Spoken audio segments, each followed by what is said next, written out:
وخطت حرباتم ليتيم وحنيتهم لمزمرات وخطت حرباتم ليتيم وحنيتهم لمزمرات لا يساقا يلقاي حرف فلا يلمدو عدم الحمام لا يساقا يلقاي حرف فلا يلمدو عدم الحمام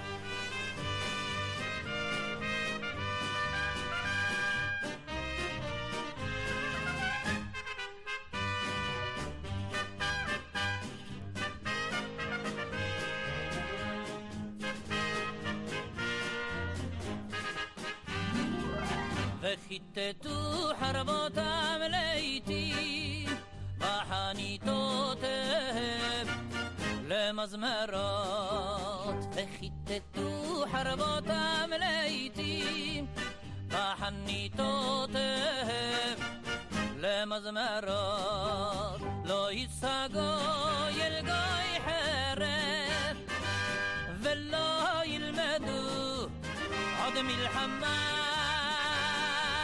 لا يساقا يلقاي حرف ولا يلمدو عدم الحمام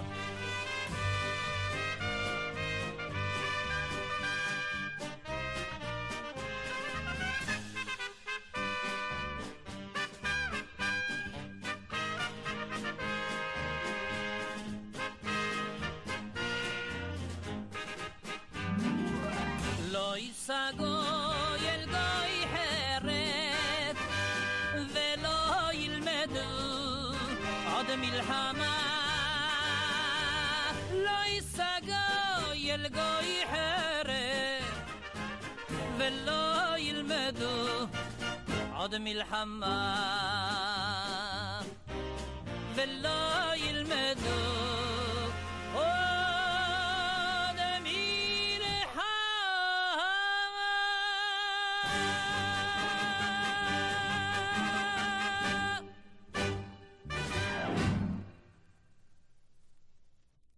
Oh, perfect timing. So, welcome back, everyone, and welcome back, Graham. How are you doing? Pretty good, Ariel. How are you doing? I can't complain. I just spent, I don't even know how long trying to get a video to load. Not that one, but, I do just want to kind of start off by reading where we were last time, and then I think probably a good thing to do will be read 10 verses at a time and then kind of parse them bit by bit. That way we can keep a study schedule. Sounds good. All right, let's see. So share screen. Chrome tab here. So let's see, we're on chapter 4 now. So let's see. So on this account is prescribed on the heavenly tablets as touching all those who know the judgment of the law, that they should cover their shame and should not uncover themselves as the Gentiles uncover. So again, it doesn't make sense because who's it saying the other nations are? And on the new moon from the fourth month, Adam and his wife went forth from the Garden of Eden, and they dwelt in the land of Eldah, or literally Eldad, in the land of their creation. And then Eldad means the land that God loved, or that was beloved to God. And it's interesting because it seems like that should be Eden, but it's apparently not, because either the place is named Eldad or it literally means God beloves it. Anyway, and Adam called the name of his wife Eve. So it seems interesting that he doesn't name her before then. So either this is implying, because it also doesn't, it says that he was driven out, but it doesn't say that she was driven out, and then it just mentions that he has a wife named Eve, or that he's calling her Eve. So, I don't know, what are your thoughts on that? Yeah, my thoughts are, one, as I was, the date of when they were getting kicked out being in the 4th month is significant.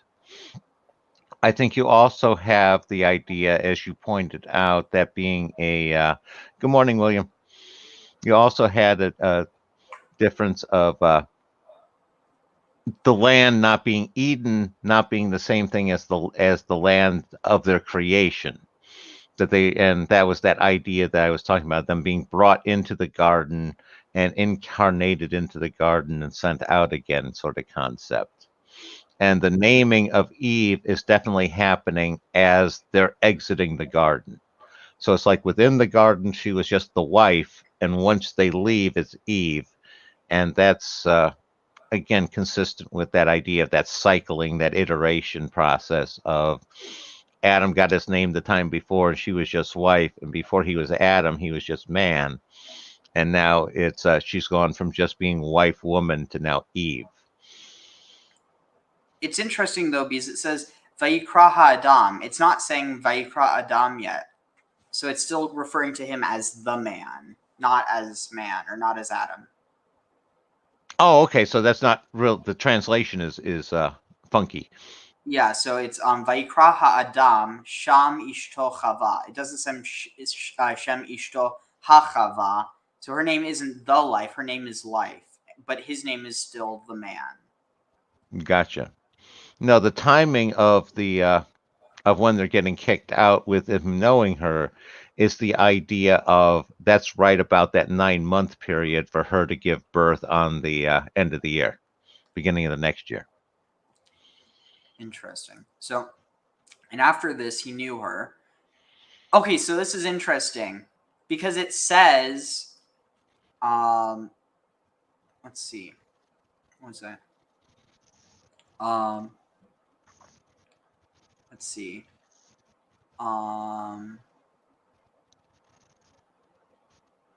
Wait, let's see.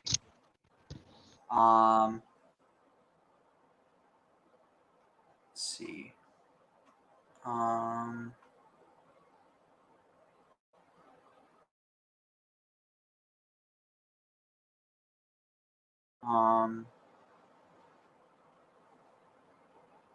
Let's see.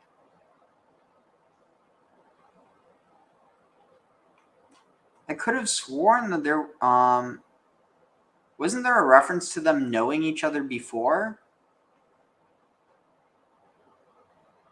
Oh, here, yeah. And he awaked Adam out of his sleep, and on awakening he rose on the 6th day, and he brought her to him, and he knew her, and said unto her, this is so he's saying this after he knows her, and that implies that they consummated, because this idea of knowledge is inherently sexual. So here it's saying he knew her, but then down here it's saying and after this he knew her. So it seems like these are two different people.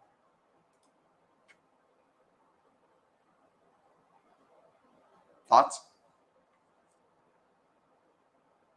Graham?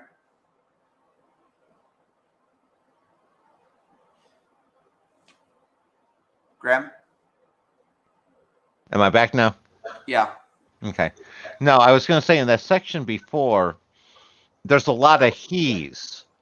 How do we keep track of which he is God, which he is Adam?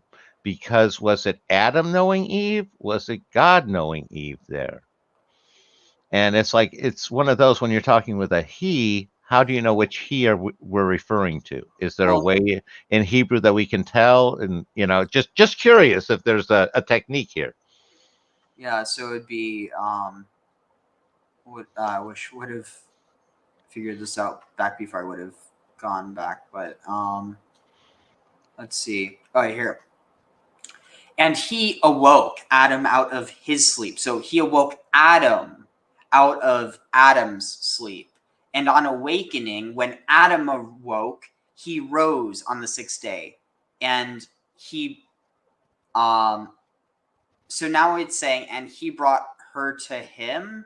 So in this context, it's saying like, yeah, it's going to be like tavo, or let me see. I need to read the Hebrew. So and at the end, and after Adam was finished sleeping, he awoke on the 6th day, and he took her upon himself or for himself, and he knew her, and he said to her. So it's Adam. It's all Adam.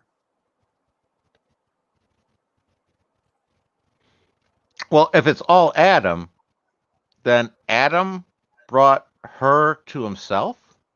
No, it's this is where I'm having the problem here, because it's not. I'm curious if there's something in the Hebrew that allows you to sit there, because the English one, it always tends to refer to the last direct reference. So once you mention Adam, every he should go back to Adam, but that would also mean that the he and the brought would go back to Adam as well.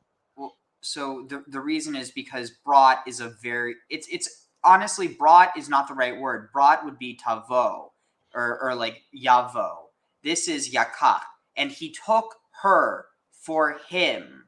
It's saying like took him for himself. He took her for himself. And that's sort of what I'm wrestling here with, is there seems to be this conflation of Adam and Adonai. I'll use that for lack of the God he there. And it seems like they're both conflated here, whereas it's Adonai creating the woman and all, and knowing her. It's very not straightforward for me at the moment. Well, because you have to keep in mind, so it says, and the Lord said unto us. So this speaking to the angels or the letters, whoever, is not good that man should be alone. Let us make a Ezer Kenegdo for him. And the Lord our God caused a deep sleep to fall upon him, and he slept.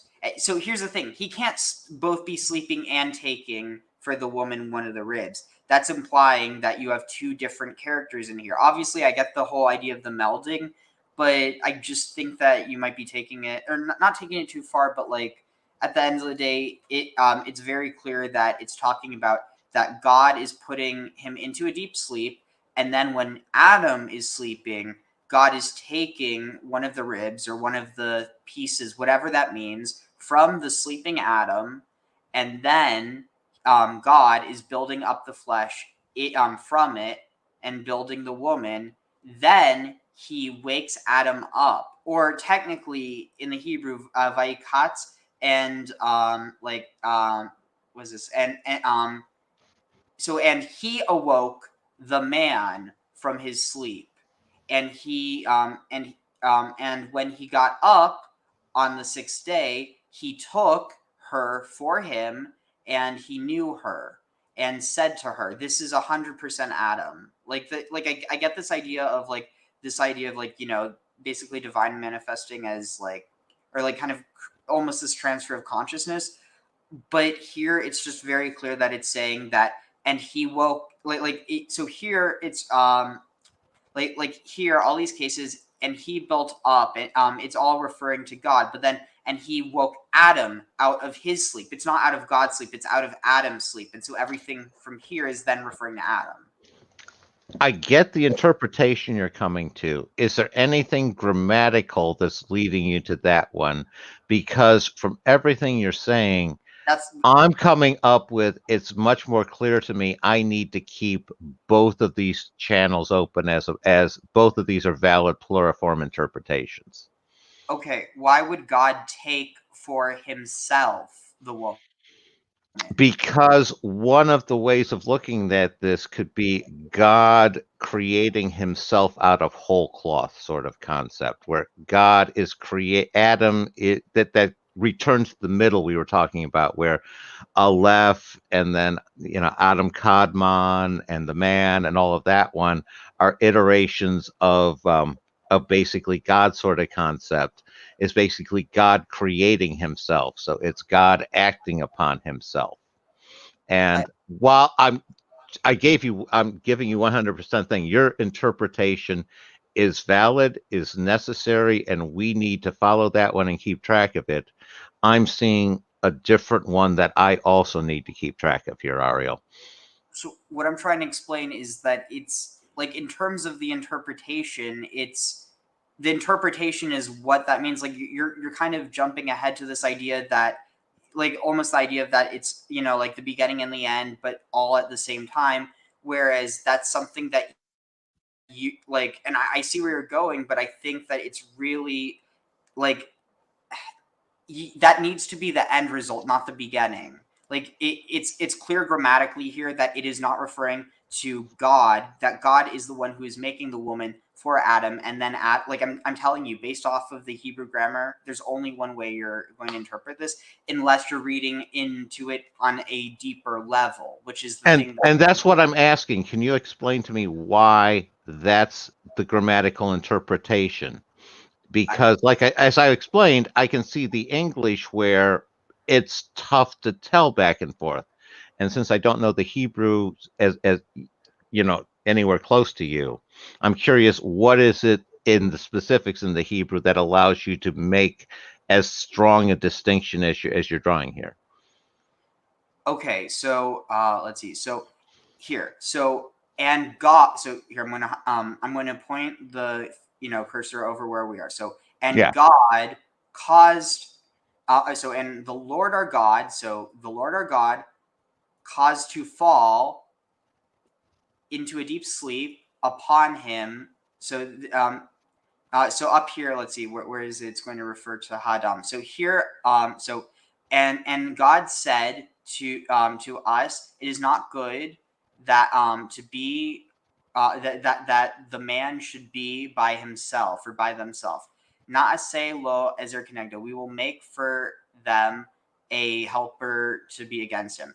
So vayifal Adonai Eloheinu tardema alav vayisha. So and the Lord God caused a deep sleep to fall upon him, the man. This is what it's referring back to. He's not causing the deep sleep to fall upon himself. So he's causing the deep sleep to fall upon him. That's what I'm saying is, how do you know it refers back to the man as opposed to God?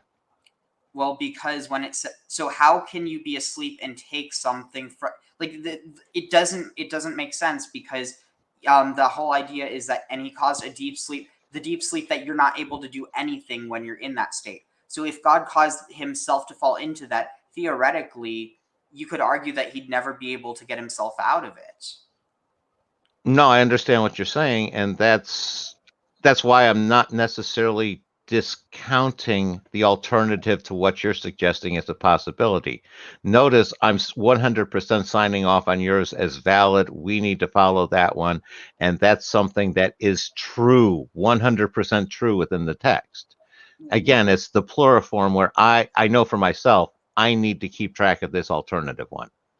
Okay, but what I'm trying to explain is there is the understanding of a pluriform interpretation, but there is this understanding of the most basic, and based on the grammar, and also just of logic, if you go into metaphysics, then of course you can interpret it that way, but that's why you're already going to the remez and to the sod. But the problem is we need to analyze this at the most basic level, because it's not like there are multiple basic interpretations. There's one basic interpretation that then has all these different explanations, and all those explanations are equally valid. The problem is they're on two different tiers. That it's like what we're listening to in that one video of Peshat and Drosh, two kings with two crowns. They each have their own level, but you have to respect them respectively. And as we talked about there, 100% agree. And part of where I'm coming from is they're basically building this up from nothingness in the text. And from that standpoint, you have to not introduce a lot of concepts that have been developed by analysis later on. You basically almost have to start the text from raw beginning, and you're applying much more nuanced later sorts of analysis and concepts that wouldn't necessarily have come into play this early in creation. And that's why I'm sitting here and saying, as we were talking about, a lot of the distinctions are being drawn, and I'm not willing to draw necessarily as firm distinctions in all of the different interpretations. Now, what you're saying with the others, I agree with you. It's you need the vertical interpretation, you need the horizontal when you compare them, you need that basically that point of identification. What is it saying on the surface? And then you need all three of those need to be crowned. and then they all combine into basically a superposition where they produce all sorts of interference patterns, and you need to take meaning out of those interference patterns as well. And that's what I'm trying to do here. I'm not discounting what you're trying to say by saying I need to keep track of another one in addition to the one I've already signed off on invalid. Is there a problem with what I'm doing here? No, I get it now. I think it's just it's kind of like you're looking at this backwards. I'm looking at it forwards, but we're meeting in the middle, and it's just that it's getting kind of jumbled in the presentation, maybe. Yeah, and all I'm saying is I'm definitely signing off on your interpretation, and I'm saying I'm seeing something else there that I just need to keep track of for myself, and I'm not trying to sway you to say that's right at the moment, but I do need you to poke holes if you have something factual that says there's no way mine can exist, not that it's not likely. You know what I'm saying? Yeah, so I mean, if there is one, I think it would be basically this idea. So it's saying that God is causing a deep sleep, or like, so a tardima. So it's not just saying a deep sleep to fall upon him, because a tardima is a deep sleep. It's saying causes a tardima to go upon him, and he slept, and he took. So here it's saying, and he slept, and Adam slept, because here it's referring to it came upon him. But so more than anything, it's context, but this isn't mainly what I'm referring to.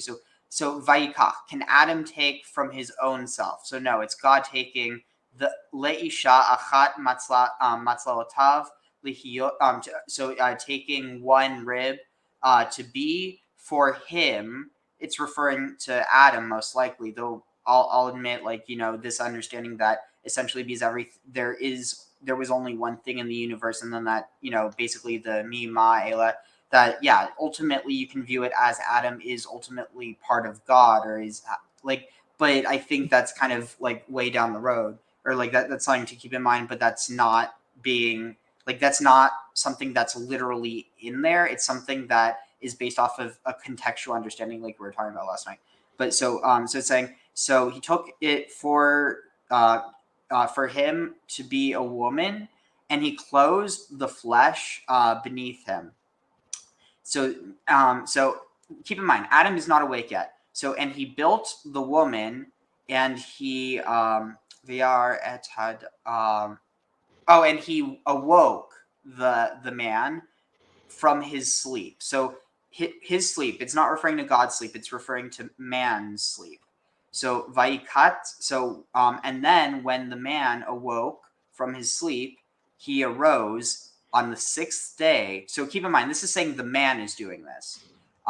He arose on the 6th day, and he took her for him, or for himself. It's literally the same thing. Vayada, and he knew Ota, he knew her, and he said to her, Zot hapa'am etzem me'etzmi.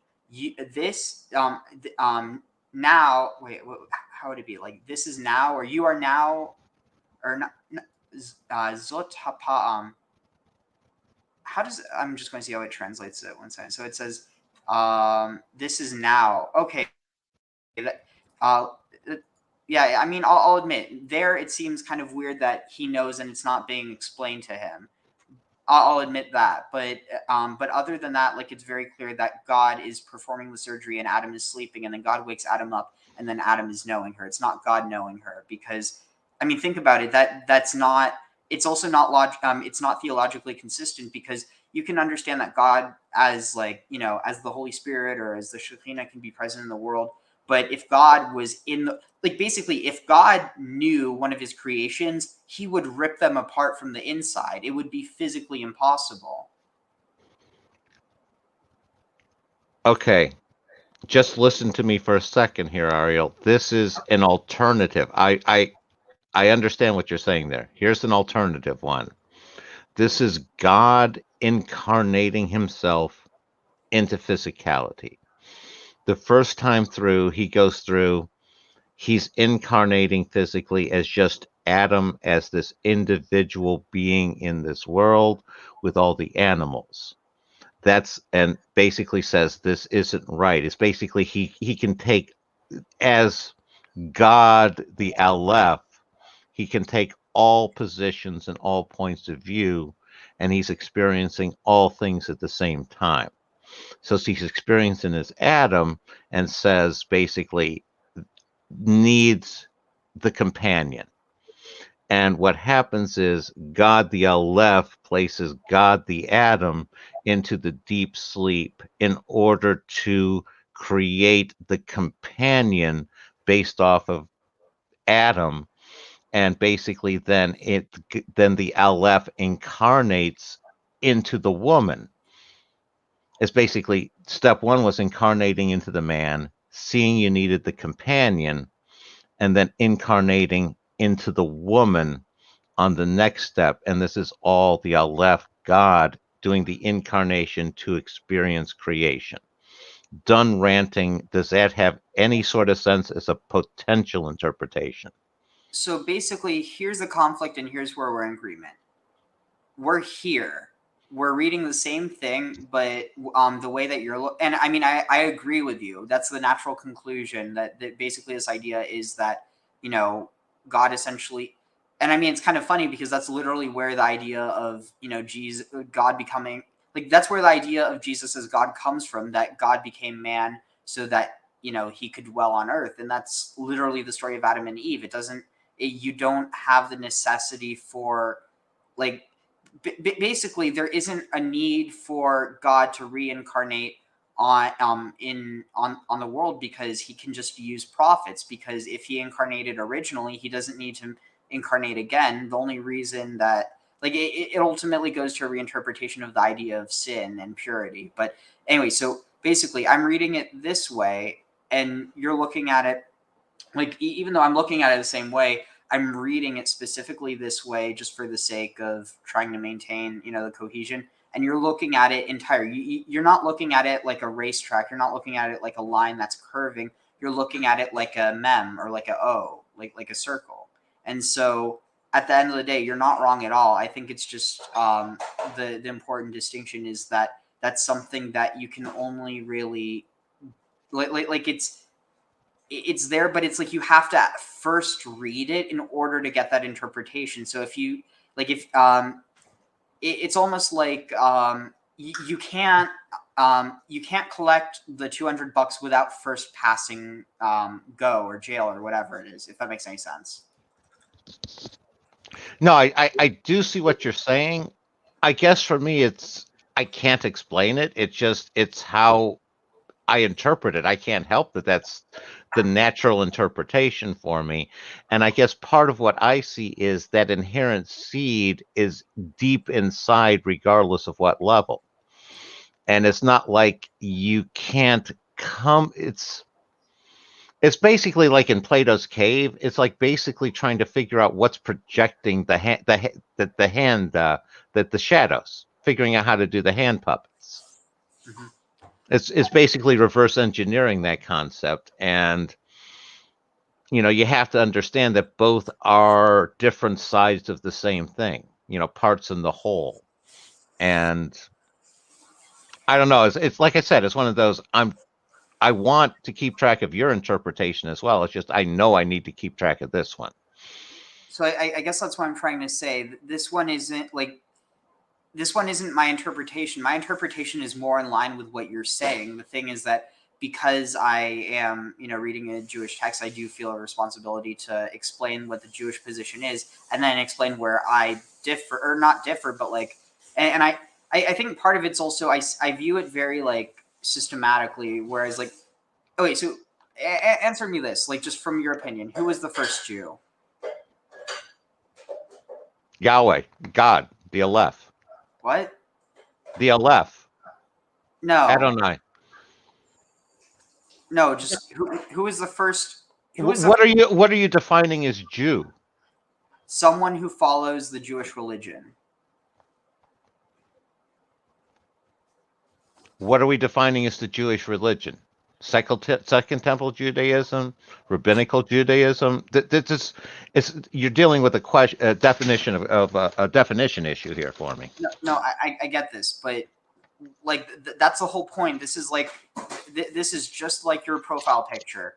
I'm asking you, who was the first Jew? I'm not asking. I'm not asking you to ask another question to me. I'm just asking if you have to answer this. Who is the first Jew? Like human, without answering God, because obviously you can argue that God is everyone.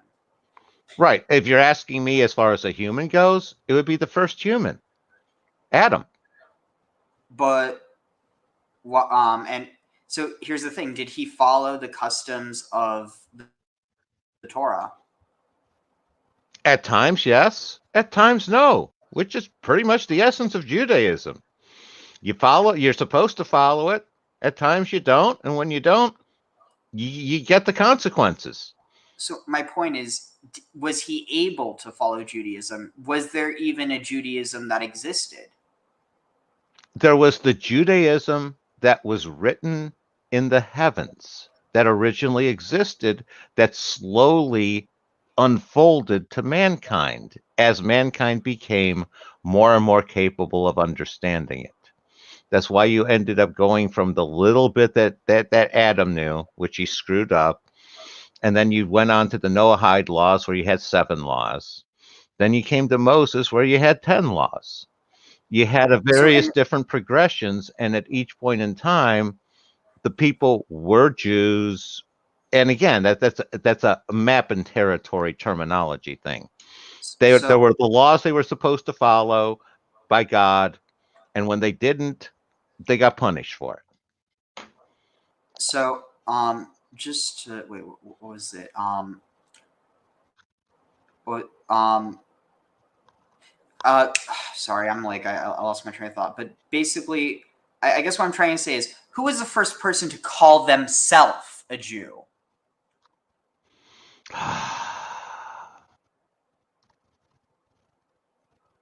Think about it. There should be a way that we could figure this out, right? According to the Torah? My guess is Judah, the person. But why would it's kind of like, would I call myself an Arielite? Would you call yourself a Grahamite? It doesn't make sense. No, I understand that one. Then you're going to go with Judah's children.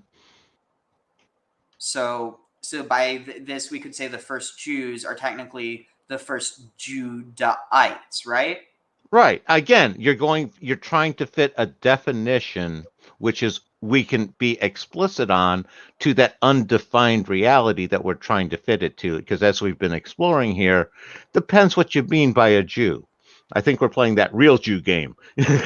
Well, no, because there is an objective way to measure this, and here I'm going to try to show you what I like. Basically, my point, because, and again, like I like. No, I think we're going into good territory here, and it's a question of the answer depends on the metric you're using. So, and this is kind of the thing. A lot of people would like to look at it, like just look at it from the here. Actually, let me pull it up. So, okay, so let's see. Where is this? Let's see. Is it dang it, I'm trying to think which video is it used in. Yeah, you look at there. I'm going to say this is a good example of how I kind of fractally view things, because my instinctive first answer was everybody, everything. The left, Jehovah. I'm trying to be as inclusive as possible. Let's see. Is this the video? I guess I'm just going to have to go through a bunch of the videos until I find the graph that I'm looking for. Let's see. Is it here? Maybe it's here.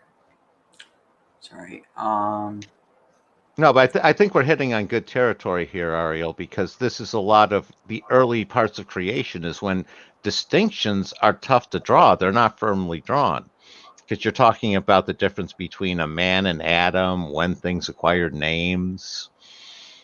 This is very, heady, nebulous, uncertain, hyper real stuff or surreal stuff. Yeah, let's see. Is it here? No, maybe it's the let's see.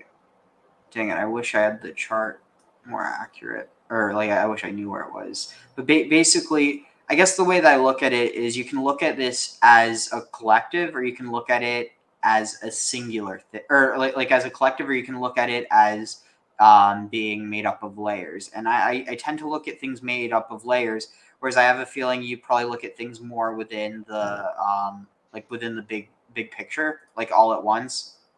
I do, but actually, I've managed to get both at the same time. Every whole is made up of parts, so it's basically an endless Matryoshka doll that basically ends up at the base, resulting in awareness, which is the same thing as the totality. Shoot, I have no clue what. Let's see. Dang it, I do not remember exactly. Maybe I just missed it. But it's basically it's a graph of Jewish history. Wait, sorry. Yeah. Can you just continue filling there? I'm trying to look.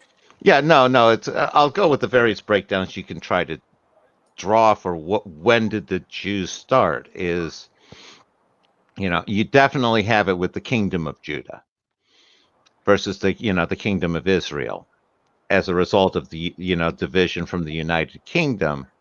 So you definitely have the Jews in Judah at that point.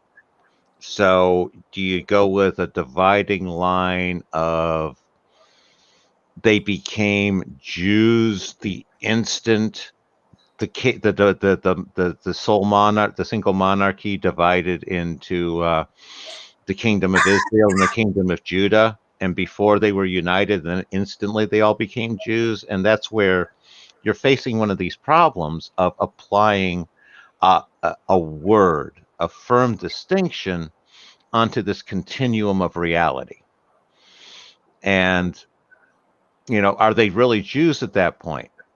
Or one of the old distinctions that I was taught was it was like the Hebrews went into Babylon in captivity and the Jews came out because there was such a huge change in the religion and the worship practice there. So you have that aspect. So it's like, and when you look at it, and again, that's where I come up with the layer thing. You have all these different layers and unfolding of Judaism with different laws over time. It's you have the unwritten law of God in your heart that Moses started with. Not Moses, but Adam started with. And, he screws up enough. So then you get the more formal ones that you can write down with Noah. And then, people go for a while, more screw ups. Then you get Moses with his 10 come up there. And again, it's like the law's there. The people don't follow it. Bad stuff follows. So yeah, I'm not able to find the video I was trying to find, but basically it's this idea of, so here, how do I do this? Scroll down. Here, I'll draw this. Okay, so let's see. Here you have Abraham. Here you have Isaac. Here you have Jacob. Here you have Joseph, or let's just say the 12 tribes. Here you have the Israelites in here, wait, let's see. So this is 1, 2. I don't know. Okay, I don't know why I just drew a 3. Sorry. 2, and then 3. So these are the 3 patriarchs. Then you have the 12 sons. Then you have the 70 descendants that go into Egypt. So now look at this. So right now, let's say this. Jewish history, we could say Jewish history starts with Abraham, but Abraham was not a Jew. Can we agree on that?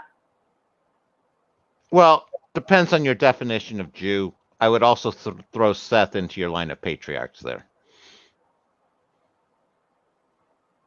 Well, the reason why Seth probably wouldn't be included is because because the whole idea is that Seth had plenty of descendants, but Abraham was a special one. Well, and I understand that. I see this as a sequence of, like we were talking with Kara, expansion and contraction to a single one. We had Adam, expansion, and then Seth was the next reset. Going, Abraham the next reset. That sort of concept. I guess my point is, if you think that Adam was technically a Jew, then you're arguing that all humanity came from Judaism. And I think that's kind of I mean, there's some Jews who would love that claim, but I think that's really problematic from a historical and from a religious point of view. Which is why I sit there and say it depends on your definition and how layered you want it to be. You can simply, at the most expansive, you could sit there and view it as all of humanity. But you could sit there and go, it's sort of the no real Scotsman thing. Or you could sit there and reduce it as, there's never, ever been a Jew. So It's like you can take it to both ridiculous extremes. It's a question of what's a good fit for the evidence you look at. And where does it start to break down? So here's how I want to show you my methodology. So I searched for Jew in Sepharia. So it's going to show me all the examples of Jew in the Torah, or something that could be translated as Jew. Look at this. There's nothing in Genesis. Nothing. There were no Jews in Genesis. The first time we have it is Exodus. And here it's to, let's see. And notice this. Every time it's used, it's in brackets. It's understanding this as someone who is outside. So we don't truly have a Jew in Exodus either. So let's go now to Leviticus. You shall love your fellow as yourself. Let's see. Okay, what's this?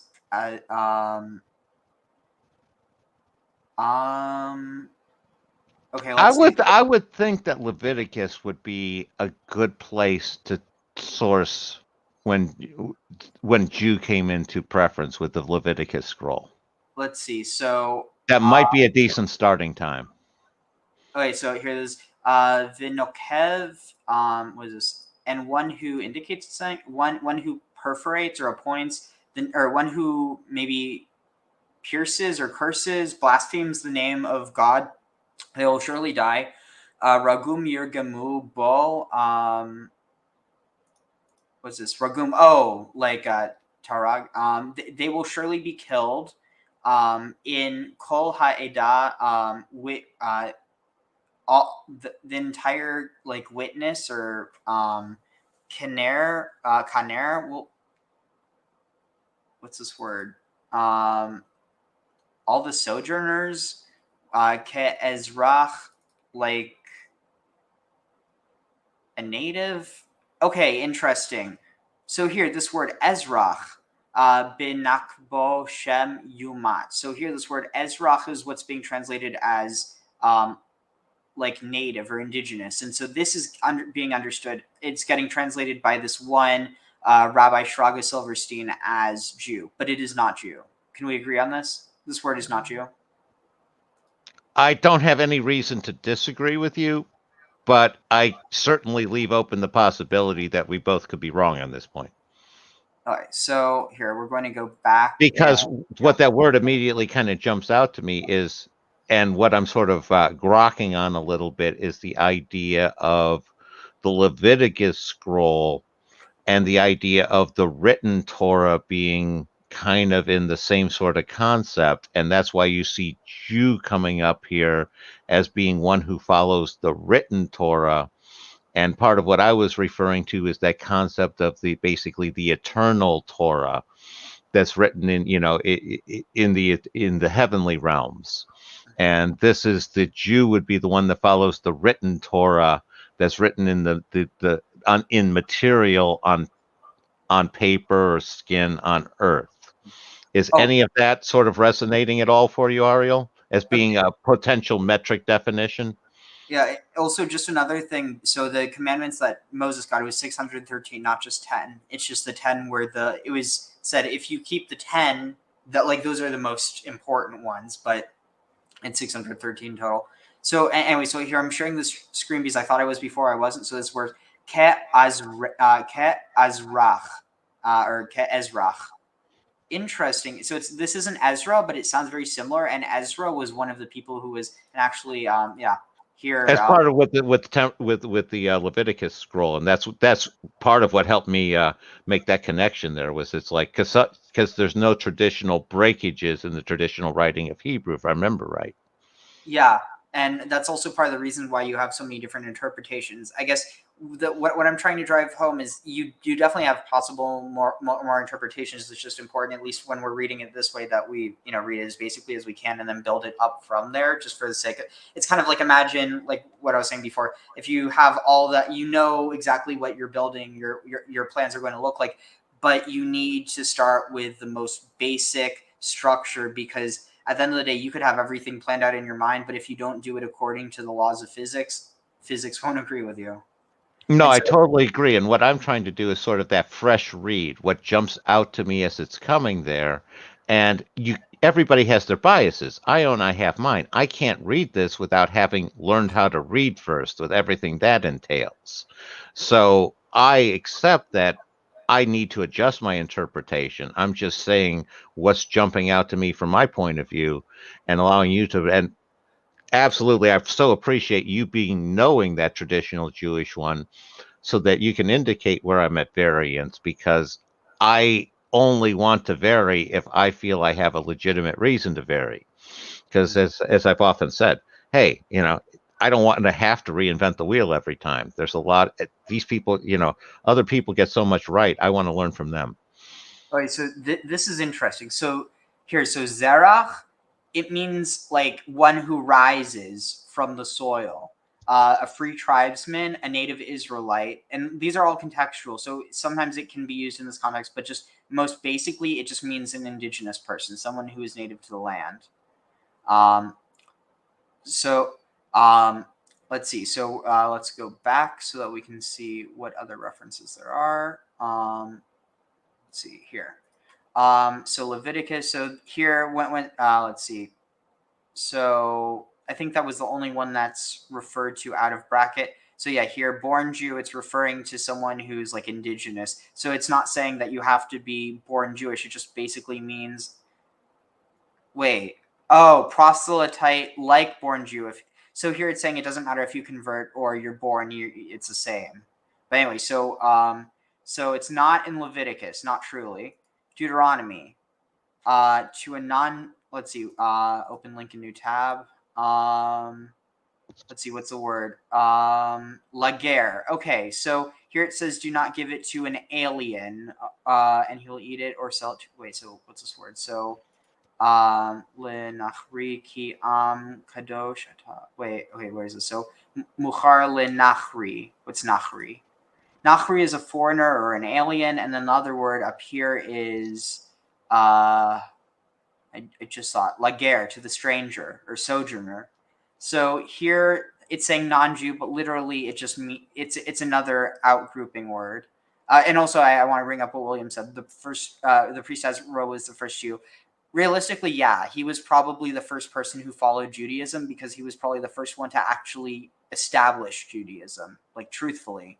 But narrative-wise, it would probably be, I would actually argue it's probably Mordecai, because he's the first person to be referred to as an Ish Yehudi, but he's also referred to as Ish Yemini, and he's a man of Benjamin and a man of Judah. The only thing is, how can he be both? It's not talking about his lineage, most likely. It's probably referring to the fact that he was, Ish Yemini mi Yehuda, a Benjamin man or Benjaminite from Judah. But the thing is, Judah, or like for instance, I forget exactly how Jewtown was referred to in Babylon, but basically you start to have this, like, the people from Judah get referred to as Yehudi. Like the Yehudi, which used to refer to just the tribe, is now referring to anyone who is from the land of Judah. But there's no need for that when you're inside the land, because then you're still identifying maybe with whatever your tribe, but it becomes less important when you're just trying to keep onto your traditions, let alone, your tribe, which is more so connected to land rather than tradition.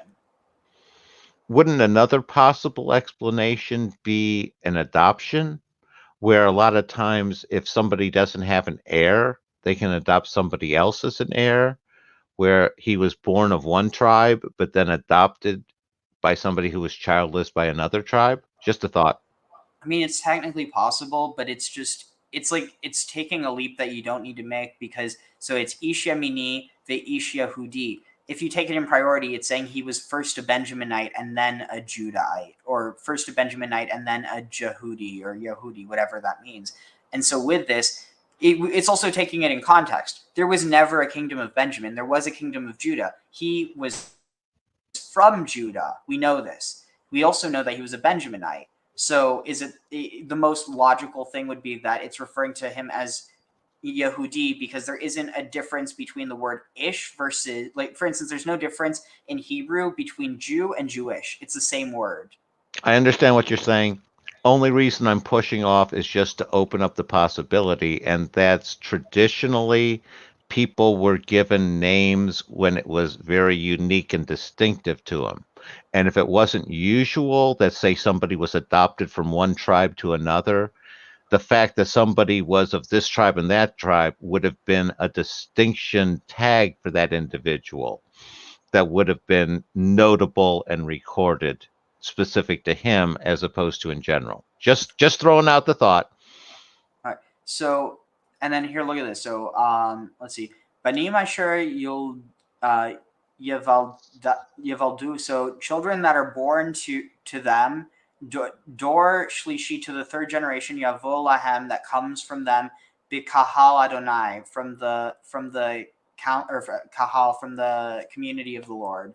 So here it is saying, children which will be born to them, the third generation shall come for them in the congregation of the Lord. And then here it's saying in context, it's adding here Jew. So it's not actually in, like, it's in the margins. It's not actually in the actual text. And so it's not in Deuteronomy either. So I just want to be clear. We have gone through Exodus, Leviticus, and Deuteronomy, and we do not have one use of the word Jew, like, actually. So now we're going to go to... So you explain all those references they have are either interpolations or funky translations. They're all either interpolations, or they're all basically they're either interpolations, or it's just someone adding in brackets that this is what they think it's talking about. So this is what I'm talking about. They're retroactively applying the term Jew. You have this where people will say that Abraham was a Jew. You could say that he was he's the start of the Jewish story. That really distinguishes Jews from other people, because if everyone's descended from Adam, you can't say that. I mean, technically, Adam is the start of the Jewish story in the same way that God is the start of everyone's story by that definition. The Big Bang's the start of everyone's story. But for the sake of really arguing, I think it's best to say that Abraham was not a Jew. He was a Hebrew. That's how he was called. Then you have Jacob, who is still a Hebrew. His children are Israelites. Then eventually, his children, the Israelites, their children are also Israelites. But not only are they Israelites, they're also Judahites, Benjaminites, Reubenites, Simeonites, Levites, so on and so forth. And then, so now you have this, like, multi-identity where you can have them Ish Israeli, or it would be Ish Yehudi ve'Ish Israeli. He was a man of, or a Judahite and an Israelite. And it's not, those two aren't in conflict, but it only seems that it's in conflict when you have two tribes. And only, like, it wouldn't be in conflict if Judah wasn't a tribe. If it was just the name of a kingdom, there wouldn't be any question. No, it makes perfect sense. So then here in Jeremiah, it says, okay, this is interesting. Be Yehudi. So Jeremiah seems to be one of the first references. So lishlach ish, to send a man at avdo, to send a man his servant, ve'ish et shipachto,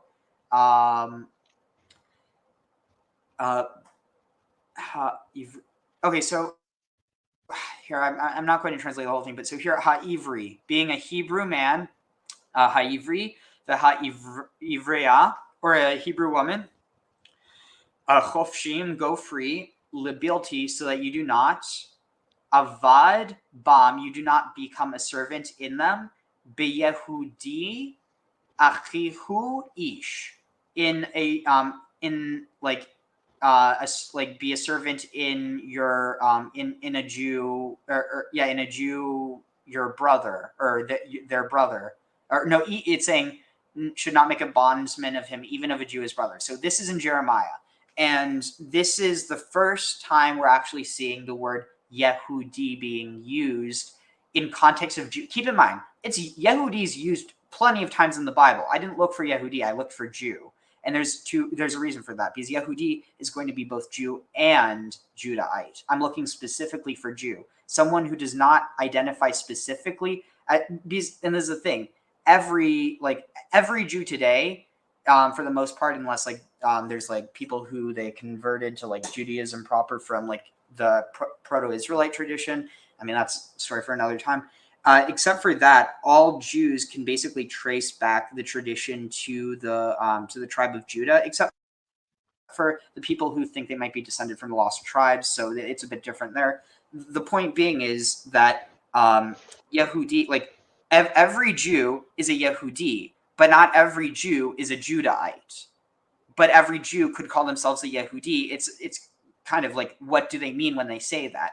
And almost everyone. So the other context is there's this idea where Yehudi gets, or like the tribe of Judah gets blended together with just the tribe of Israel. So you have the Levites, the Kohen, so the priests and their helpers, and then you have the Israelites, and then the Israelites are just associated with the kingdom of Judah, and by extension, the tribe of Judah. So there's a tradition that people have that if you don't know, you're from the basically, if you don't know what tribe you are, you're from the house of Israel.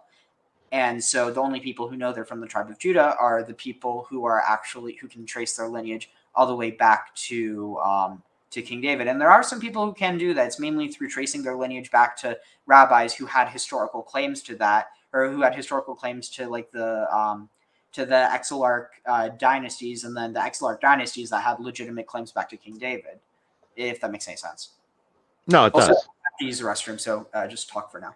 Yeah, no, you're bringing up good stuff. This is really important here because we're dealing with those forming of distinctions and making differences, and why distinctions are important and why they're not. And some of it is definitely going to come in with Cain and Abel, because you're going to have the distinction between their sacrifices, how they were received, and a lot of this is the definition wars that we're talking about here, where anytime you get a definition, you have an inherent metric in what fits that definition or doesn't, depending on, because you can have sort of a certain amount of nebulosity involved. And it's when you try to fit, definitions are should, if pushed hard enough, are very firm, and they're dividing on reality, which is what's happening here. You're starting out very much, first, let there be light. You're dividing light and dark, heavens and earth, air and water. All of these are the distinctions, and now you're starting to deal with the distinctions on the human level.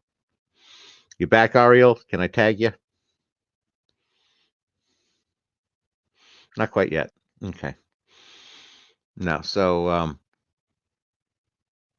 yeah, so we're dealing with these distinctions on the human level, and one of those distinctions that I'm noticing is that whole naming. First, you started as man, and then it became Adam, and then the naming of the animals, and it was woman, and then it became Eve.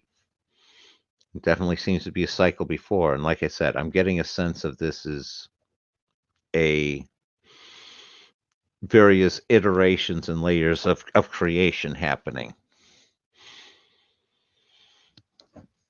And where we were at with let me grab my notebook real quick here and take off and try to see where we were at with chapter 3. Okay, you're back. Yeah. Okay. So let's see. Any thoughts on what I was saying? If you heard.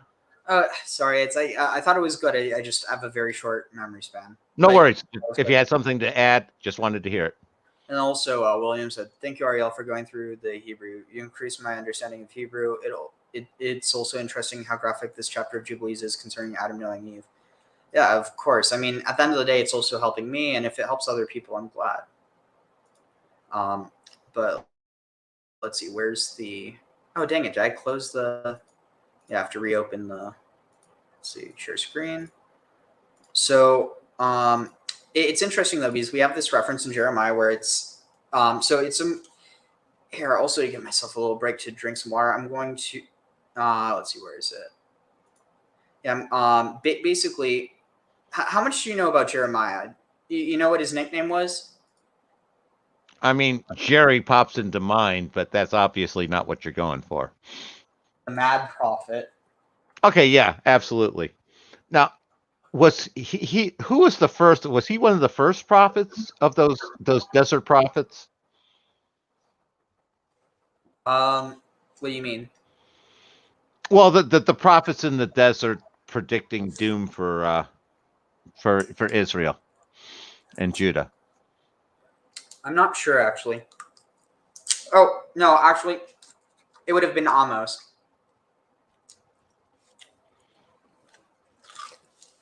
Okay. So Jeremiah would have been next then. Honestly, I'm bad on the order. Then that's what Google's for. I'll pull that up. Oh, right here. Am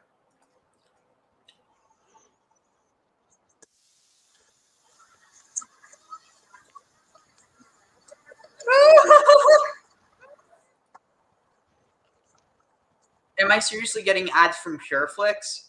Do I really strike them as a Christian? Maybe they think you're a likely a target market. They should know better. PureFlix is for people who are already Christians, not people who they want to be. Oh, you have to drink the Kool-Aid before you can enjoy those movies. I guess. Yeah, that's one way of saying it. Anyway, so here.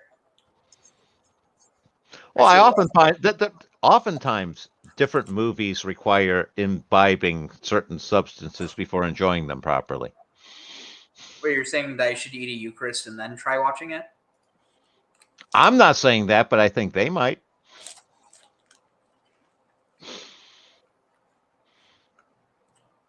Let's see. Trying to see if I can find one from Sam Aronofsky. He's a really good channel. But if not, yeah, let's just watch the one I found. Where was it? And I can't find it now. Oh, here. Episode of Biblical Characters Decoded.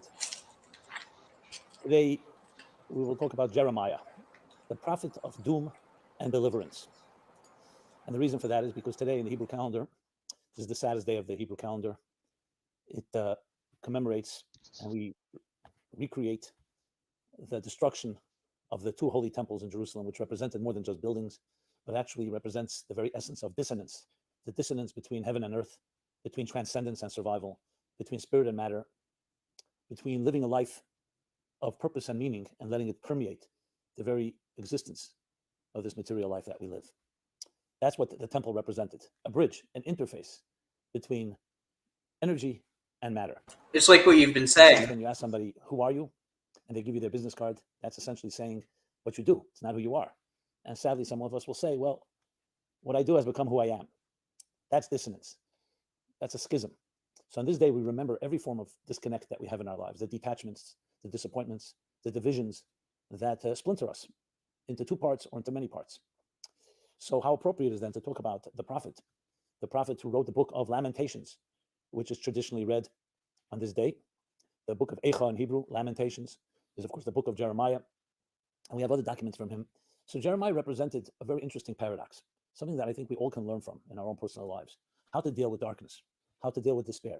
I mean, none of us are immune to situations in our lives where we have to deal with some type of shortcoming, some setback, speaking on a mild level, or if it's more intense, some trauma, pain, loss, disappointment, death, tragedy.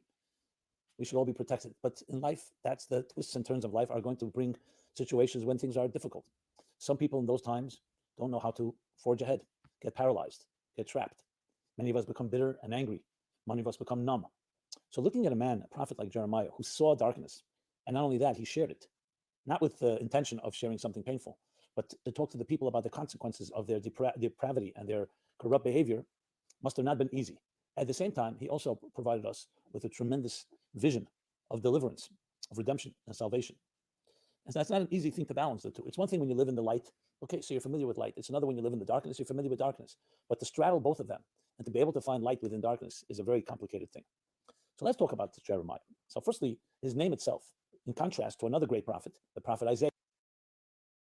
Let me think. So it's Yaram, Yorem, like hot. I don't remember. So it's Yirmiyahu. I just don't remember what it means. Yoram, like high. God is high or something, or God has lifted me. I'm not sure. Yeah. Isaiah and Jeremiah often talked about as two prophets, but both their names and their prophecies were very different. They both talked about destruction, but Yeshaya or Isaiah spoke a lot more about the redemption, where the destruction was leading to redemption. And it was Jeremiah that spoke more about the consequences of destruction, the consequences, what will happen. And when you think about it from a psychological point of view, there's a necessity to address both issues. When someone's dealing with any form of trap, let's call it an addiction, just using that as an example. It could be anything that blinds us psychologically, emotionally, spiritually. So there's one thing is looking at and saying, oh, look how far I've wandered and look how much beautiful things I'm missing in my life. In other words, fight the darkness with looking at what can be potentially beautiful and how much is being missed. The person who's addicted is unable to be there for their loved ones, for their children, for family, for example. On the other hand, there's another thing is to focus on, look at the consequences of your behavior, what we call hitting rock bottom. Which one works better? And the answer is there's no cookie cutter model. There's no one size fits all. It all depends on situation. Obviously, the best way to motivate someone is by motivating them in a positive way. Instead of saying, look how far you've fallen or how bad it can get, and it can get even worse, to motivate someone by showing the potential, showing how much you can achieve. But there are times when we have no choice, but we need to understand the consequences, because when we don't, we can go into denial.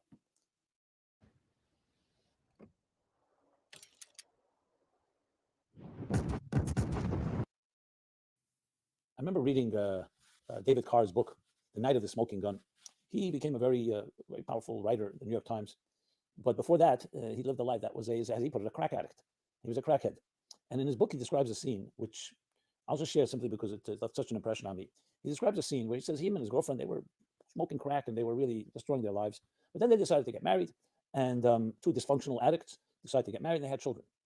I think twins or two children. I think it was either two children or twins. I don't remember right now. Anyway, okay, fine. He says it was a very irresponsible thing to do, but that's what we did. We had children. And he thought, and she thought, we can take care of our children. We love our kids, and we'll deal with it. But they never really confronted and never really dealt with their addiction. Well, one day he had a craving, and but the problem was he was with his two kids, and he needed to go to a crack house, as he put it. So he decided he'll pack them up. It was a very cold day. Put them in the car, in blankets, and cover them up and all that, and coats and so on. And he said, you know what? I'll go to the crack house. I'll leave the car on with the heater on, and I'll go into do my thing. And I'll come back. In his delusional mind, he thought that's a responsible thing to do. And he went to the crack house, and he thought he was going in for 15 minutes. But as things go with these things, you lose sense of time, and he lost complete sense of time. By the time he came out, it was 2 hours later. And he was like in a stupor, slipping over himself. And then suddenly he looks at the car, and he realizes, he remembers. He looks at the car is completely smoked up. Because he left the heat on. So the heat built up. And suddenly it dawned upon him. He had two little babies in there. And he ran for his life, he said. And he opened up the back door. He thought, who knows what could have happened? And to his surprise and shock, they were both there sleeping calmly. And he had this wake-up call, he said. I remember he writes, I think, that God does not give a person usually another chance. And I had another chance. Two little children. Who knows what could happen to my insanity? That's amazing. And it was his rock bottom. He straightened out his life from there going forward, which is also quite something, because I've heard people hit rock bottom and it doesn't always happen. Now, why am I sharing this? This just came to me. That was the point that I was thinking. I turned his life around, wrote his book, became a very good writer. I think he died. Which one? Years ago, if I recall correctly. How many times people get that second chance and fumble it again? Oh yeah, that's some of the most saddest things, especially when people actually try. It's one thing if you're given a second chance and you don't even try. It's another if you try and then you end up failing. Well, as long as you tried, in my opinion, you didn't fail. Well, you just maybe didn't succeed, but at least you got into the batter's box and swung. The ones that don't even try are the ones that I see as a bigger failure. That's what I'm saying, but it's still sadder the people who try and then they don't end up making it out. Yeah, it's Don Quixote. You know, you still. What's their other choice? Don't try. They still did the right thing. Oh yeah, I'm not like I'm saying it's sadder because they tried. It's sadder because they deserved, to escape from it. But in some way, it's also more uplifting for me. It's at least, they tried. At least they tried to conquer. And usually when you do that, you produce something good, even if it doesn't end up being for you. Mhm. Regardless, nothing in the light would have woken this man up. He needed Jeremiah. He needed a prophet of doom. Not because he needed to hear negative, but because nothing would have shaken him. I must say that sometimes even the negative doesn't shake somebody. But there's something about it. And the point here is not to demoralize us, that you need to have a Jeremiah speaking to us, that voice within us, but it's to wake us up. So let's just go over the first few words of Jeremiah. We read it last night. The Jewish tradition is the night of Tisha B'Av. But this year was Saturday, Shabbos. So the Tisha B'Av, the fast day, is moved to Sunday. So last night, Saturday night, the custom is, and this has been going on for close to 2,000 years, sitting with dimmed lights in the synagogues, sitting on low stools, like when you sit Shiva, when you grieve and mourn for a loss for a loved one. And the book of Lamentations is read. Let's just read together the first verse.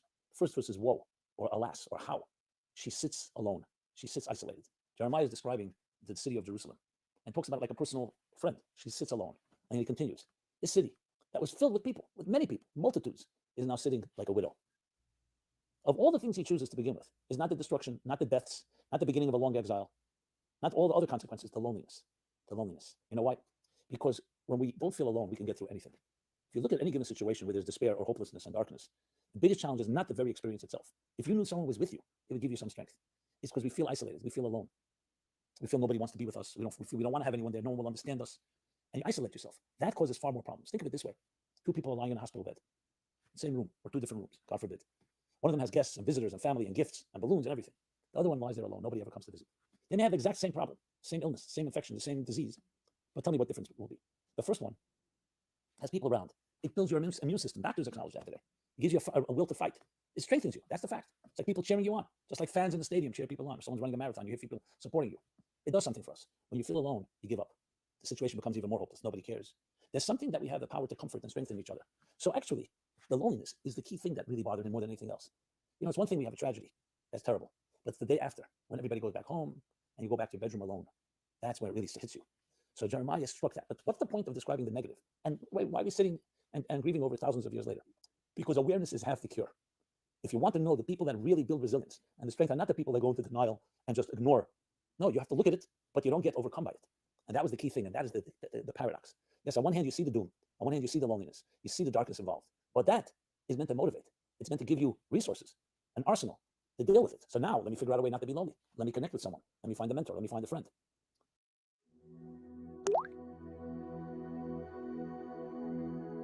Let the body and mind calm down. Only when we're calm can our... I'm not sure who coined this, whether it was Eleanor Roosevelt or someone else. I think she said it about women, that you don't know how strong they are. That woman is like a tea bag. You don't know how strong she is until you put her into hot water. Well, it goes long back into history. That when you really want to understand someone's strength, look what happens when they're in hot water. Number one is they won't deny it. They won't minimize it. On the other hand, they'll never be defined by it. And that's the key thing, because many people say, move on, don't look at it, just go forward. Great, by all means. But if you don't look at it, and why is I saying that? Because you don't want to be defined by it. But looking at it doesn't mean you're defined by it. You can suffer, you can be in pain, and doesn't mean you become a sufferer. It means it happened to you.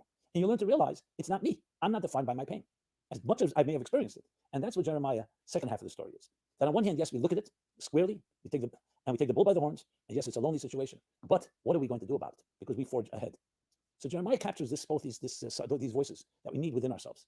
Now, obviously, if a person's going through something and they can just move forward and ignore it and take the high road, by all means. But very often that doesn't work.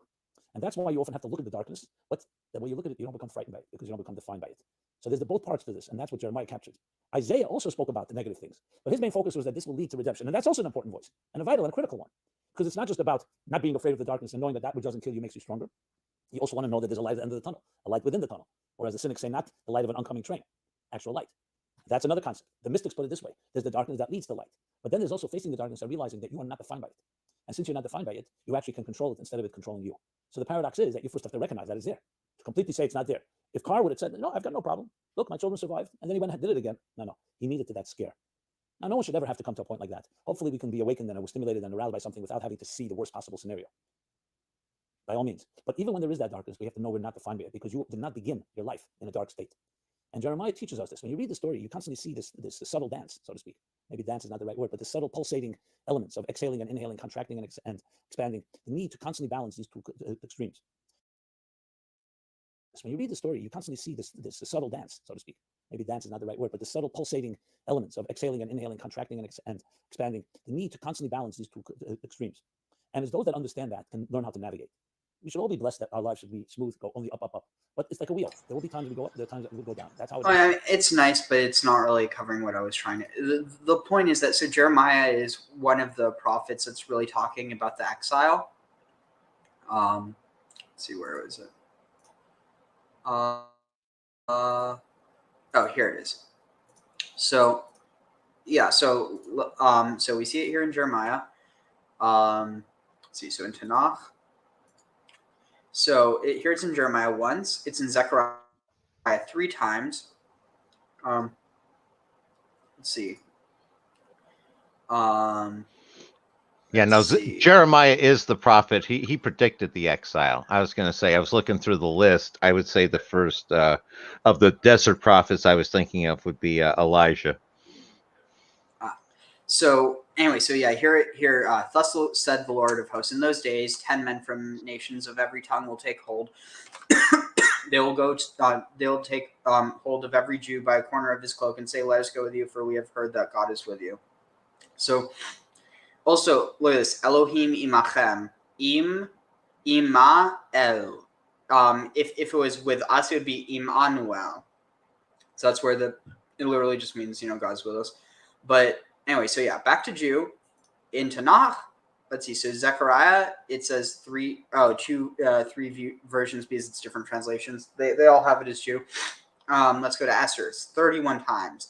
This is really where Jew starts getting used. So here's the big one. So let's see. Ish Yehudi, a man of basically a Yehudi man. Haya b'Shoshan. There was a here it translates as Jew, and I think that's the best way. There was a Jewish man, B'Shoshan, in Shushan, Habirah, the capital, Ushmo Mordechai, and his name was Mordechai. Ben Yair, the son of Yair, Ben Shimei, Ben Shimei, Ben Kish, Ish Yamini. So notice this; it's saying Ish Yehudi Haya b'Shoshan. So I mean, here obviously there's different ways you can interpret this, but it's very clear that Ish Yamini, he was a Benjaminite. There's no doubt about that because it's talking about his lineage. It talks about him being a Yehudi in relevance to where he is and where he lives. It talks about him being a Yamini in reference to who he's descended from. You see how it works here? Graham?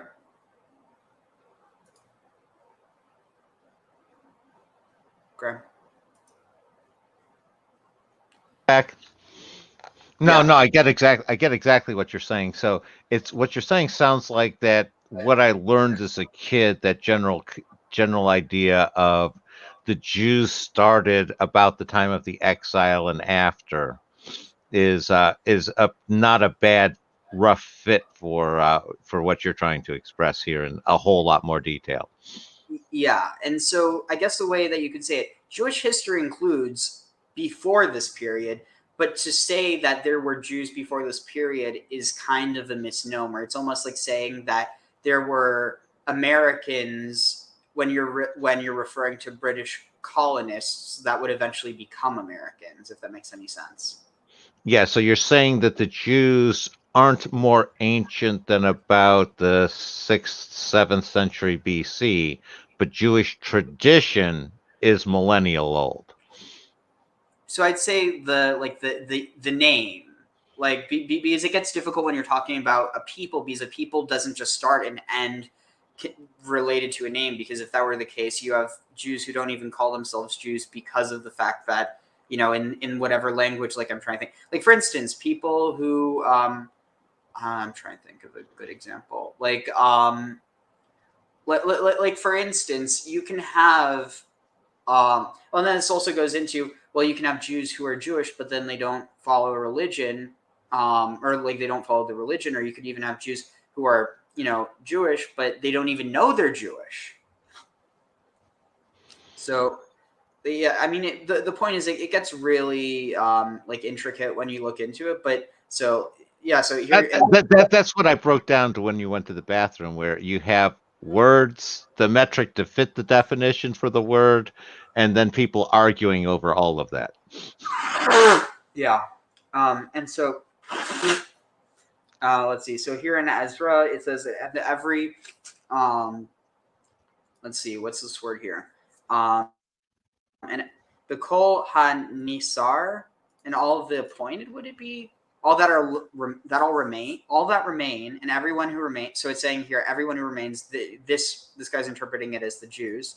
So, and this is the thing that's important to note, that yes, Jews have an ancestral, heritage in the land, but the idea that like Judaism as a religion goes all the way back, like basically Judaism spawned from the first temple Israelite religion. But the thing is, that wasn't Judaism in the same way that Judaism isn't first temple Israelite religion. They're connected to each other, but you can't understand them as being synonymous, because that would be like saying that someone's father is actually themselves. Right. So what you're saying, you're making the controversial claim that no Jew ever worshipped at the first temple. No, that's not true, because there were Jews who became referred to as Jews. Let's just say there was no one who was likely called. Well, and then we don't know, because it's entirely possible that when Judah was a vassal state, that you had people from there that were living in Assyria or in Babylon later. There's always a possibility that they were known as Jews, and it's just that the first mention of this happens to be in reference to someone who is in exile. So we can't make that claim for certain either. It's ultimately just that in terms of the mention in the Hebrew Bible, it seems like the first use is, let's see, Jeremiah, I guess you could say. And so Jeremiah, he knew about the temple. He went to the temple. So there were Jews. And people, there were definitely Jews in the first temple. The thing is that it's really towards the tail end that because once you have like the rule over by, I'm trying to think, because relative. Well, I was going to say, it's tough to say there, because they may have just started adopting the Jew, like you're saying, with the Yehuda when they were over in Babylon. So that term wasn't really used while they were still before the temple fell, even though they were basically worshiping essentially the same. How is that sort of fit? Yeah, I mean, I do think that it was likely used, like the term Yehudi. Well, it was definitely used, but it was probably referred to as a Judean as opposed to a Jew. So like someone who is from the nationality of Judah. So when does Canaanite kind of fall out, or is that sort of always there in the background? It probably falls out with the collapse of the Egyptian Empire. That's what my guess would be. Okay. Because like I say, as I was talking when you were in you took your little break there, you have names and you're putting names over this, sort of undefined reality underneath. And a lot of times a name has an abrupt change that doesn't reflect well the underlying reality. Like I said, are they Jews one day and the day before they weren't? That's a poor fit. That's just a harsh cut. But you kind of have to make cuts when you use definitions. All right, so here, this isn't the exact graph I wanted, but it does explain it. So are you able to see this graph? Yep, I can see it. Okay, so I want you to look at this. So wait, what was this by? Oh wow, this is talking about the total population. Wow, so yeah, the Jewish population still hasn't been able to replenish the levels since the Holocaust. But anyway, so here, look at this. So here it's broken down by different eras. You could look at this and you could say this is Jewish history, and you would be correct, right? This entire thing is Jewish history. Right, and this is where you're at. It depends on your definition of Jew. Well, but again, it's the history of everybody who today considers themselves Jewish and their tradition. How's that? I guess my point is that this is a chart of Jewish history, but not everyone included in this chart is Jewish or a Jew. Well, and clearly there are going to be a lot of people involved in here that were never Jews, like say Cyrus. Yeah, but like referring to the people who are considered Israelites or Hebrews or whatever. Let's see. Does this have it by?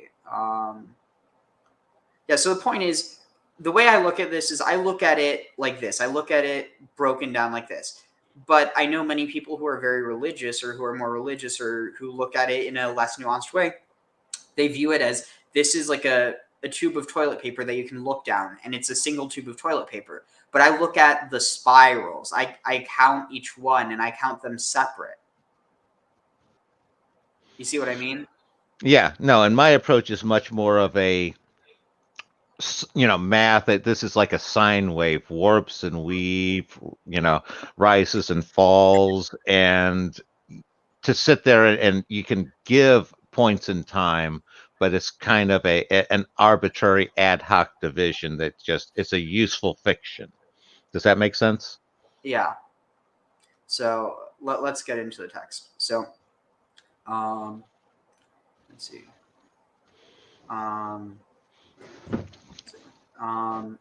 So Adam and Eve were really busy knowing each other.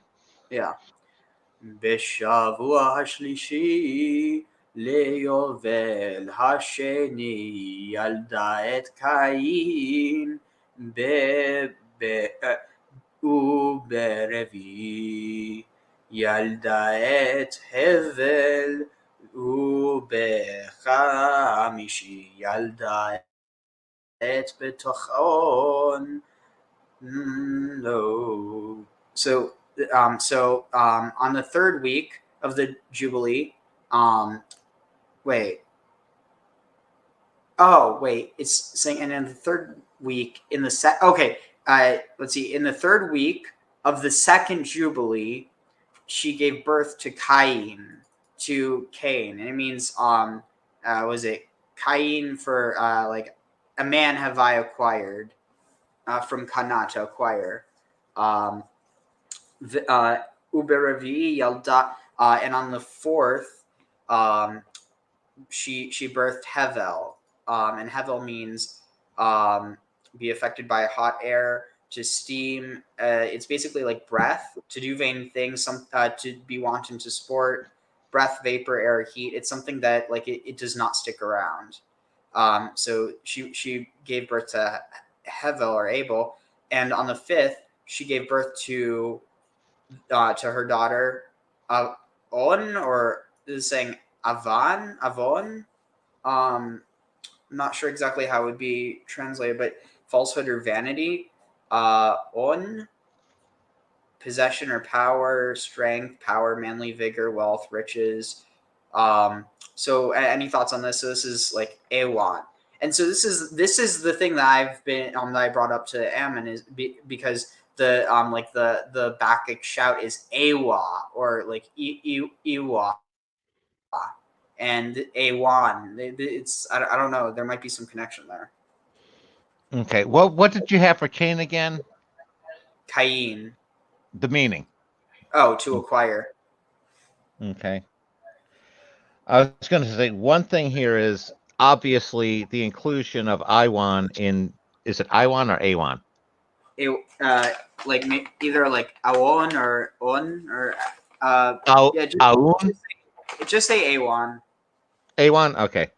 Yeah, Awan obviously is an inclusion that isn't in the Bible, because you only have the two sons in the Bible. And the idea of, what's that?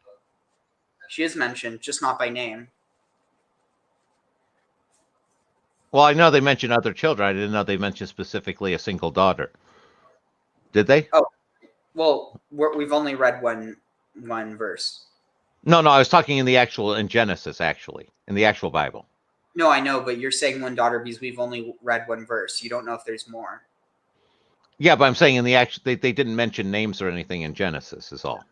No, but it says that Cain went off to the land of Nod and found a wife there. Yeah, no. I'm just saying that the inclusion of the daughter here is different than in the official Bible. Oh, yeah, definitely. Sorry. Yeah, so, no, and I'm definitely noticing huge parallel here is to something that we had touched on at times, which is the Prometheus, Epimetheus, and Pandora analogies. Mm-hmm. Interesting. So, so let's see. ושבוע הראשון ליובל השלישי הרג קין את האבל על כי לקח אדוני מידו מנחה לרצון ומיד קין לא לקח לרצון מנחת פרי האדמה. So, and on the first week of the third Jubilee, Cain killed Abel upon because of God taking from the hand taking a burnt offering, or like an offering from the hand of from his hand, referring to Abel. The Ratzon Meyad what was this? Accepted the sacrifice of Abel, but did not accept. Hold on. So Cain killed Abel because God took because he took the offering from his hand, was it like in favor, and from the hand of Cain he did not take for his favor minchat, an offering of prihadama, the fruit of the earth. Any thoughts on that? Yeah, no. What's jumping out at me is the whole giving, the accepting from Cain and the rejecting from Abel. And what I'm picking up on the previous parts, Adam was tilling the land as instructed as he learned in the garden. And this is one of those, I think that's going to be the distinction between the gifts as to why God accepted the one but not the other. And that's going to have a role to play here. And I'm also getting a feel of perhaps the daughter may have had a role to play in it too. Yeah, I was kind of thinking that as well. So, Vaimatahu al hasade v'damav tzaoku min ha'adama hashamayma b'nei akato ki nifal halal. So, and he killed him upon the field, and his bloods. Notice this, bloods, not blood. So if it was damo, it would be his blood. Damav is his bloods. And so the rabbis actually discuss this at length. Do you know about this interpretation? No, I've not heard any of the I'm sure, thousands of pages of discussions rabbis have on this. So his bloods, they cry. So notice this, his blood cried out, his bloods, they cried. It's not just saying his blood, it cried out. His blood, they cried out. Minha adama, from the earth. Hashamayma, not hashamayim, not from the earth and the heavens. It's from the earth. Hashamayma, to the heavens. Bin ne'akto. Let's see. Complaining. He nafal halal, because he was because he was fallen and cut down. Because he'd cut him down and fell him. So let's see what's this. Here, let me see if I can find that real quick, because I was trying to find something specifically on that. Oh, here, perfect. I think this is it. If God exists, how is it that evil exists? Why do bad things happen to good people? Now, in most religions, that is a challenge to faith. In Judaism, it's exactly the opposite, because It is the people with the greatest faith who ask this question most powerfully and most passionately. Abraham says, shall the judge of all the earth not do justice? Moses says, why have you done evil, God, to this people? Jeremiah says, God, I know you always win when we have an argument about justice, but tell me, why do the wicked prosper?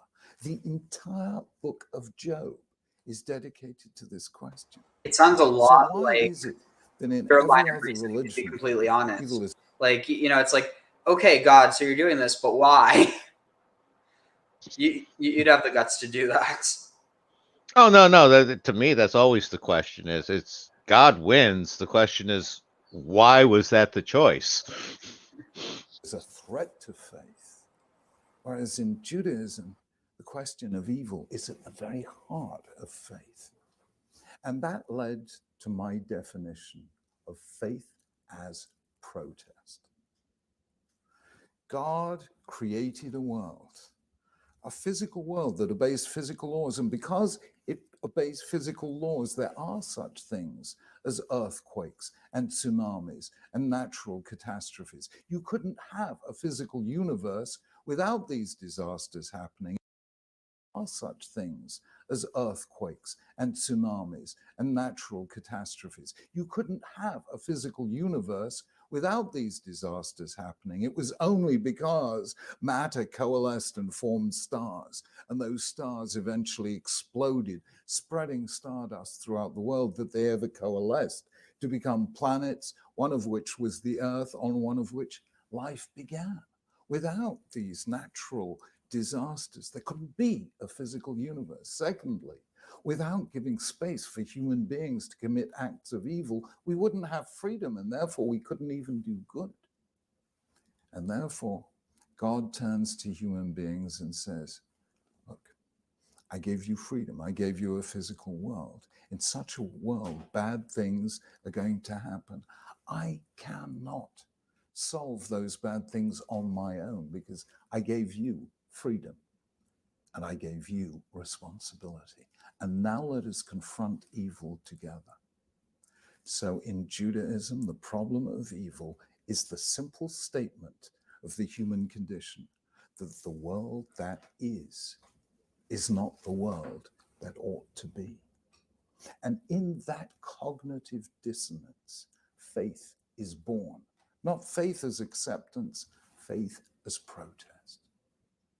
And the answer to why does evil exist is not a philosophical answer, it's an action.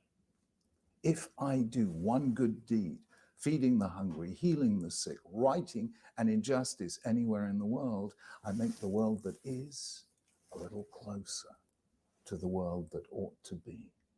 And that is why the existence of evil and protest against that evil and the human responsibility that God has charged us with to fight that evil is not the grit in the machine that wrecks faith. In Judaism, it is the machine that drives faith. We stand up and protest against evil by creating just societies, compassionate communities, and loving human relations. Wow, that man was a real treasure. He passed Judaism away, I think, is a God's few years call ago. to our Oh, sorry to hear that. That's that message, I agree with almost the entirety of it. The only part that I would nuance is I tend to look at it more as the derivative, where you try to make it better in the moment. You only have one choice. That's the choice you can make right now. And you can have a choice to make things better or worse, and you need to choose better. I totally honor his idea and totally support that vision of the future, and that's needed. I'm just saying I have an emphasis, especially in my immediacy, of choosing right in the moment. That's literally what he's saying. I don't think you said anything that disagrees with him at all. And No, I think I was looking at it a little more. I was looking at in the fine focus, and he was looking at the global sense. And you can only say one word at a time, so you can't speak to the global if you're focusing on the narrow, and you can't speak to the narrow if you're focusing on the global or speaking to. exists. Well, here It's not a I philosophy. just want to show you again because, like, to me, and I think this is maybe like maybe you interpret things, or maybe we're getting something different out of this. But it's very clear to me what he said was exactly what you said. So let's I watch. I Yep. think part of it is I'm listening for what he's not emphasizing and feeling that if there's something important that he didn't emphasize as strongly as what he did, that maybe I should add that part to the mix. Does that make some sense to you with my approach here, Ariel? Not so much that I'm disagreeing with what he said. I'm trying to emphasize and put maybe a little seasoning on it. Okay, yeah, it was just how the way you phrased it. But I do just want to watch it again, so that way we can hear. Absolutely. No, I agree. He was beautiful. I love that. Philosophical answer. It's an action. If I do one good deed, feeding the hungry, healing the sick. If he does even one, he's not saying you have to change the world. He's saying you just have to do one thing at a time. No, exactly. And we're saying the same thing from a different standpoint. I'm looking at it from more of a Robert E. Howard man in the arena sort of thing. It's like you only got one chance, sort of that you know, what was it? I'm trying the Eminem song. You only got one shot here. You only have one chance, and that's the thing you do in the moment. And which are you going to do? And you get another moment after you make that one. And if you made the wrong choice this one, hey, you got another one. You can make the next choice, next one. And that was the sort of emphasis I was doing. And again, he is absolutely so spot on. Not trying to detract anything from what he's saying. So what you said, it's almost kind of like what is it? Like if you have like you can like a coin flip. It's either going to be heads or tails. But except with this, you actually have an ability to judge. It's not a guess. And I guess part of it is I know this isn't in him at all. Is I know too many people who would take the approach of, well, I did one good thing this morning. I'm good for the day. And it's like, okay, you took a step on the right path, but you could keep walking. Does that make sense? Yeah. And I also think there's too much of a focus on that. People have to you have to go outside and physically do something. Like some people, that's not reasonable for them. It's ultimately doing the best you can with whatever you're given. Absolutely. It's one of my objections of part of the problem of religion is it inherently has to be a one size fits all because it has to fit one society, one group of people. And what you're saying is absolutely necessary. What everybody has their own individual spirituality, and religion is going to cut hard on a lot of people's spirituality. And I'm big on the fan of as much individual, as much, strength through diversity. Bring as much different spirituality to the table as long as everybody can get along. Know what I'm saying? Yeah, I also think that's, I don't know, it's just interesting because, I'm coming at this from a very different perspective than you because, religion, Judaism, when it comes to religion and Judaism, it's not something that you are or you aren't. It's kind of like how much you are, if that makes any sense. Like, it's not a binary thing. It's like, when it comes to religion and Judaism, it's a spectrum in a way that you really can't have with other religions because it's like you're either considered a good Christian or a bad Christian. In the case of Judaism, you're either an observant Jew or actually not even, because it's not that simple because you can't observe all mitzvahs, so you can only do that which you can. Basically, at the end of the day, it's like, are you observant? Like, do you even try or do you not? That's the only binary that exists with Judaism, as opposed to, I think it's maybe a bit different with other religions. Because, for instance, at the end of the day, you can you're going to be judged probably more in some churches than you. Well, actually, hold on. So, the judgment that you do have, within synagogues, is much more on a social basis than on a religious one. It's interesting because sometimes, sure, I don't know, I'm kind of talking in circles, but anyway. I think part of what you're trying to say is, in a large extent, Jewish social customs are much more settled, and they have a lot of variance in their religious the religious debates. and other people have it the other way around, where you don't argue about the religion, but you can have more variance in your little social setups. Yeah, Were you going that route? kind of. Yeah. Righting an injustice anywhere in the world, I make the world that is a little closer to the world that ought to be. And that is why. So honestly, yeah, listening to this back though, I think he's emphasizing exactly what you were emphasizing. Philosophical answer. It's an action. If I do one good deed, feeding the hungry, healing the sick, righting an injustice anywhere in the world, I make the world that is a little closer to the world that ought to be. And that is why the existence of evil and protest against that evil and the human responsibility that God has charged us with to fight that evil is not the grit in the machine that wrecks faith. In Judaism, it is the machine that drives faith. We stand up and protest against Maybe evil it's just a relative by thing because creating it seems like just he's emphasizing societies, this part at the compassionate end. communities, and loving human relationships. But Judaism is God's call to our responsibility. So much of the problem is that us versus them problem. yeah, which is why the story of Cain and Abel is so interesting, because it's literally just me versus you, or him versus like it's this idea of you have two people, but it's not like a group. It's not groups of people. They're from the same group. This is the one of the phraseology that I put to it. This is where Cain puts me in front of we. And the individual takes priority over the group, as opposed to the individual prospering within the group. Yeah. Let's see. Here, I'm just trying to see if I can find it. Okay. Building your online business? Or here, let's read a bit more first. Yeah. All right. So let's see. Oof. Yeah, we're not even on the fourth. Okay. So let's see. Oh yeah.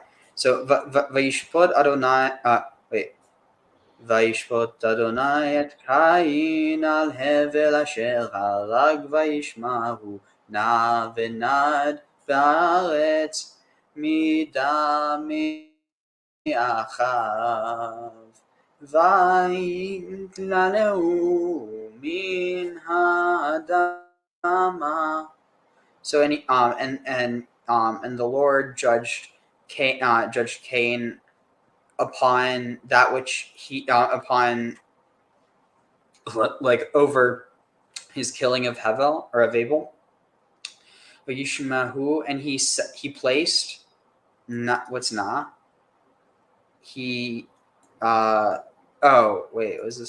is this because, is it saying, oh no, he moved, it's saying he placed and moved and Vinod.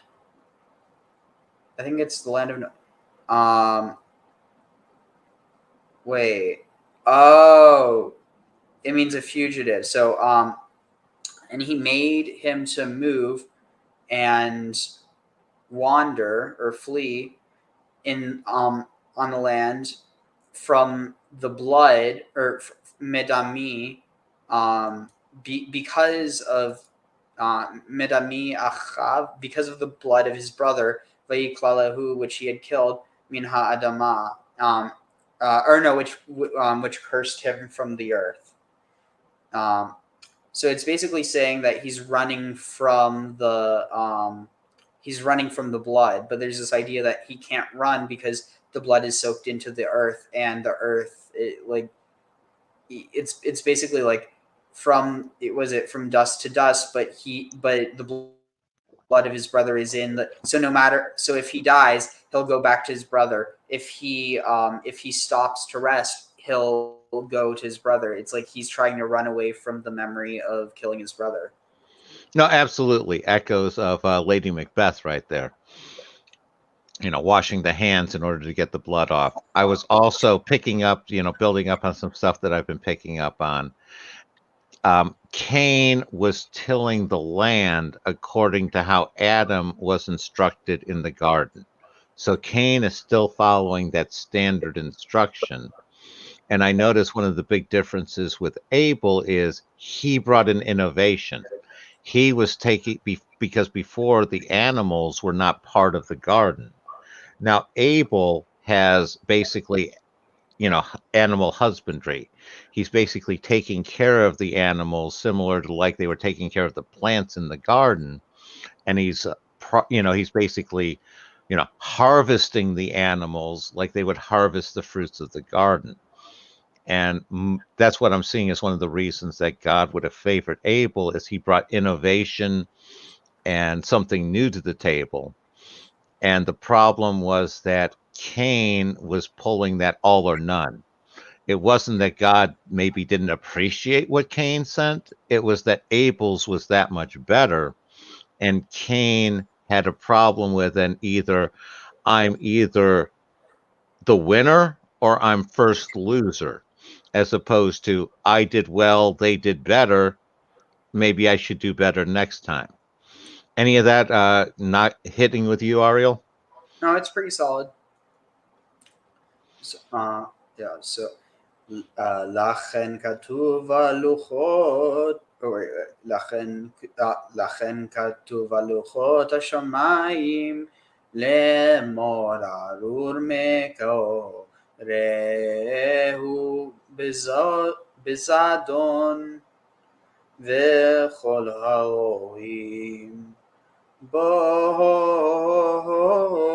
יאמרו אמן. So, therefore, it is written upon the heavenly tablets that it was said, "Cursed from thus," or "Cursed is the one, Bezadon, who in violence, who was this Makah, who strikes or who wounds his fellow or neighbor in violence, and all who see it will say amen, or will say they saw it. Let's just continue. והאיש אשר יראהו והחריש מלינלות בו ארור כמוהו. And the man that saw him, the Harish, and that saw him, like planned, or what was this? That saw him cut, or who has seen it but has not engraved it, or who has not, like, I don't know, meleanot, and not, I don't know, Bo Arur Kamohu, they will be cursed like him. So it's saying if you see it and you don't say so, see something, say something. Otherwise, you're just as bad as the other person.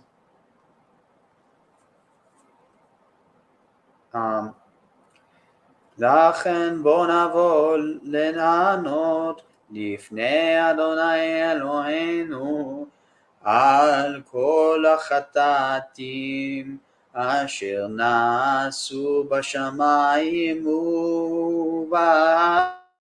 ובארץ, באור ובחושך ובכל המקום. So therefore, they what is this? Therefore, let's see. Come when we come, leanot, to dwell, lipnei. Also, are you there, Graham? Just making sure. Yep, I'm here. Okay, so when we go to dwell before the presence or the face of our Lord, the Lord our God, upon all the sins that we have done in the heavens and on earth, in the light and in the dark, and in all places. Interesting. What do you make of this? For all the sin which is committed in heaven. What is this? I have to go to the bathroom, but I'm listening. Yeah, no, I'm picking up several different things going on here. One of them is this whole idea of like the chain of events. And that's where if you see something, you have to say something. And the idea of the the treacherous smiting of the neighbor with an understanding of that's sort of a explanation of a justification of a self-defense. But it's that you're doing it treacherously, especially that treacherous one where you're doing it underhandedly, maliciously, again, that putting me over we, where you're being underhanded about it. And they're basically saying that somebody who sides with that one, that it's okay to be treacherous and all that, is basically just as bad as Cain. Even if they don't participate in the murder, basically it's an endorsement of the mentality of that might makes right, and if I can take it from you, and because I have the power, it makes it okay. And I'm picking up here on the last part about how when they're talking about being in the presence, they're talking about that that Elohim Ouroboros going on there. And what I'm seeing is sort of the idea of that's producing power / truth / light. It's tough to say when you're dealing with this level of abstractedness.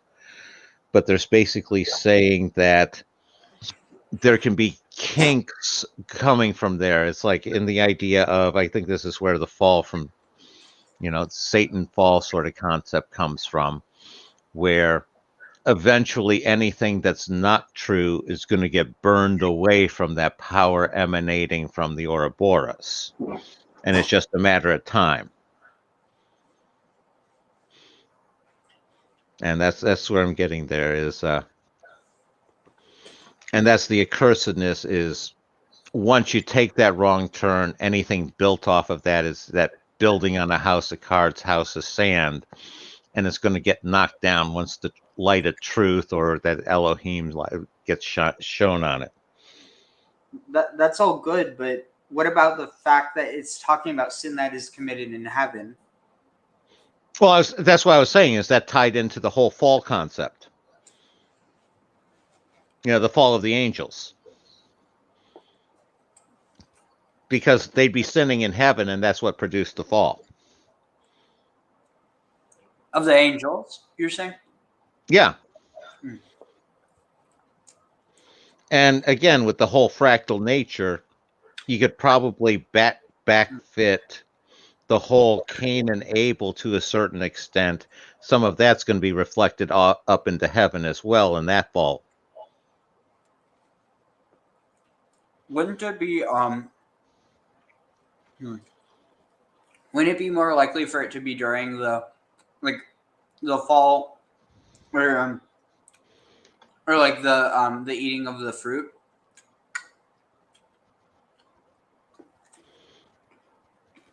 Well, what you're seeing here is another iteration of the eating of the fruit on a different level. The eating of the fruit was like the sin of Adam and Eve between each other. This is that's a sin of love. This is going to be the sin of violence and anger sort of situation. So I guess what I mean is, so when Eve is being tempted with the fruit, the snake says, if you eat of the fruit, you'll be like gods, or you will be like the Most High. And then what is it that Satan supposedly says? I will mount the heavens and I will become like the Most High. Like, it's a direct parallel. It's this idea of becoming like God. So I think it's more likely that the fall from heaven occurs when Adam and Eve eat of the fruit. Maybe it's like if you're interpreting the serpent as being, a seraph, or, the fallen angel, then you could interpret it. It's trying to get the creation to, or the humans to sin or to eat of the fruit so that it can do it as well. Or because it already has in the past, and this is a continuation of the temptation and falling. Oh, Again, that's a good point, because the snake literally is like hanging out by the tree. It's talking, which is supposedly abnormal, or I mean, it's explained that the mouths of all the animals were shut, but like that's not. I don't think that's mentioned in the Bible, like directly. So that's something that's added. So it seems like the understanding is that the fact that the snake talked was special. yeah, no, and what you're catching on is what I was referring to with that fractal aspect, where it's reflected back and forth up in the heavens and down on earth, and back into time and forward in time as well. So yeah, let's see. So, ויבחו האדם ואשתו את הבל 4 שבועים. So, and Adam and his wife wept for Hevel, for Abel, for 4 weeks, 4 weeks of years. I mean, here it says 4 weeks, but ובשנה הרביעית לשבוע החמישי התנחם וידע עוד את אשתו ותלד לו בן ויקרא את שמו שם כי יאמר שת לנו אלוהים זרע אחד על הארץ תחת האבל כי הרגו קין. So and on the Ubishana, and on the 4th year of the 5th week. Yeah, I got that right. I promise I was not looking at English. I looked down to check. So on the 4th year, is that what I said? Yeah, 4th year of the 5th week. Nacham, they comforted, or they were comforted, and they knew more. They knew each other. He knew his wife. He knew his wife more, and they birthed and she birthed him a son, and they called, and his name, and he was called, his name was called by the, and he was called his name, and he was called by his name, which was Shet, or Seth. Because it was said that Seth was given to us, Elohim Zara, God seeded him for us. So because Seth was given to us by God as another seed upon the earth below Abel, because he was killed by Cain. Interesting. No, I'm picking up any significance you see in the 4 weeks of years and mourning, because that 4 seems to have some significance, because it seems to be part of this cranking the wheel 4 times process we're looking at. Honestly, I have no clue. So, okay. Let's see. So the other one that jumps out to me is they're referring to it as the second seed, because 1, Cain is still alive, so he does kind of count. And 2, it seems like a pre-echo of Abraham and the sacrifice of the firstborn. So this, it doesn't say second; it says another. The words acher. Okay. Yeah, that's one of the reasons why some of these translations. I wish there was a way to do a translation without. Actually, wait here. Let me see real quick, because I Well, think you saw where you can do your own translation. yeah, but what I mean is it possible to just copy what they see? This is the thing. I don't want to have to do it. Oh wait, copy text. I think that. See, no, that's the thing. Like, it should just have this version. I should be able to edit it. I shouldn't have to translate it all. I should be able to correct it. It should be an edit, not an ad. But unfortunately, that doesn't seem to be a thing. Anyway, so I don't know. What you need is a wiki version of scripture. That could get really problematic. Oh, I think that's what we looked at in the first part of Christianity there, didn't we? The first part? Well, they settled down pretty much after the 3rd century. Anyway, so Ubashavua hashishi holid et batu atzura. So, and on the 6th week, she bore his daughter Atzura or Azura. Otzer. What does Atzar mean? Asher Yatzar. No. So, any thoughts on this name? What immediately jumps out are the Azuras from Hindu mythology. Interesting. Let's see. So, let me. And I'm still wondering what happened to the previous daughter. So what's this daughter is So okay, let me get down. What was the definition you were giving to Seth? So Seth means like appointed or fixed, I think. Let's see, where is it? Wait, where are we? Okay, okay, here, Seth. Where's Seth? Shet. Foundation. So, like, for instance, the foundation stone is Evan HaShtiya from Shet. Yeah, so this is again producing some of that expansion contraction to the middle that we were talking about with Kara, where you had Adam and Eve, expansion with Cain, Abel, and Awan, and then you got a contraction down again with Seth as being the unified focal point to go forward from. Did you just say contraction?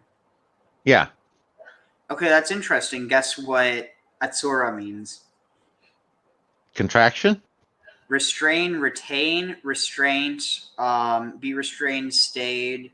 Here, listen to this. Restraint, hindrance, restraint, coercion, assembly, confined, held in. That's a very similar meaning to contraction, right? Yep. So like, can you just explain what you said again? Because I was kind of distracted because it connected. Yeah, no. This is definitely where we get our good interference patterns and feedbacks here. No, I was talking about how when we were talking with Kara, you have that expansion and then contraction back to the fixed point. Expansion, contraction back to the fixed point. You started out with, the Aleph, then you had the 3 mothers, which then became the Elohim as the fixed point, which then produced stuff and so on. And you had Adam, and then that expanded to Adam and Eve, and that now we're having the fixed point being Seth, and that from which you're expanding. Oh, I see. So, Vayikach Cain et achuto on lo leisha v'telelo et Chanoch miketz hayovel haravi. So, and Cain took for himself. So see, it says Cain yikach, and there when it talks about Adam taking for himself a wife, it uses the same one, so it's referring to the one who takes it for himself. Even though the word here is Vaikach Cain et achuto, it's saying he took his wife. It's referring to his own wife, even though it's not ha achut ha achut it's me or whatever it would be. But anyway, so and he took Cain and Cain took his sister Awan or Avan, for himself as a wife, or to be a wife, and she bore for him Enoch. Miketz at the end of the Yovel of the fourth Jubilee. Ubeshana harishona leshavua harishon leyovel hachamishi nivnu batim al hadama vayehi kain Bona'ir vayikra shema keshem bano chano. So, and in the first year of the first year for the first Bishana Harishona, in the first year, Leshavua Harishon, in the for the first week, Leyovel Hachamishi, to the first, or to the fifth Jubilee, Nivnu Batim al Haaretz, they built so that Cain and his wife built houses for themselves upon the land, and Cain was built. Oh, 1 second. Let's see. 1 second. Here shoot, 1 second. So let's see. Oh, that was okay. So sorry, where were we? Okay, so so they built houses for themselves upon the land, and so it was Oh, and so Cain was a builder, built a city, and he called it its name, or her name, the name of the city, as the name of his son Enoch. So yeah, in the first year of the fifth week of the fifth Jubilee. That's interesting how it has the Jubilee as so it's the first year of the first week. Is weird. It's like, it seems like it's like a weird misordering or something. So you have Shana, Shavua, and then Yovel, when it should be Shavua, Shana, Yovel. So anyway, what do you think about this? Definitely interesting. One thing I'm picking up here is a very definite evolution of civilization going on here. Because you have how Adam was taught how to take care of the garden, basically how to till the land. That was following on with Cain. Seth then added animal husbandry to it.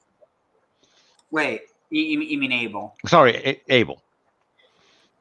And then you ended up with, then Seth was a reset for Adam, but on the side of then on the side of civilization, you had Cain and Awan going off and basically building the first houses, because you didn't have houses before Cain built the first house there. And there's definitely an equivocation between the name Enoch and, say, the house, because it would seem like the name Enoch would be almost the same as a house, in which that's the house they're building. And you're looking at a parallel descent where Seth is the fixed point, that's the human body, and Cain is building an artificial house out of stone and all that one in order to house things. Am I resonating at all with you, Ariel? Definitely. I just wanted to point out the fact that you said that Set was a reset. Totally unconscious. I know. It was just interesting. Let's see. So I'm just going to read down to 20, and then we'll translate it bit by bit. So it's weird because after I sing it, it's that much easier to translate. It's so weird. I don't know how to explain it. Ve'adam yada et chava yishto v'teledod tisha banim v'shavua החמישי. ליובל לקח שת את החוצו עצורה לו ולאישה ותלד לו בשנה הרביעית. את אנוש הוא יכול לקרא בשם אדוני על הארץ, וביובל השביעי בשבוע השלישי לקח אנוש את אחותו נעמה לא לאישה ותלד לא בן בשנה השלישית לשבוע החמישי ויקרא את שמו קינן. ומקץ היובל השמיני לקח קינן את אחותו מהללת לו לאישה ותלד לו בן ביובל התשיעי בשבוע הראשון בשנה השלישית לשבוע ויקרא את שמו מהלל. בשבוע השני ליובל העשירי לקח מהללת עדינה בת ברחל בת אחות אבב לו לאישה ותלד לו בן בשבוע השלישית בשנה השישית ויקרא את שמו ירד. כי בימיו ילדו מלאכי אדוני הנקראים שומרים על הארץ ללמוד את בני האדם משפוט ומישרים לעשותם בארץ. וביובל עשיתי 10 לקח לא ירד לאישה את ברכה בת רצוצל בת אחותה אבב. בשבוע הרביעי ליובל הזה ותלד לו בן. בשבוע החמישי בשנה הרביעית ליובל ויקרא את שמו חנוך. את שמו חנוך ויקרא את שמו חנוך. So okay, this is really interesting. So let's see where we were on 12. So and the man knew his wife, knew Eve, his wife, and she bore him 9 more sons. And on the 5th week of the Jubilee, Seth, okay, yeah, in the 5th week of the Jubilee, Seth took his sister Atzorah for himself as a wife, or for a wife, and she bore him in the 4th year of the in the 4th year, Enosh or Enosh. He was hachol, he was a sand, or he was profane, it's saying. Oh, he was like polluted or defiled. Likra, to be called Bashem, to be called by the name God upon the earth. What? Oh, wait. Oh, it's saying he began to call on the name of the Lord on the earth. That's weird. Okay, that's weird. Hachol.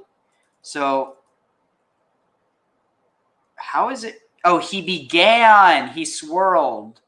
Wait, hachol, the first. So it's saying he's the first to call the name of the. It's interesting how the difference. Oh shoot, where did I just go? So notice this. The way that it could be translated, if you translate it wrong as to lose, profane, or defile, it could be he was he defiled to call by the name of God upon the earth. You could accidentally interpret that to be he was defiled because he was called by the name of God upon earth. But that's not what it is. It's So it's like it's interesting because at the end of the day, you have to look through all the potential meanings to find the best one. No, I think you found something very interesting there, Ariel, because you're talking about that with those double letters where you could go either way of it. And this seems like one of those where you can either before Amos, that's Amos we're dealing with here. Famous Amos, what? No, Which son are we dealing with here? Enosh. Enosh, yeah. With Enosh, it sounds like before this, they couldn't call the name of the Lord. He was the first. This is the stage in which that becomes possible. And once you can do that, you can either call on the name of the Lord for good or bad. You're forced into one of the two. And this is like that choice of good and evil. You're adding another dimension of power of choice going on here. Any of that resonating with you? Definitely, yeah. All right, let's see. So where are we? Let's see. So let's see. And on the but seriously, there is something to this. I'm seriously onto something. I forget what he was talking about, but it reminds me of this. But like just chanting it, it's like you absorb it in a different way. I don't know how to explain it. It's wild. No, and again, now you're echoing a lot of what you hear from the East, especially out of India, where it's the sound vibration resonating with parts of the body, and it's a feedback mechanism that it's hitting everything that you're talking about. I 100% endorse it, but you're hitting on areas that it's tough to put into words that if you haven't experienced it, like describing the color blue. It's also interesting because it's like you described it as, it comes or like it emanates from the East. But what if it's just that we forget from the West? Oh, no, I definitely agree with that. I was just saying that's where you see the tradition still existing. Definitely, yeah. It's just kind of one of those like forward, backward, like how you could refer to either way. Anyway, so let's see where are we. So on the 6th, Bishvi'i, Sheva. No, sorry, I'm tired. Just because I'm able to remember some stuff doesn't mean I can remember everything. So on the 7th Jubilee, or on the 7th Yovel, in the 7th, and this 3rd week, Enosh took for himself his sister Naamah, which means pleasant. Though interestingly, Naamah, what's this? It says sister of Tubal-Cain, the wife of Noah. Why was she the wife of Noah? Called because her doings were pleasing, so she was called Tubal-Cain's sister was a different Naamah, and she was so named Naamah.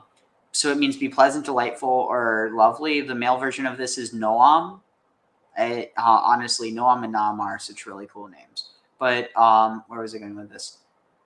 Oh yeah, that I think Naamah is also like the name of like some sort of, I forget, it's like some sort of like demoness or something in Jewish tradition. I forget, but it might be spelled a different way. Anyway, so he took for himself his sister Naamah for himself to be a wife, and she bore him a son in the 3rd year, on the 5th week, and called his name Kenan or Canaan. So not Canaan, Canaan. Or Canaan or Canaan. So, and this is the thing. People in English call Canaan, they call it Canaan. But this is actually Canaan, potentially. Let's see. This is saying, Canaan or Canaan. This is saying Enosh. Is Enosh the son of Seth? Yes, Enosh is from Seth. One of the things I'm looking at is they haven't explained where, they didn't date where Noam came from. What do you mean? I mean, the sister of Enos. His sister. They didn't say, they didn't mention when she came about. Oh, so they did mention it. They mention it when they bear the sons. Well, so And that's they the had thing. mentioned it. They mentioned it with the daughters before that. I'm just noting that this was the first time they didn't. That's all.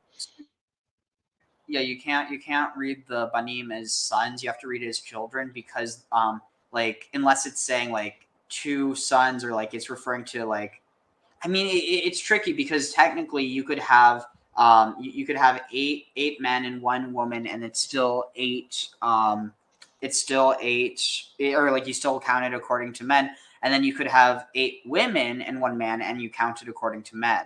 So so it's basically just saying that they had 9 more children. Yeah, and what I'm seeing with Adam and Eve is that brings you to a total of 12. Because you got Cain, Abel, Seth, and then 9 more sons. And they're not counting the daughters. That's a really fascinating find. So they don't mention any more daughters other than the initial 2 of Awan and Azura. Well, I think it's, yeah, I mean, it's interesting how they do it, but it does mention them. So, like, Nama is his sister. No, well, Nama doesn't come from Adam and Eve. Nama comes from Seth and Azura. Wait. Oh, sorry, you're right. Okay, yeah, okay, I see what you mean. So, Trust me, I'm the person who understands the insult of "you are your uncle's son." Wait, what? It means, yeah, it means you're a child of incest. Please tell me that's just a joke. That is a joke. Okay, good. But it's one of those convoluted jokes that people don't realize if they don't understand, self-referential logic like I do. Right, so I wasn't referring to you, Ariel. It's just like I said, it's one of those. Oh no, I know. The reason I was confounded was because I didn't know if you were being serious. Well, it's a serious concept, but yeah, I use it as a joke. It's one of those. I'll often joke. I'll sit there and use that. That's how you insult stupid people and walk away, because they'll sit there trying to figure you out and probably never will. Yeah. So I don't know what sea kelp means by hypercube, but William said I'm reading this also. Like the singing Ariel, resonates with me too. The Hebraic language was designed not only sonically but numerologically and mathematically. I mean, yeah, it's interesting. I mean, I don't disagree, but it's also not a claim I'd make because it's like, then I'd be feeling like I'd be falling a bit too much out of my own specialty, but it's interesting. And I like from a theological perspective, yeah, it definitely is. And then Blazing says, morning, everyone. I was going to say, you don't have to make that claim. There are plenty of other people who have long before you were born. And the same claims also made towards Sanskrit as well. Mm-hmm. So, and at the end of the 8th Yovel, I'm just going to say Yovel instead of Jubilee. Jubilee is just such a, it sounds so like juicy and fruity, and it's like, I mean, honestly, like a peach Jubilee, I think that's something, I don't know what it is, but it sounds good. But I'm sorry, when I'm talking about the Jubilee, I don't want to have to say Jubilee every time. Yovel's easier. So at the end of the 8th Yovel, Canaan took his sister Mahalalit. Here it's saying Mohalaleth. This is a weird. Well, this is 1917. To be fair, is there another translation? Let's see. Translations? No, there's only one. So he took his sister Mahalalit for himself to be a wife, and she bore him a son in the 9th Jubilee. Dang it! I just did it again. In the 9th Yovel, in the first week, in the 3rd year, Lishvua. Wait, no. Hold on, I'm reading this wrong. So, in the ninth Yovel, the first week, the 3rd year, and then something Lishvoa for 7 days. What? In the first week? Oh, it's saying Lishavua for the first week. It's just implied that it's for the week. Okay. So Vayikra et Shmo Mahalel. and they called his name Mahalalel. Okay, that's interesting. So he's marrying. So Canaan is marrying Muhalalit, and they're birthing a child named Muhalalel. Again, reminiscent of Tefnut and Nut that we were talking about. What do you mean? Well, Nut was the daughter of Tefnut when we were talking about the Egyptian stuff. Oh yesterday. yeah. And then so also here, so Mahalal, so Mahalal or Mahalal means like praised or like from praise, Mahalal. And then El is God, so like praise of God. And then Mahalalit would be like I don't know how you would translate that because it seems like it would Muhalel it. So it's just like little Muhalel, I guess it's saying. And on the second week, for the Jubilee, for the 10th Jubilee, Mahalel took et Dinah, bat Barachel, took Dinah, the daughter of Barachel, bat Achot, the daughter of his sister. Wait, what? It's saying bat Achot. Oh, the daughter of his Achot Avav, the brother of his father, for himself to be a wife, and she bore him a son in the 3rd week of the 6th Yovel, and called his name Yared. So, let's see. Wait, what was this? Some of us call it Arkansas marriage. I'm an amateur philologist, and you can call it a J. I kind of lost the context of that, but so something I want to point out here. So Barakiel, or at least that's how it translates it. Here you just have like Barachel, El doth bless, or El blesses. So something that's important here is that this is really like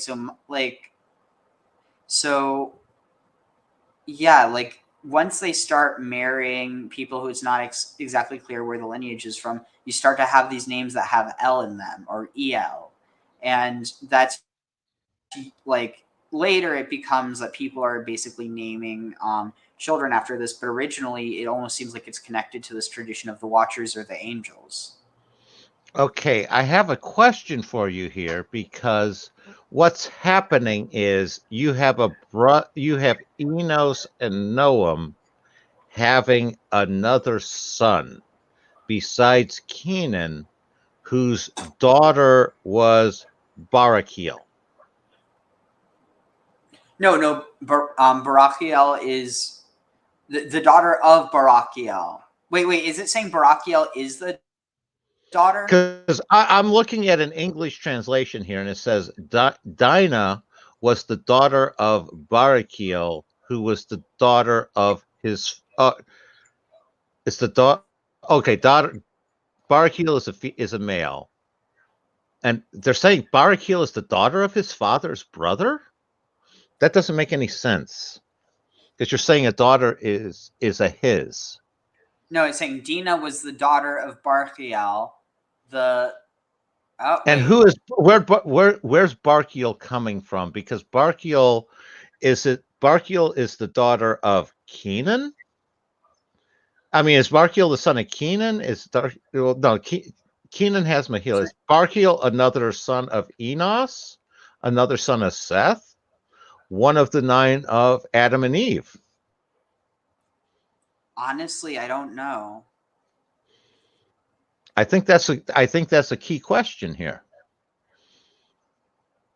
I'm trying to look it up. So, let's see. If anyone knows, they should answer. Okay, listen to this. Barakiel is one of the angels in archangels in Judaism. Means God is blessed. He's the archangel of blessings. In the 3rd book of Enoch, he's described as one of the angelic princes with a myriad of some 496,000 ministering angels attending him. He is described as in the Almadel of Solomon as one of the chief angels of the 1st and 4th Korah. In Jewish tradition, he is often associated with blessings the planet Jupiter and the sphere of Chesed. Let's see. Yeah, and so listen to this. The third book of Enoch describes Archangel Barachiel as one of the princes of the host who is appointed over the second heaven, which is the height of Merom Rakia. Listen to this, Rakia. He and the other holy princes are said to be accompanied by the 496,000 myriads of ministering angels. So I was going to say, by that reading, it doesn't sound like you can call Dinah entirely human. That's what I'm kind of thinking, but we might be missing something, so just keep that in mind. Yeah, notice how I'm saying kinda and sort of. That's why I'm trying to hedge the interpretation and saying that's where it's sort of leaning to, because that's why I said it's Kihu is a Barakiel. Because if you're saying the Barakiel is an angel, now we got something else going on. Also, I want you to take note of this. Her name Dinah literally means judgment. Okay. So you have Judgment, who is the daughter of Blessing, or the blessing of God, or the angel of blessing, potentially. And then here, also look at this. So Canaan. So who was the angel of blessing? Was that Mulalith is blessing? No. That would Barakiel, Barakiel's blessing. Yeah. Yeah. Mahalel just means like from the praises of God, or praise from God or something. Let's see, where are we? So let's see, Yared. So it took for wait, do we already read this whole thing? So what was the meaning you had for Canaan? Oh yeah, so let's see, where is that? Sorry, I didn't not this down, or Ariel. Sorry. No problem. So Canaan means to put up, to build, or to build a nest. Yeah, so it's like to build. So Canaan is to build, whereas, and given this isn't how Canaan is spelled, it's important that people realize this. This is spelled with a kof. Canaan is spelled with a kaf ayin.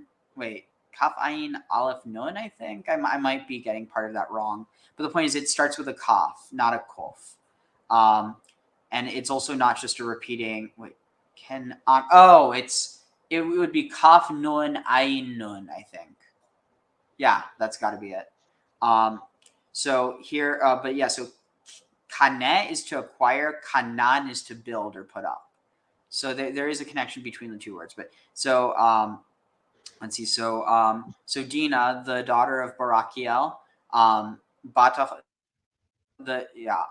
took her for a wife, and she bore him a son in third week of the 6th year, and called him by the name Yared, or Jared. Yeah, just going back. Go ahead. Real quick, I'm going to forget this. So there's also this theory that some of these names are actually also. So remember how Enoch had a city named after him? Yeah. So what if Jared did too? No, and that fits totally in with my my fractal level sort of stuff. So, but do you know what city would be Jared? Yared? Wouldn't that be like Jerusalem? Would be my guess. No. Think about it. Play with it around. It literally, you just need to add a single. Okay, what are the possible vowels you could add to Yared to make it a city? Okay, Yerida, Yerday, Yerdo, Yerdu. Eridu, okay. Yeah. No, interesting. I mean, I don't know how accurate that theory is, but anyway, so Kibayamim Yardu. Okay, this is interesting. So now it's playing on the fact that his name is Yared, which means to go down. So Kibayamim Yardu Malache Adonai Benakrim Shomrim Al Ha'ar. So because in those days, the angels of God went down, and they proclaimed.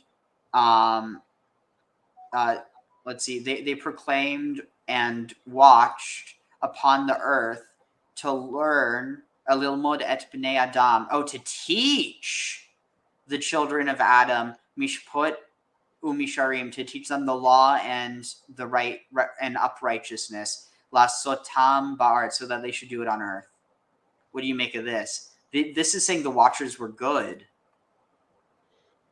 Well, yes, no, that's always been one of the points that I've gotten out of there is the Watchers were always good, but then you had a host of them that fell.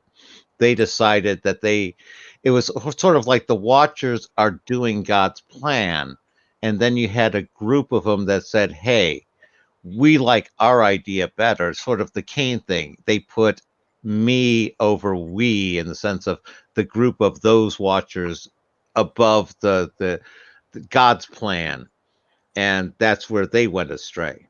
Does that make sense with you, Ariel? Yeah, it's like you have the Yardu, the ones who go down, and the Naflu, the ones who fell down.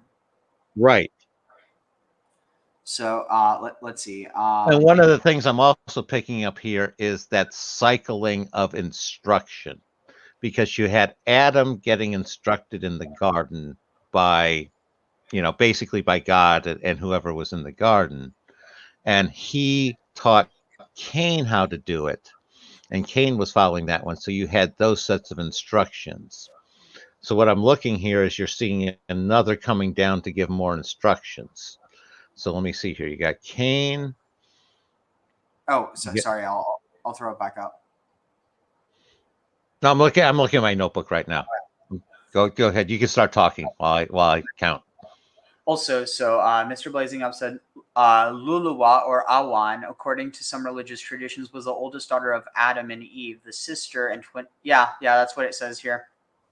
The sister and twin of Cain. That would make her the first female human who was born naturally. Interesting. They were literally fighting over the first natural woman. Because Eve was the supernatural woman. Yeah. No, I had picked up on that one. Remember when we were talking about that, and I had the thought of maybe that was part of what they were fighting over. Yeah. And again, that boils down to that reproduced. Cain and Abel were fighting over which one was going to get the sister, to a certain extent. Yeah. So William says instead of saying Jubilee all the time, you can call it J for whatever verse. That is just that is that context. Okay. And then Luluwa means beautiful pearl. In what language, I wonder? I'm sure you know if you're referencing this. When William says, when Graham was talking about incest, it brought up here that is called an Arkansas marriage. That is that context. It's an attempt at humor. Oh, no, I got that part. I was wondering about the J. And then William said, thanks, Mr. Blazing Up 420. Wait, what's that in response to? Oh, maybe to his comment. So the brick god was called Kula. He was made from a pinch of clay by Enki. In Mesopotamian mythology, Kula is the god of bricks and construction, the divine builder. The Watchers are on the moon. Play the words moon friend in reverse. It says Nephilim. No, it would be like Denif. Okay. But that doesn't mean anything. I mean, it's interesting, but I think it's kind of like Gematria. You can't take it too seriously just because you have... I mean, also, where does it say the Watchers are on the moon? I mean... Does it? I'm not saying that you're lying. Is it referenced somewhere? But maybe it's like this idea that they go down from the highest heavens to watch that probably makes the most sense. So then maybe it's saying that the stars are the Watchers, or like the planets are the Watchers, and that they teach mankind from Earth. But then there were the Watchers who decided to go further down to the Earth because they wanted to mate with humans. Maybe that's the context. I don't know. But I'm also picking...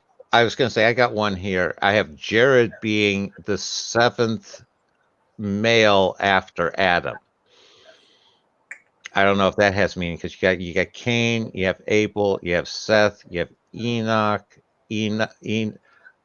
Oh, sorry, Enoch came from Cain, but descent from Adam. You also have Enosh, Canaan, Mahal, Jared. There's something around 7 going with Jared and a descent there that I'm picking up on. I don't know if I'm forcing too much. I very well may be.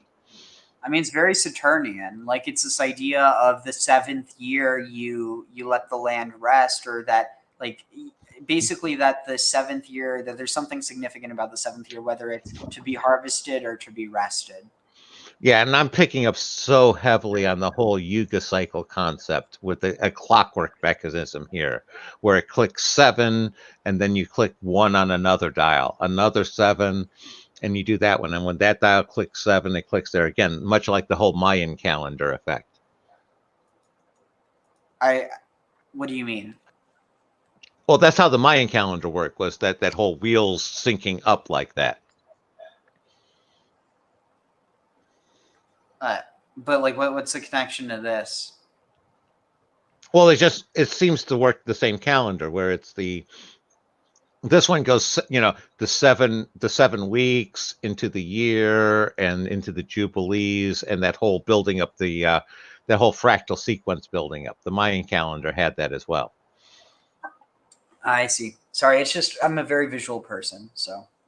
Understood. You'd see it better. I'll see if I can find a chart that shows like the Yuga cycles and the Mayan calendar and all that side by side. That'll help better for you. I keep thinking you're saying Yugoslavia.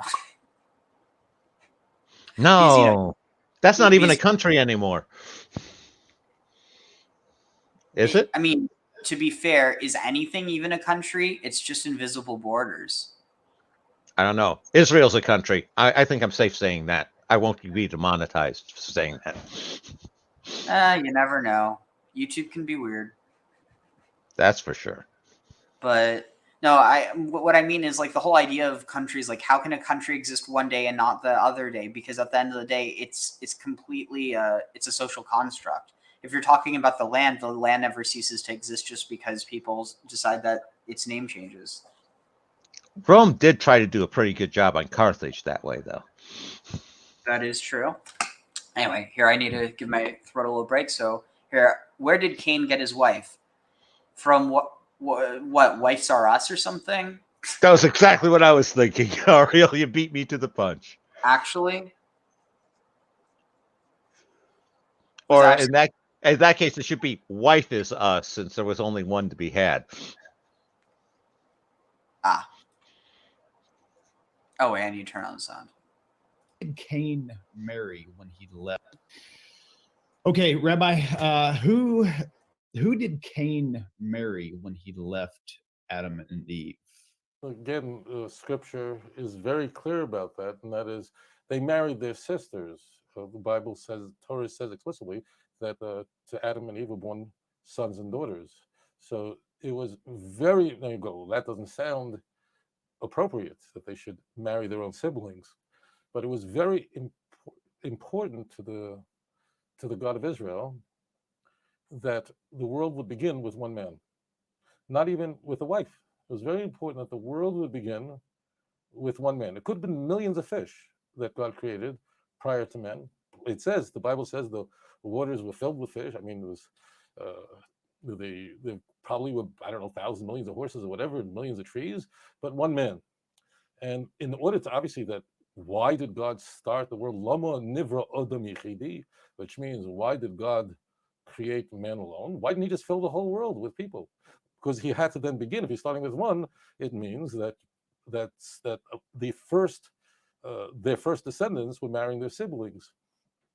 And the Talmud asks this question because it's very obvious that God did not want to start the world with more than one person and eventually one couple.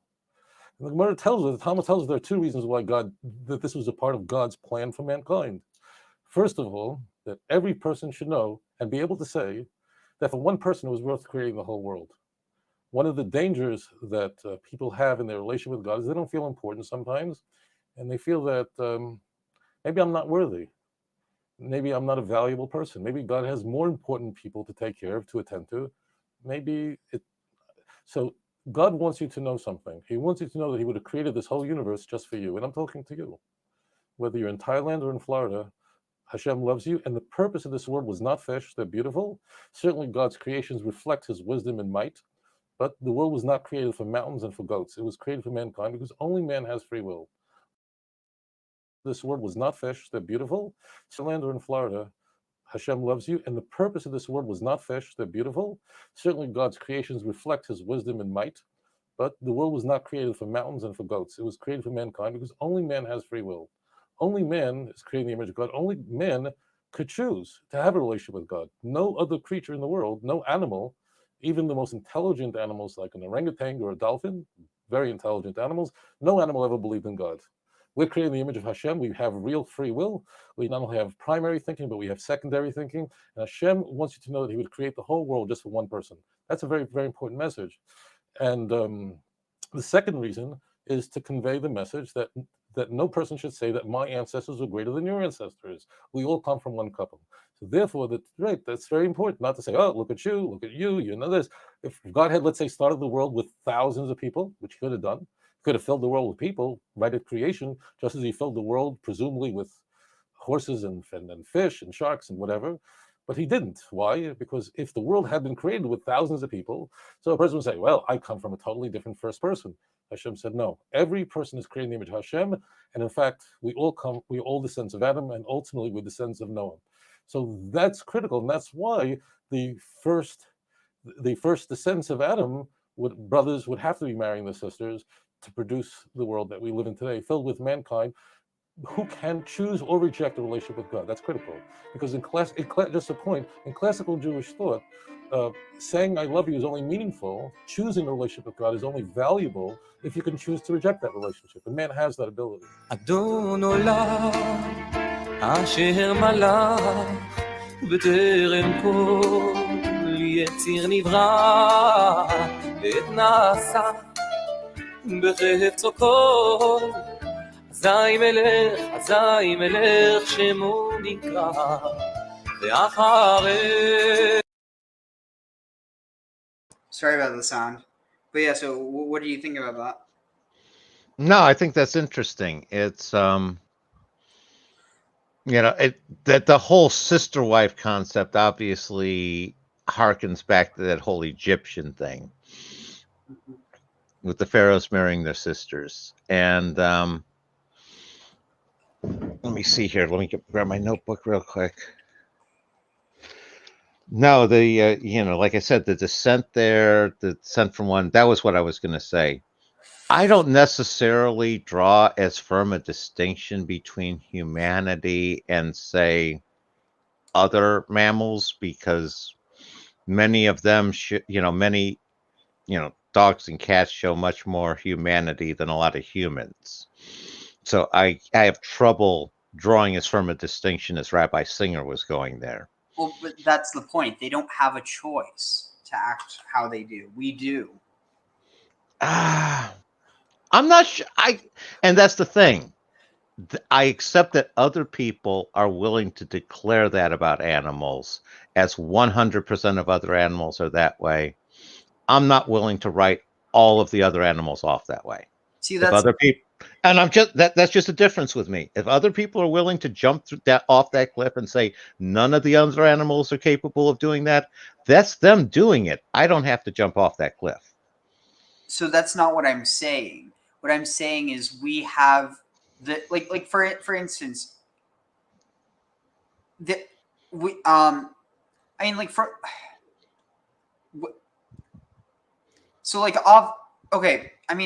arguably animals will, not always, but in most cases they'll do what's best for their own survival, and but they also work as a community. Now humans, we're much more adaptable, but at the end of the day, I'm not saying that humans are have something that other animals. Because at the end of the day, you can never say anything one way or another.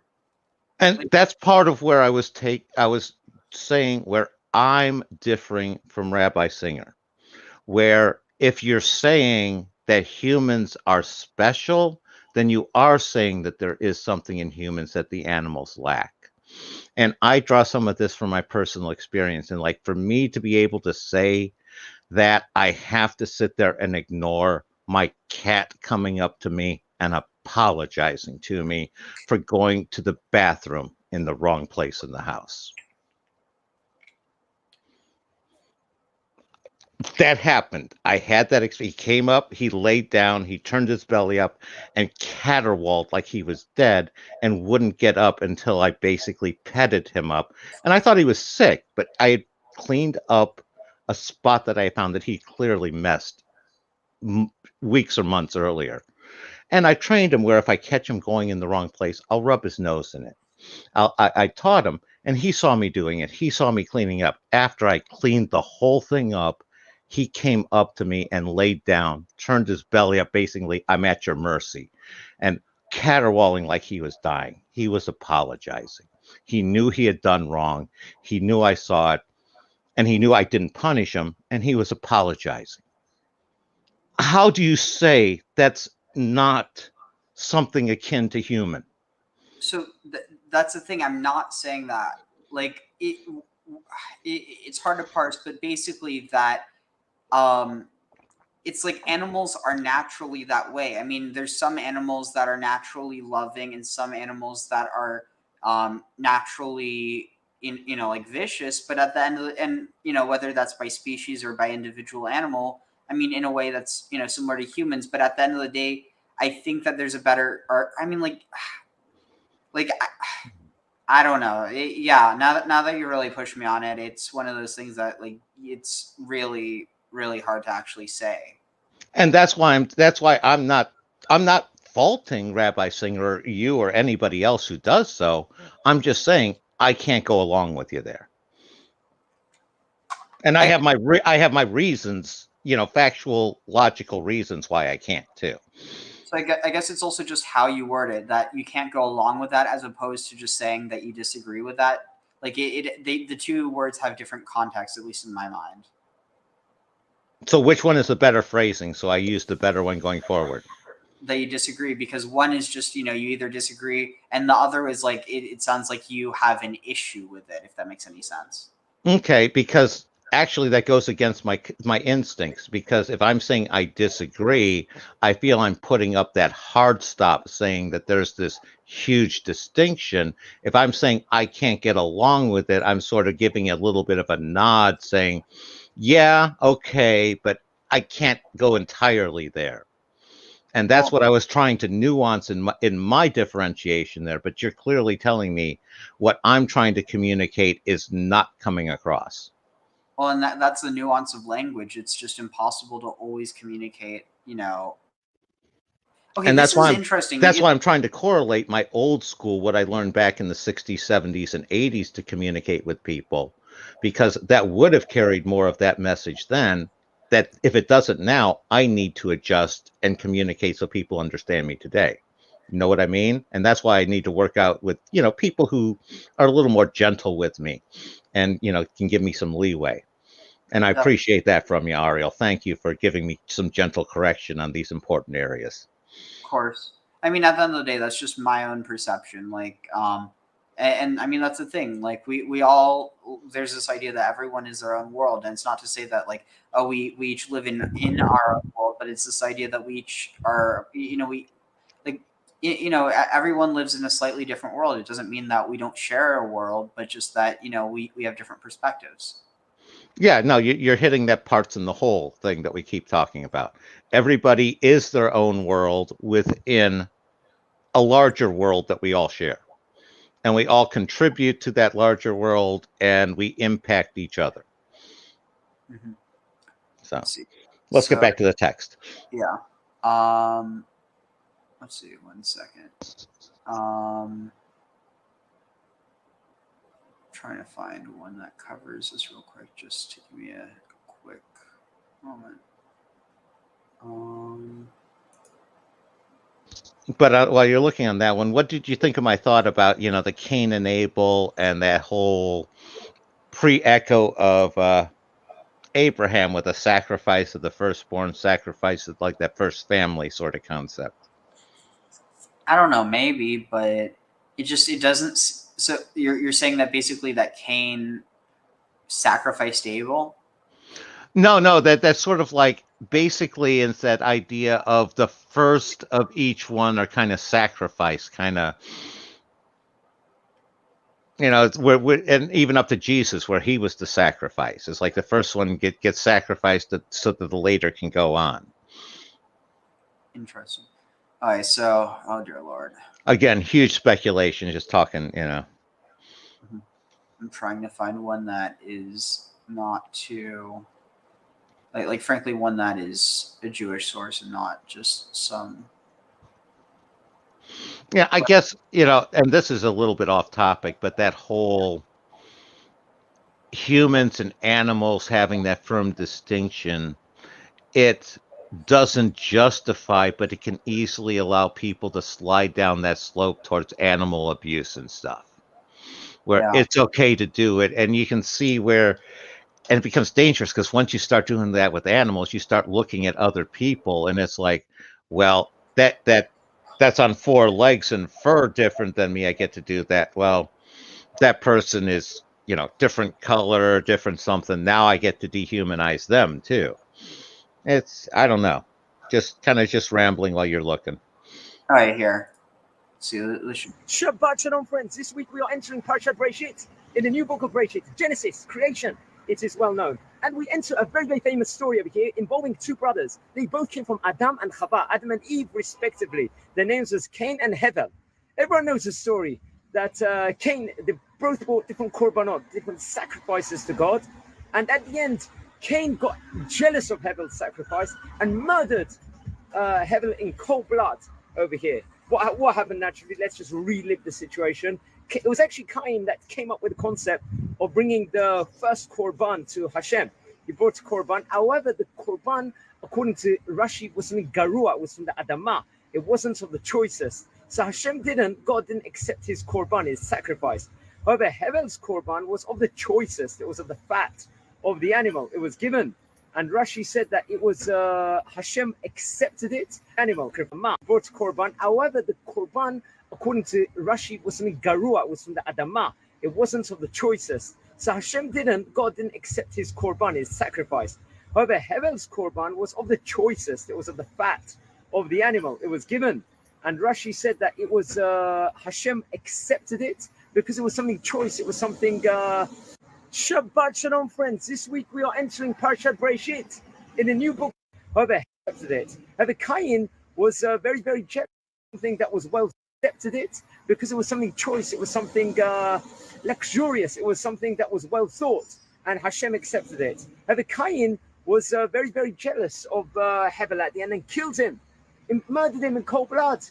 And naturally, Cain will get punished later on, 7 generations later, and will get killed in most brutal fashion many hundreds of years later. However, what happened to Abel? Abel was seemingly the good guy over here. He didn't deserve this to live without any generations of children and everything else. He passed away without even having kids. What did he do wrong here? So on the surface, he seems like he was a good guy. He brought the choicest animal to Hashem, and this was unjustified. But there's a concept that nothing that happens in this world isn't decreed by God beforehand. He must have done something over here. So they say that it was actually Cain. He came with the innovation of bringing korban to Hashem. He brought the idea, and Abel saw, look, your korban, this from the Adamah, from the ground, it's not necessarily the nicest one. Let me show you how it's done. Let me show you something. He brought obviously the choicest one, which is brings a little gladness to Hashem, and it was accepted unequivocally. However, Abel's let's just say his shortcoming was that he should have seen that Cain didn't bring a very nice korban, and he just said to his brother Cain, look, this was not the way. It wasn't accepted because you brought from this. Maybe bring something similar to me, and then it's going to get accepted also. However, Abel did not point this fact out, according to Rabbi David Tzvi Hoffman, I believe, if I'm not mistaken. He should have pointed this out to his brother. And if he would have pointed that out, Hashem would have accepted his korban. And because he didn't point this out to him, it led to such tragic consequences.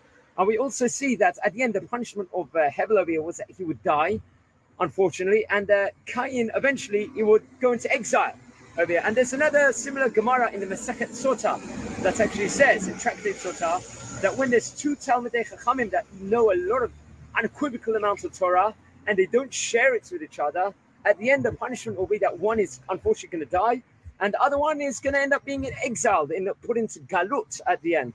And something similar happened there, microcosm of that happened here, according to Rabbi David Tzvi Hoffman. And, that's ideal. The optimum is to be like brothers, like we see Yosef HaTzadik had the brothers, the sons of Ephraim and Menashe, 2 brothers. And that's no coincidence. On Shabbat, we say the tefillah on the Friday night Shabbat table of Kismachelim, Kifayim, Menashe, that we want all our children to be like these two righteous brothers. And that's what we see over here. That was a shortcoming of Cain and Hevel in this week's Parsha Bereshit. Guys, I want to wish you all an awesome Shabbat and leave you a view of this beautiful roundabout. Just shows the creation of God in Bet Shemesh to enjoy. Over here, guys. It's a beautiful roundabout here. It's a nice highway. Guys, have an awesome... So what are your thoughts on that? Interesting. Just I'm processing right now. What are you thinking, Ariel? I like it because it's this idea of like that. I mean, on one hand, it's the idea is that he was basically born to die, but on the other hand, it's like, I mean, basically the idea is that it's not saying that Cain was justified, but more so that Abel should have done better. I was going to say, how's Abel doing better? He should have like he shouldn't have one upped his brother. And again, that's one of those, I have trouble making that call because should you not do your best? Should you not, you know? So it's not saying that he shouldn't have done his best. It's that he do you do your best at the expense of others?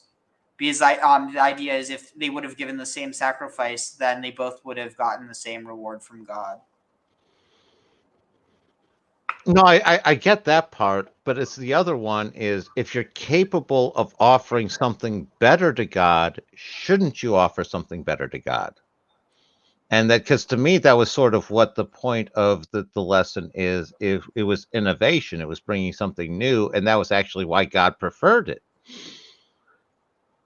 But that's the thing. The one who decided to actually offer it in the first place was Cain, not Abel. Like at the end of the day, I think what the important lesson here is that that it's better when everyone wins than when only one person wins. It's not saying that means that Cain was right in killing Abel, and it doesn't mean that Abel was justified in being killed. It's just saying that basically a zero-sum game never ends good for anyone.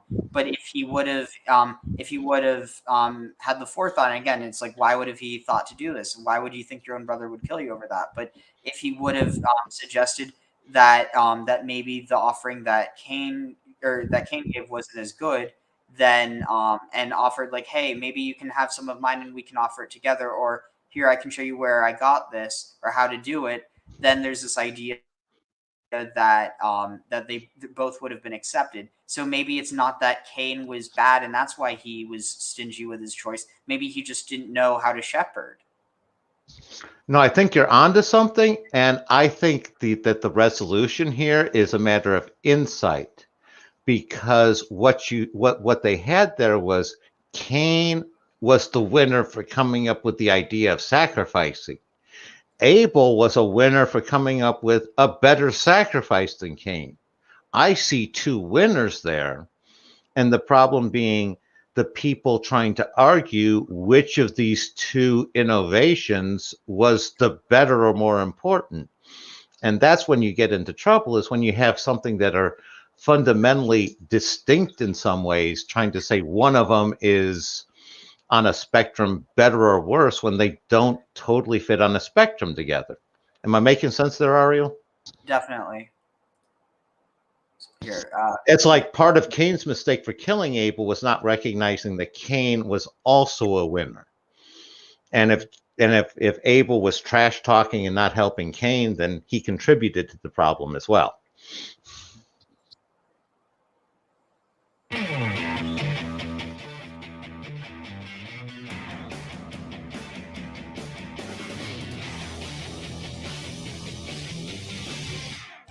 Most people think what the Bible's all about is obedience. Like God is this big old guy in the sky giving out orders. And if you don't obey them, you're toast.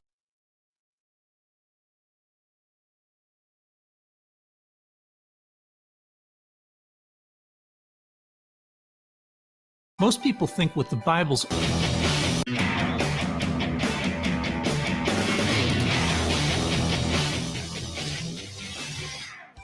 Most people think what the Bible's all about is obedience. Like God is this big old guy in the sky giving out orders, and if you don't obey them, you're toast.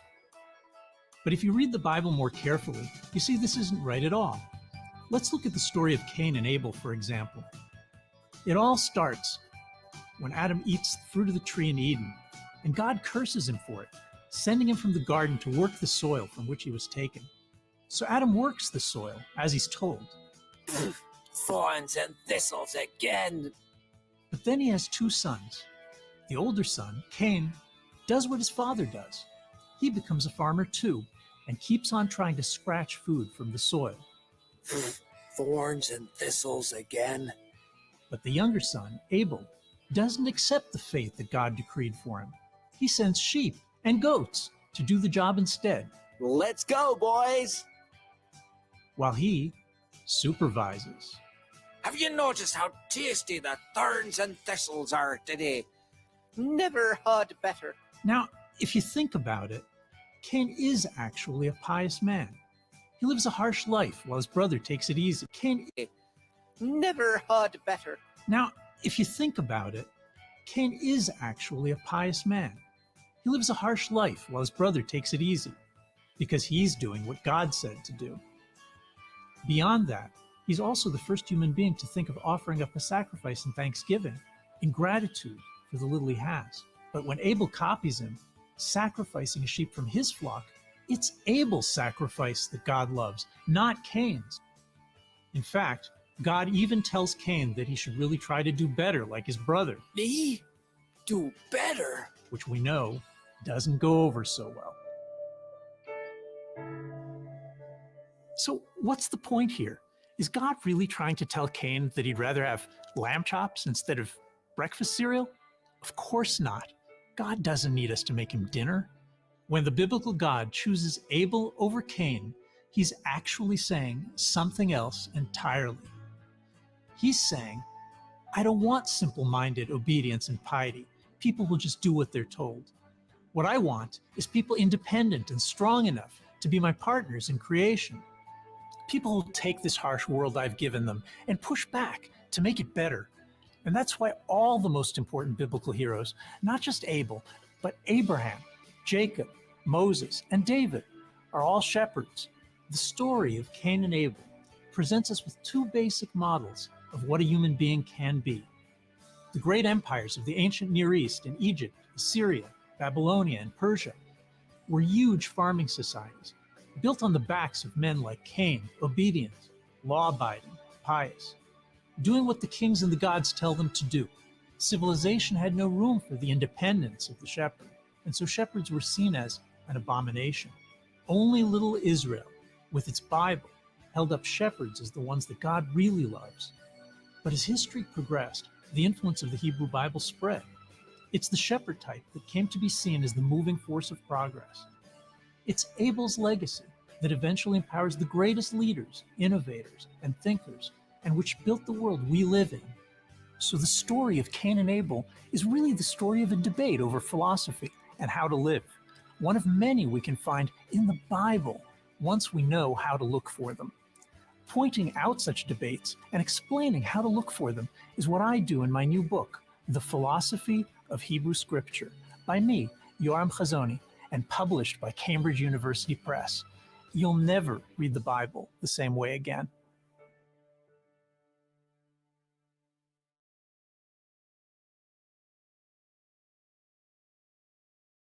New Cox So, Mobile. what are your thoughts on? Finally, I the think that was company- a really good video. I agree with a lot of what he says. I don't like his underlying philosophy. Which one? Here's a triggering phrase for me, and I'll explain to you why it's triggering. I'm curious whether whether you find it problematic or not. Who God really loved. Keep in mind, this is an intertextual understanding. This isn't to say that it's. Also, keep in mind, in what I mean. Yeah, I definitely see what you mean. Was that towards the end, or when was that? he used that throughout the video. That was like the one with the guy using real Jew sort of thing. Any of this real thing, it's a red flag for me of some sort of definition war going on. And part of my issue there is he was talking about, he went a big deal about how, like I did, about Abel being innovative. And he's saying that that was why God really loved him. He totally missed my point about how Cain had the innovation of the sacrifice idea. And that this needs to work in a chain. And he was very much in that emphasis of good Abel, bad Cain, not from the slaying, but from how they were living their lives. As opposed to sort of, and if the both of them are living by how God's kind of telling them, God doesn't love one of them more than the other. Neither of them is doing anything wrong or better than the other inherently. God may prefer one of them. Again, that's it, preferring one, it doesn't mean that the other guy's doing wrong. It's like if you have a bunch of people you can date, just because you choose one person to date doesn't mean every other one was a hideous monster that nobody should ever consider dating. Am I making sense? Yeah, I just think it's important to keep in mind the context in which he's talking about it. He's not necessarily saying that this is like the case or that this is moral, but because he's bringing it up in the context that the Bible was written.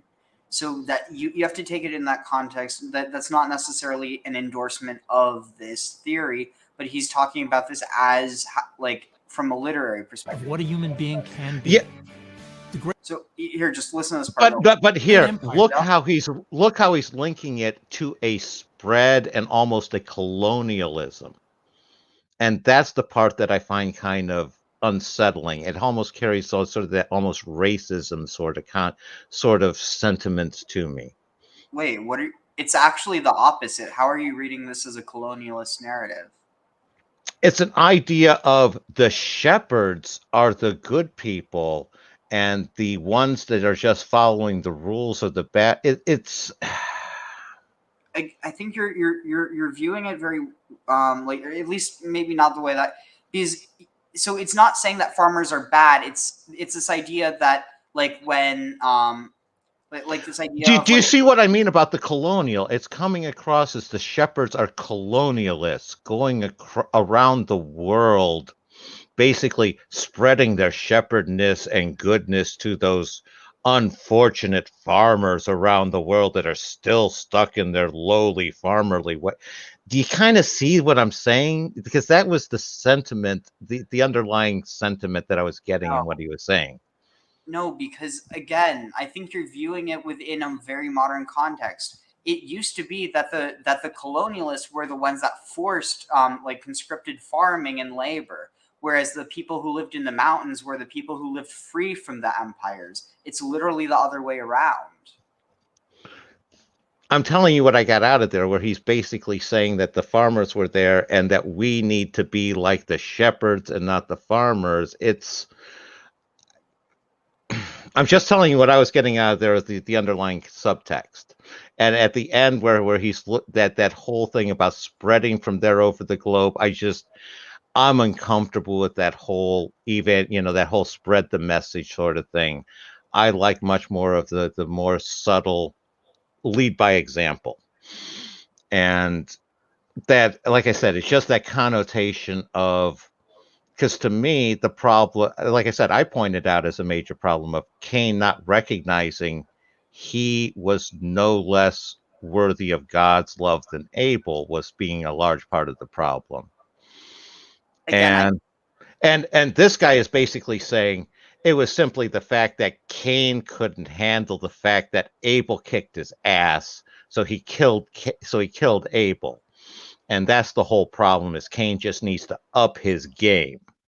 And that's this, it's that competition, divide and conquer message, that it's, as opposed to a come to resolution, people have, something that they can contribute, and people need to, find what they can contribute and contribute that way. And I could not get that out of out of the video.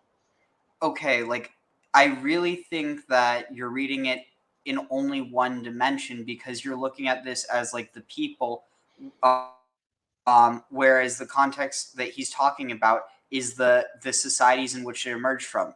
Because like you're looking at it as spreading, but if you think about it, it's the other way around. Then why did he have something that has it jumping over oceans if he didn't mean to imply it beyond that ancient world context? If he had stuck to the ancient world context, I'd be on 100% the same page with you, Ariel. What are you talking about? The video we were watching. Yeah, what do you mean jumping up? Oh, like he had error. Yeah. Well, and it's part of his whole apostolic evangelical message commission. I get that. I'm just saying that. Well, it was coming across that way. Yeah, towards the end where he has that whole historical link when you're bringing in all those historical figures. There, right there. That's where I'm getting triggered. So all I'm asking you to do is look at it from the because you're looking at it like going backwards. Look at it going forwards because it used to be the that originally people who lived free from subjugation were shepherds and nomads. And then you have the development of civilization. You have the development of hierarchies. You have the development of, and given, I'm not saying that all this stuff was all bad, but the idea of colonization is impossible in a shepherding society. It happens in a farming society.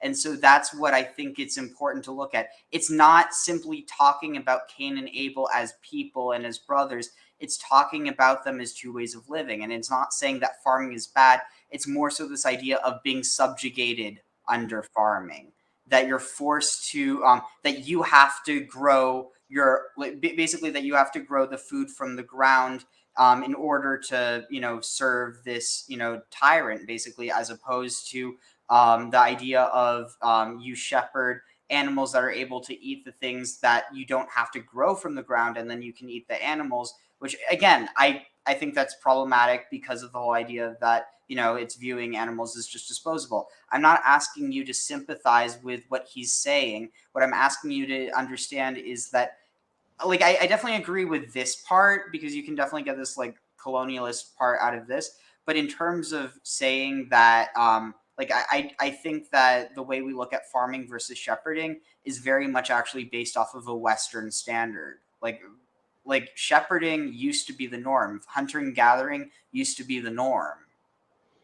And here I think I can kind of hold up a little bit of mirror to you. I think you're doing some of projecting as well here, because you got subsistence farming.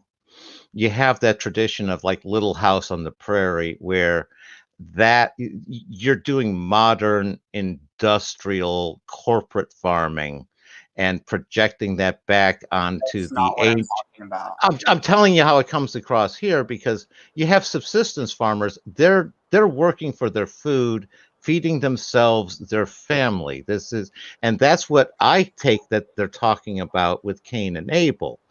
And to sit there and all of a sudden say that has to exist within this royal hierarchy civilization setup, again, I feel that's very against what what Jubilees, our text is trying to tell us, because what part of what I'm seeing is that evolution of society, where Adam, where you started out with the farmers and you built up from there.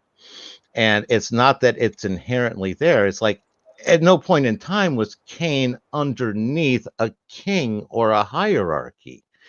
And it's like, and to me, the problem isn't so much what we're talking about. It's the problem I'm having with the video, where he's playing fast and loose with different time periods. It's a muddled message that comes across way too propagandistic than actually informative and educational. Maybe that's a better way to put it for me. And did I recover a little bit at the end for you, Ariel? Honestly, because, yeah, you have subsistence farming, but that's not how civilization started. Like that's something you get later. It's a reform.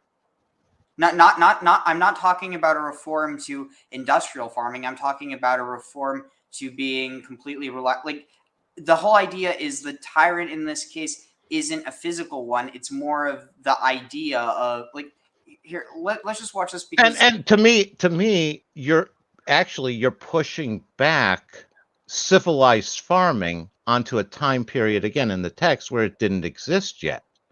Because you're starting out as subsistence farming with Adam. He's teaching subsistence farming to Cain. Abel's bringing in, and like I said, from the garden, we had in the garden where they had the animals, and I made that emphasis the other day. The animals weren't part of the garden. That they were in Genesis. In Jubilees, they were explicitly not part of the garden. And it was Adam's job to protect the garden from the animals. And what and Cain was following the instructions that Adam had in the garden. Farm it this way, protect the plants from the animals. And Abel's innovation was basically animal husbandry. Because you know what? Not only do you now have the animals as a resource, you turned an enemy into an asset. You don't have to protect your plants from the animals if you have somebody who has animal husbandry there. And to me, what's going on in the video that we watched was this guy had all of these hidden modern assumptions he's smuggling back and shoving into the story of Cain and Abel.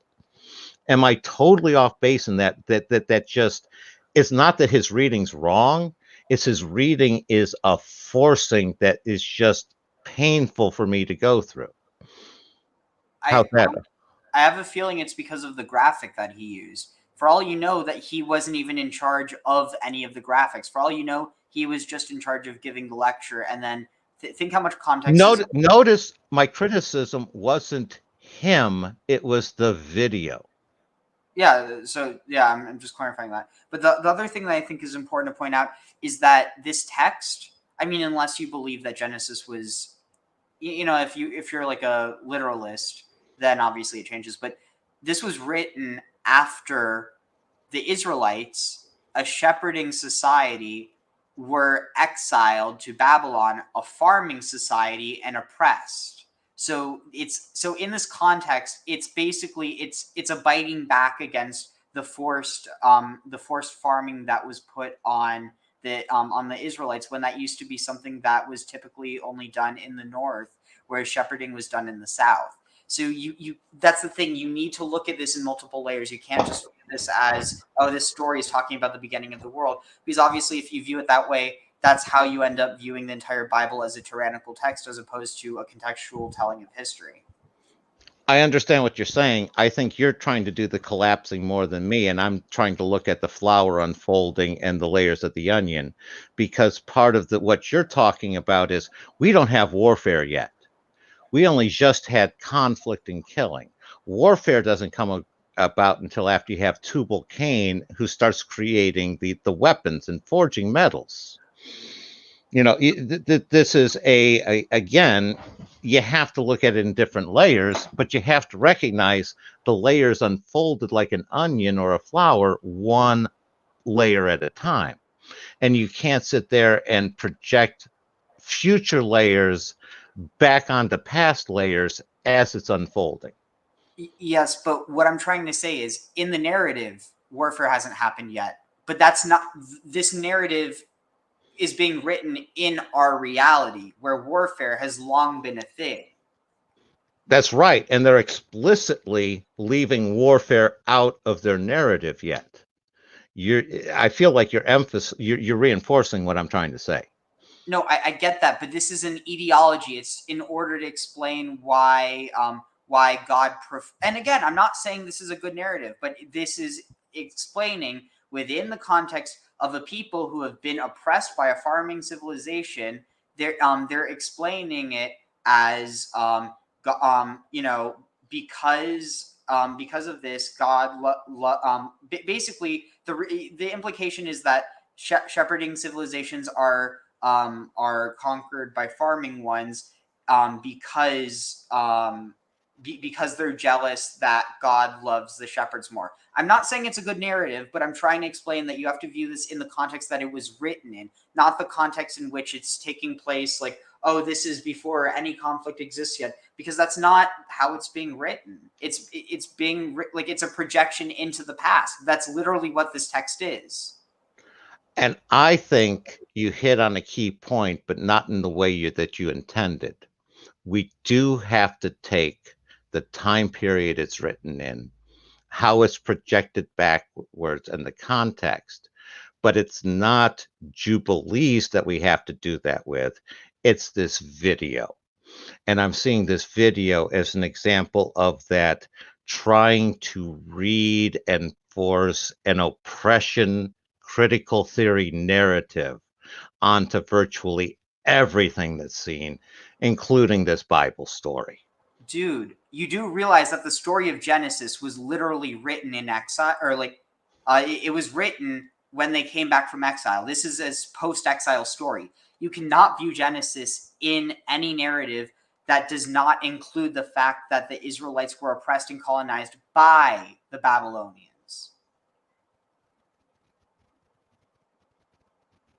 Like, he's not justifying it outright. I think what you need to take into account is that Genesis, which is what Jubilees is talking about in this point, is written in exile by a people that have been oppressed, and that they want to see, they basically want to see their enemies punished. It's not saying that that's a good thing. He's not saying that's a good thing. But I do think that if you take out of context, like if you just pretend like Genesis was written in this happy-go-lucky world by happy-go-lucky people, no, they were severely traumatized. And I'm not even trying to remotely say it's happy-go-lucky. And I'm trying to sit there and say, if you start, as soon as you say, this was written by these people for this reason at this time, as soon as you do that, you have now abandoned any sort of pluriform. And you're basically linking it there because, and that's one of the aspects I like about this, is it's so utterly abstract. And it's the fact that you can read exactly that oppression narrative into it. That's a strength of it. You can read into it an abstract math one. That's a strength of it. To think that that was written by people who only wanted the oppression narrative read into it, and that's how this guy comes across. This guy does not come across as he comes across as, I've extracted a message. This is the message, and he comes across as an evangelical Christian approach. It really does to me, Ariel, and that's always almost had an allergic reaction to me. And I'm sorry for reacting like this to this guy in this video. And again, it's not a reaction to when it was written. My thoughts on when it was written is you have multiple stages in construction of this work. The final writing of Jubilees was probably during the Hasmonean era. But you have to sit there and realize you're going to have had some impact of that one, and probably likely at least a rough draft from the when they did the Septuagint in Alexandria, and roughly, what was it, 290 BC. And if you're going back further, I wouldn't be surprised at all if this was, again, an earlier draft of that during the exile. I don't think this was so much written after it. It seems more like a during the exile piece. And they're probably pulling from, at that point in time, from pieces from before the exile, from saying that basically that first time period, that 1000 BC to about 600. That's my take on that time period. Please adjust my time period from a factual basis if you can there, Ariel. So you have to keep in mind that video we're watching was not commenting on Jubilees, it was commenting on Genesis. Genesis was written in this context, not Jubilees. That's what I'm commenting on. Again, I think part of it is that the moment that you have like a little bit of a bad taste in your mouth, it immediately you start looking for all these different critiques. Whereas I take the bad with the good, and then I flush out the bad and take the good with it, because I just find that there's more to be gained and so much to be lost if you only if you let the bad taint the good. Oh, I agree with that one, but we all have our different reactions. There's only so much a person can appreciate something if you're heaving in the toilet. And you can't, and I can't help if this, again, it's what I'm isolating here from my reaction, and I thank you for helping me on this. It's that 2 tracks of messages that carry different truth contents trying to be forced on me at the same time. And what's happening here is we're dealing with this Genesis analysis that you and I are dealing with. And you and I don't have a problem with that one. But this guy is dealing with it also from a real world interpretation standpoint. And again, he's projecting, it's coming back a lot of critical theory, oppressed oppression, forced interpretation. Just again, that's how it's coming across to me on his interpretation of the past and how to apply it to the current world. Oh, right. So that was my point. So when it comes to the interpretation, obviously there's not only one interpretation, but I do think that it is like, you can't just not take into account the fact that the context that it was originally written in, not interpreted in, but written in, was exile and oppression. Do you agree with me there?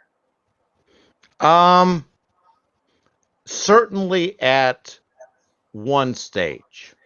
I think obviously, and part of it is you have to look at it as, I think they did at least some revision of it in Alexandria, and then say later during the Hasmonean era, where they basically were able to have a little more distance from it, and it became a little more measured, abstract, like we're talking about. I think if you looked at a draft from, say, 500 BC, you'd have seen a whole lot more anger. I'm done.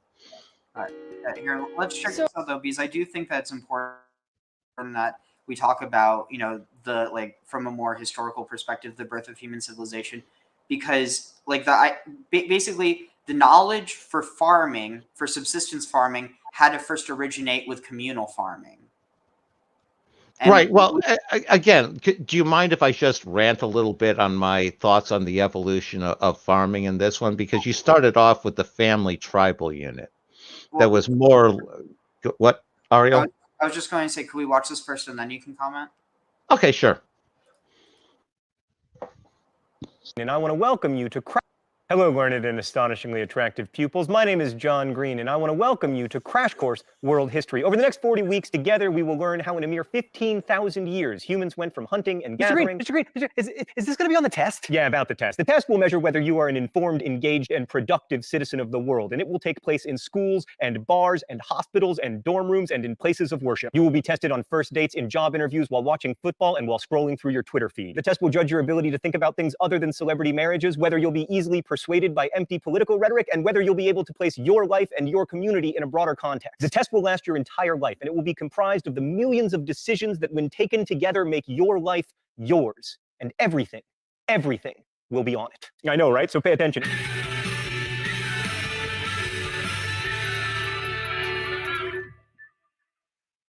In a mere 15,000 years, humans went from hunting and gathering to creating such improbabilities as the airplane, the internet, and the 99-cent double cheeseburger. It's an extraordinary journey, one that I will now symbolize by embarking upon a journey of my own. Over to camera 2. Hi there, camera 2. It's me, John Green. Let's start with that double cheeseburger. Oh, food photography. So this hot hunk of meat contains 490 calories. To get this cheeseburger, you have to feed, raise, and slaughter cows, then grind their meat, then freeze it and ship it to its destination. You also got to grow some wheat and then process the living crap out of it until it's whiter than Queen Elizabeth I. Then you got to milk some cows and turn their milk into cheese. And that's not even to mention the growing and pickling of cucumbers, or the sweetening of tomatoes, or the grinding of mustard seeds, etc. How in the sweet name of everything holy did we ever come to live in a world in which such a thing can even be created into cheese? And that's not even to mention the growing and pickling of cucumbers, or the sweetening of tomatoes or the grinding of mustard seeds, etc. How in the sweet name of everything holy did we ever come to live in a world in which such a thing can even be created? And how is it possible that those 490 calories can be served to me for an amount of money that if I make the minimum wage here in the US, I can earn in 11 minutes? And most importantly, should I be delighted or alarmed to live in this strange world of relative abundance? Well, to answer that question, we're not going to be able to look strictly at history because there isn't a written record about a lot of these things. But thanks to archaeology and paleobiology, we can look deep into the past. Let's go to the thought bubble. So 15,000 years ago, humans were foragers and hunters. Foraging meant gathering fruits, nuts, also wild grains and grasses. Hunting allowed for a more protein-rich diet, so long as you could find something with meat to kill. By far the best hunting gig in the prehistoric world. The narrative, this would be the Garden of Eden, subsistence eating. Like basically, you don't even have to farm, you're just eating whatever you need. Incidentally, was fishing, which is one of the reasons that if you look at the history of people populating the planet, we tended to run for the shore and then stay there. Marine life was A, abundant, and B, relatively unlikely to eat you. While we tend to think that the lives of foragers were nasty, brutish, and short, fossil evidence suggests that they actually had it pretty good. Their bones and teeth are healthier than those of agriculturalists, and anthropologists who've studied the remaining forager peoples have noted that they actually spend a lot fewer hours working than the rest of us, and they spend more time on art, music, and storytelling. Something to note here. They're healthier. Could that be an understanding of them being chosen by God? Not that they're morally chosen, but that they're just like physically healthier. I'm holding off commenting until we reach the end of the video.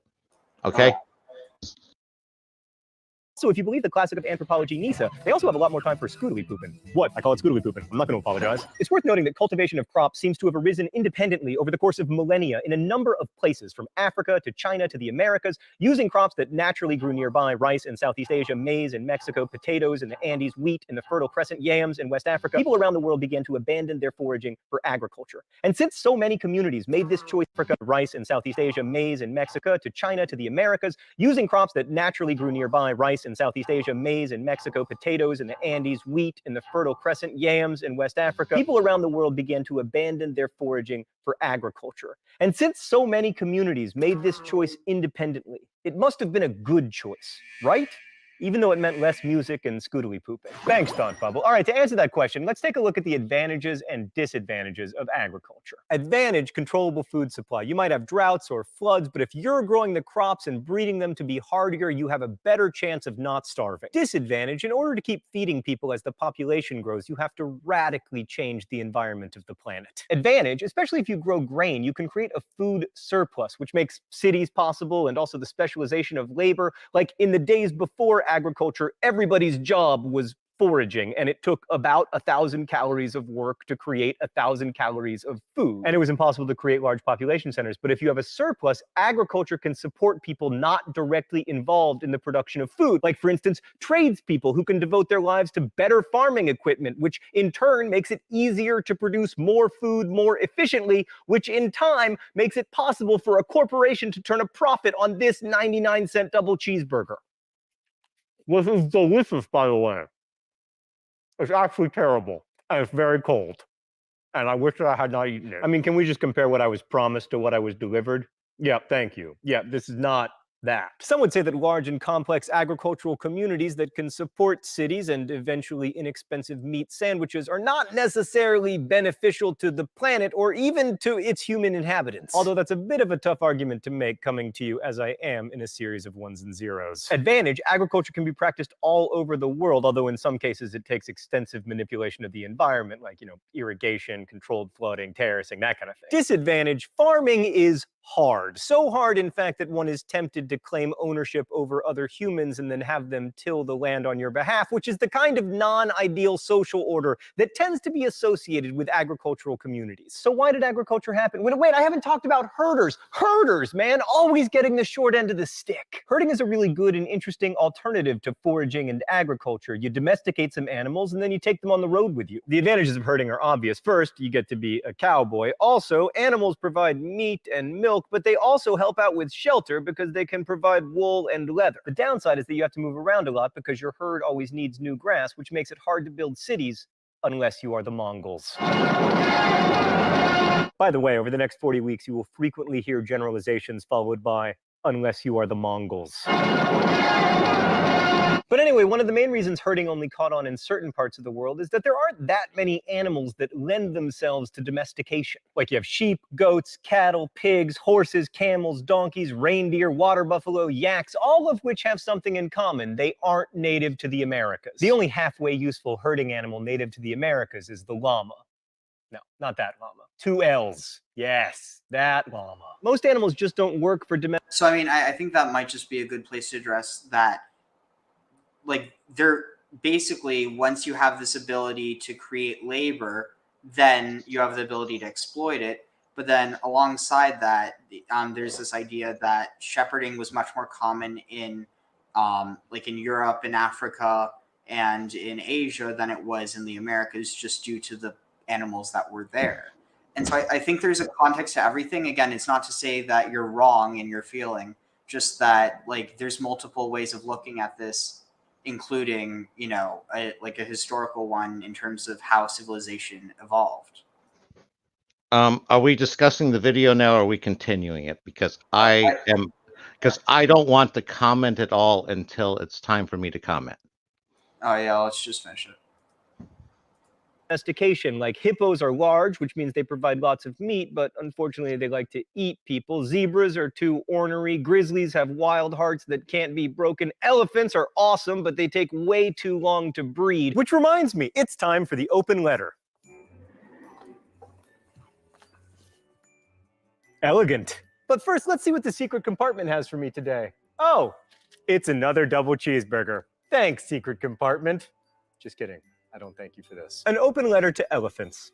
Hey, elephants, you're so cute and smart and awesome. Why you gotta be pregnant for 22 months? That's crazy. And then you only have 1 kid. If you were more like cows, you might have taken us over by now. Little did you know, but the greatest evolutionary advantage?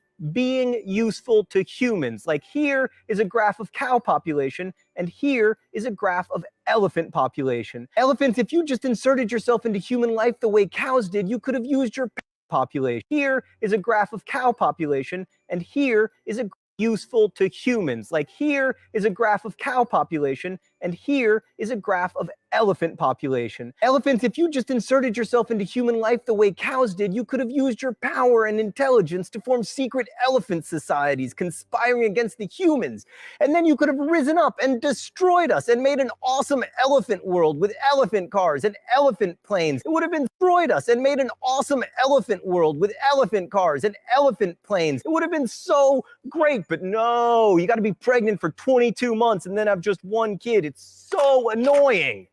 Best wishes, John Green. Right, but back to the agricultural revolution and why it occurred. Historians don't know for sure, of course, because there are no written records, but they love to make guesses. Maybe population pressure necessitated agriculture even though it was more work, or abundance gave people leisure to experiment with domestication, or planting originated as a fertility right, or, as some historians have argued, people needed to domesticate grains in order to produce more alcohol. Charles Darwin, like most 19th century scientists, believed agriculture was an accident, saying, "A wild and unusually good variety of native plant might attract the attention of some wise old savage." Off topic, but you will note in the coming weeks that the definition of savage tends to be not me. Maybe the best theory is that there wasn't really an agricultural revolution at all, but that agriculture came out of an evolutionary desire to eat more. Like early hunter-gatherers knew that seeds germinate when planted, and when you find something that makes food, you want to do more of it. Unless it's just food, then you want to do less of it. I kind of want to spit it out.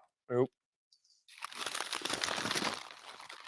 Oh, that's much better. So early farmers would find the most accessible forms of wheat and plant them and experiment with them, not because they were trying to start an agricultural revolution, because they were like, you know what would be awesome? More food. Like on this topic, we have evidence that more than 13,000 years ago, humans in southern Greece were domesticating snails. In the Frankfurt cave, there's a huge pile of snail shells. Most of them are larger than current snails, suggesting that the people who ate them were selectively breeding them to be bigger and more nutritious. Snails make excellent domesticated food sources, by the way, because A, surprisingly caloric, B, they're easy to carry since they come with their own suitcases, and C, to imprison them, you just have to scratch a ditch around their living quarters. That's not really a revolution, that's just people trying to increase available calories. But one non-revolution leads to another, and pretty soon you have this, as far as the eye can see. Many historians also argue that without agriculture, we wouldn't have all the bad things that come with complex civilizations like patriarchy, inequality, war, and unfortunately famine. And as far as the planet is concerned, agriculture has been a big loser. Without it, humans never would have changed the environment so much, building dams and clearing forests, and more recently, drilling for oil that we can turn into fertilizer. Many people made the choice for agriculture independently, but does that mean it was the right choice?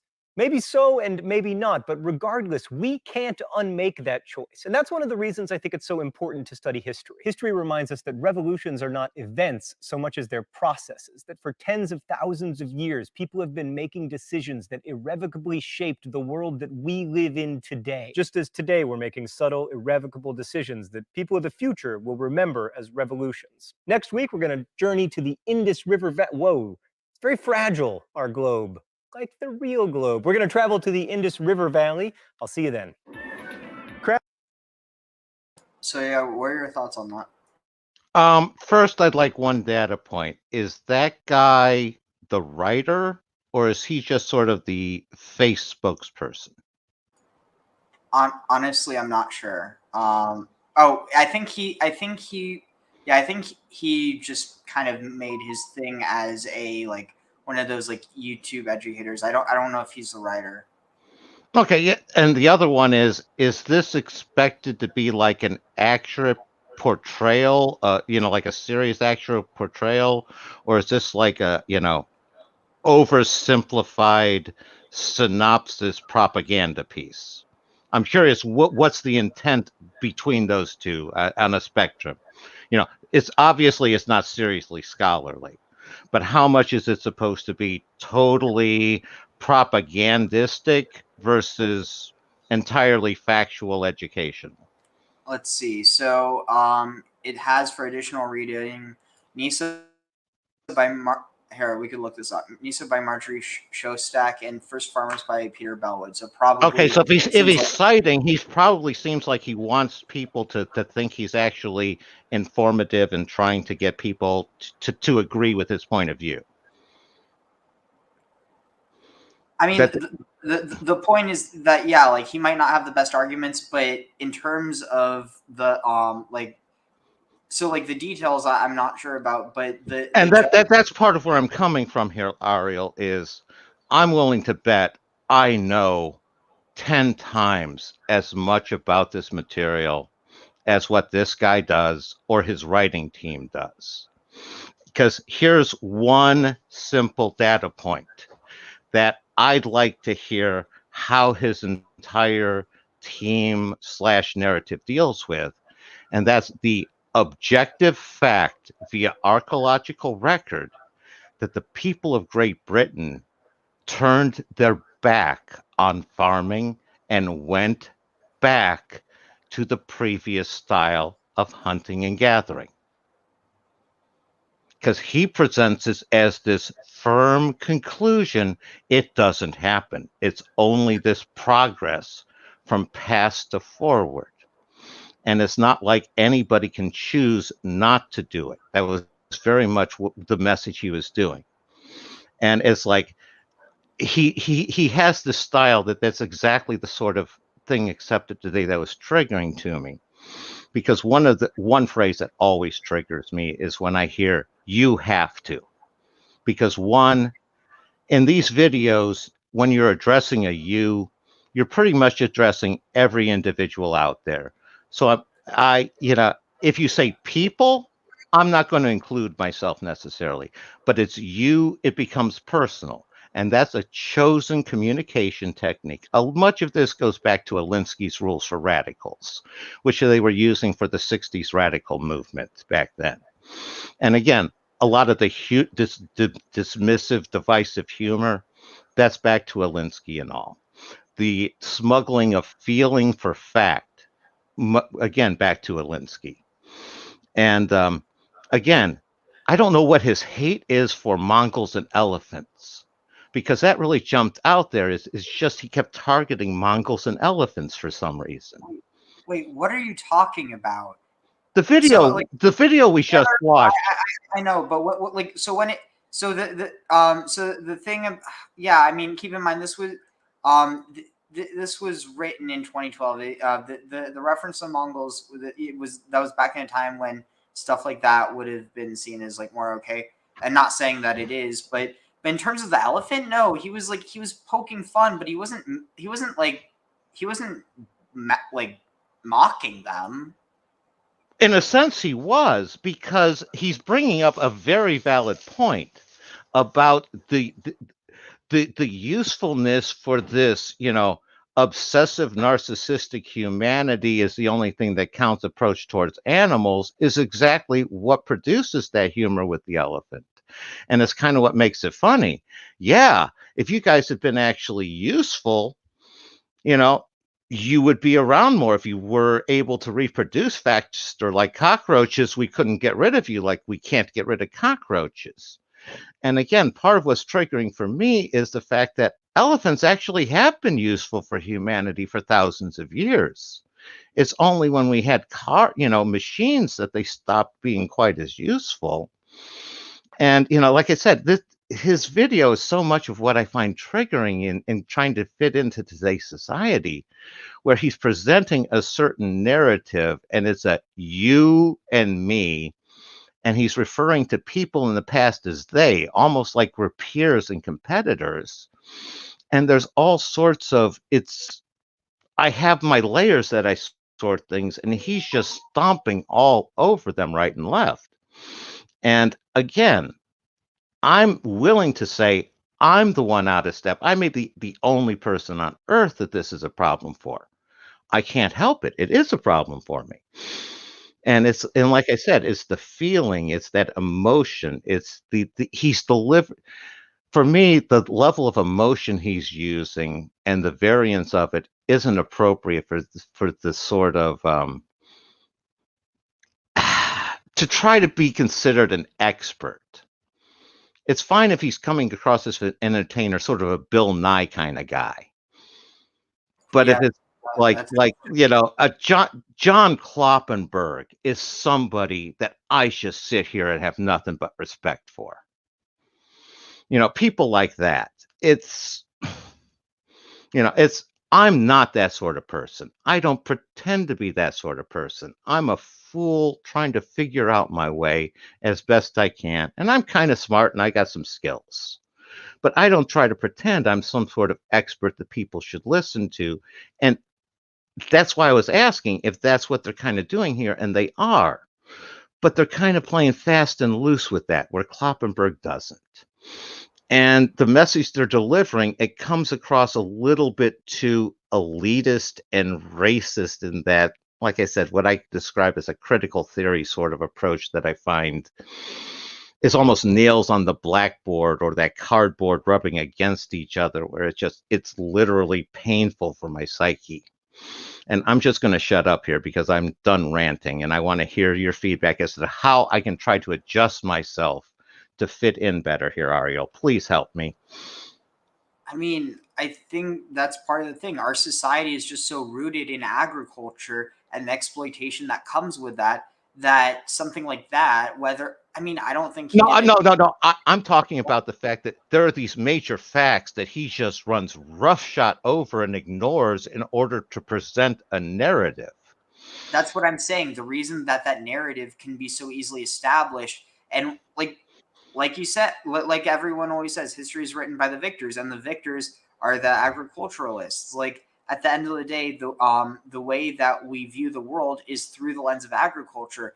Not everyone, but like for instance, and again, it's not all agriculture, but it's this type of like cancerous agriculture that really starts once you have like more than just subsistence farming. But again, like really, like you have subsistence. Where it breaks down is when you do industrial farming where you are shipping distances, community farming. If the people can walk in and pick up the meat from the animal slaughtered at the location, there you're not going to have the problems that you're dealing with elsewhere. Is that a fair sort of rough division point? The moment you have cities is the moment you have exploitation. Like that's a common fact. And the thing we're having actually a pretty important discussion here. So why don't we discuss our definition? You and I figure out what exploitation is.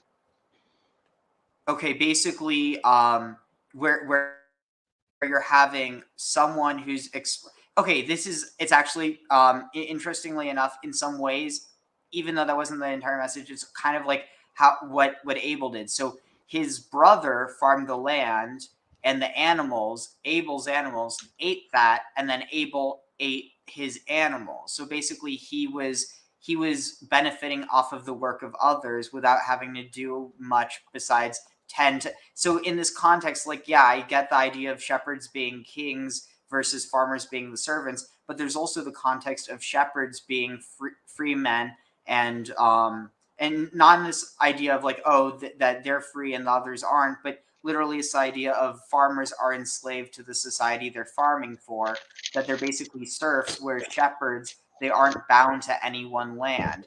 And so within that, there like within that, it's like you can read it both ways, that both ways can be read as colonialist, both the pastoral and the agricultural. Okay, well, how about we start building this from the bottom up, because we're actually in a very productive discussion right now, because what we're dealing with here is along the lines of Robert Nozick, where he was building from anarchy state and utopia.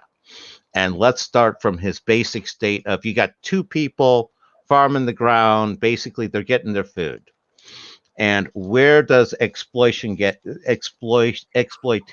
and all that come in? Because he builds it up where government is derived as basically a overarching bully group that's to enforce the rights of the members of the group against outside aggression, and in order to settle disagreements within the members of the group. And that's essentially the only primary function of a government. And, on the most abstract level.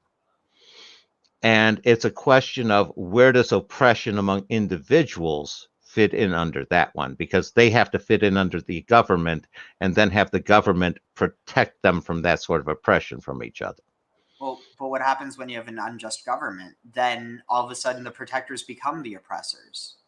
And that's where you hit the Jefferson inflection point, where then you have to have a rebellion. You have basically, if it's so unjust it can't be reformed, you have to get rid of it and start again. You have no choice. If you can reform it, you do. But I guess what the point is that in the grand scheme of things, so like, But you don't start out with a government with one person. You don't start out with a government with two people.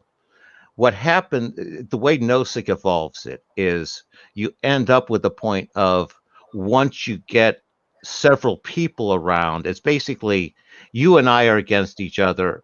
As soon as one of us falls asleep, in a worst case, basically the Hobbesian, dog eat dog world, we're staring at each other till one of us falls asleep, and then the one who stays awake gets the other one's stuff. Now you sit there, and if you had more people, two people bonding together, one can sleep while the other one guards, which is sort of where society comes from. When you start adding in reproduction, now you start adding in mates and people going forward. You start adding in land. Nobody really owns the land. It's just there. You own the land because you can enforce your claim to the land. And it's once you start that group that's all bonding together with their leader, protecting the land, that's the natural evolution of government. Can you see how Nozick derived it pretty well? Yeah, I think we should probably move on, but this would be something that would be. Wait, let's see what. Because it ends up tying into Cain and Abel with what we're talking about the oppression standpoint and taking it out on the other person. Well, and so that's another point I wanted to bring up. That idea that that basically we were healthier when we were foraging or in Eden, and basically you have this evolution, or like, so yeah, Anyway, What like I was going to say, quick comments there. That was very much the setup in Aboriginal Australia before the Europeans got there, where they had different places they would roam, where fruits would come into they would come into harvest in different seasons, and the people would go on different treks that way. They had worked that out. Same way in the Amazon, and that was basically a lot of the traditional native setups prior to the advent of the Europeans. And much of that also corresponds to a lack of literacy. And also the Neanderthal population. That was one of the big emphasis. The Neanderthal were a very healthy population. They just tended to have some community gathering. They tended to be very isolated and not communal. And that was one of their big fall downs. Sorry to rant. Go on, Ariel. No worries. But yeah, I mean, I think that at the end of the day, it's kind of like one of those, like, above and below, below and above. You can view it both ways, where like after you have like if you start off with basically everyone's equal, egalitarian, because everyone just needs to get what they can, and it's not this idea of like you picking from one fruit is going to diminish someone picking from another fruit. But then once you have people moving out into the savannas and basically starting to domesticate crops and animals, then you have this idea of inequality being able to exist, because people start to have their own little corners, people start to take possession of land. And you have this territorialism that develops that previously you probably didn't, because there was a sense of shared earth. Like, I mean that might be, like projecting too much, but the point is that you have this development of agriculture that, yeah, it starts from a good place, but then eventually as people get successful and they get wealthy and they build resources, then they start building towns. Like it's talking about them founding in like it starts with them building houses, but then they start building a city, and then it becomes about basically making this wealth, and it becomes less about subsistence. And so now you're dealing with the agricultural one of the early agricultural revolutions. And so eventually, once these societies start collapsing, they're replaced by shepherd kings who take over. And so then you have this element where the shepherds who previously were existing outside of that, and basically were seen as subservient to the farmers, all of a sudden become the ones who are seen as superior, because they're able to conquer the farmers once the farmers are low on their luck. So it's this idea of it, it's an Ouroboros. It's constantly changing. I love your outline. There are some components of it that I'm very interested in how you integrate into that. And that's basically the traders. And that was one of the ones when he was slamming the Mongols. It's sort of like the Mongols, they're the Scythians. These are basically, they're herders with horses. And it's like, how are they that different than the shepherd kings? They're sort of a different version of them. Yeah, like I definitely agree with you there. But how do you incorporate the traders? Because to a certain extent, that's where the traders and the shepherds come into common. And that was some of the issues with the issues between the herders and the farmers, which is in the Old West, the ranchers versus farmers. It's a question of the farmers have the land and then the animals can eat it. Now you can sit there, and if the two of them work together, you can have a real sweet setup where some of them are raising, plants, some of them are ranching, and everybody shares and gets along. It's when this whole me over we approach, when I try to benefit over you. And now you start hitting on some economics like tragedy of the commons, where if something's held in common like land, and you have a herding setup, each individual who adds an animal will benefit themselves, but it deteriorates the overall good, because each animal, you're above the carrying capacity. So you're getting less per animal, but the individual benefits more. Are you following me at all on that one, or did I get too economically esoteric?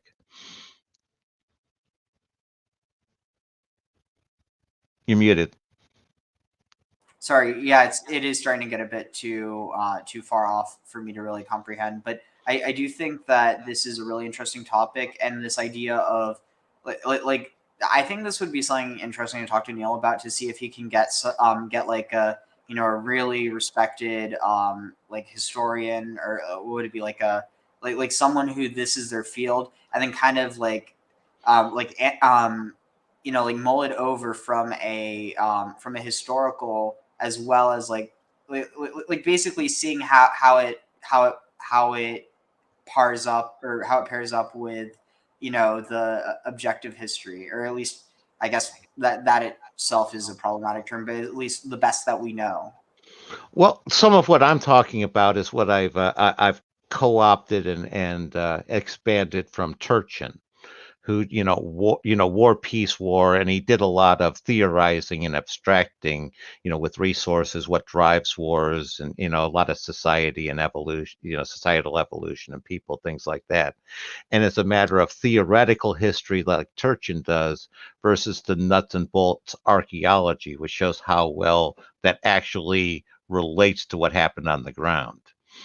And if Neil could get on some of I don't know if Turchin would be available. I don't even know if he's still alive, but or some of his successors, or people who have built upon his base, because that's where you can help start filling in the gaps that you don't have from the archaeological record, because the archaeological record can only take you so far, and if you don't have basically the the ropes and the lines above that can get you, bridge you over until you can find more facts to keep you going.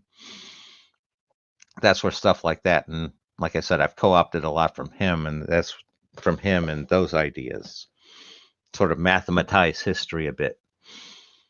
And the idea, and some of what Turchin was coming up with, was where it's an idea of, you want the resources. If you can gather more resources from conquering, you do.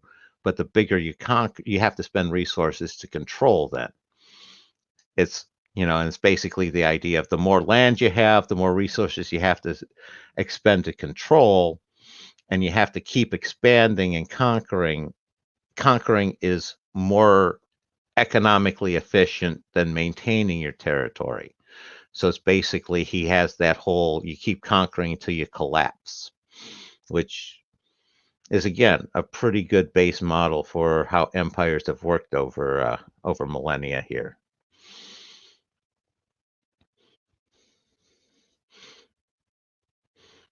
You want to tag and comment on anything, Ariel?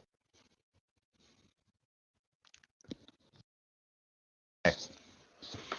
Now, so like I said, I steal from Turchin, I steal from Nozick. I'm honest. I try to steal from the best of them. I only try to invent those wheels I have to. And like I said, Nozick and Turchin together.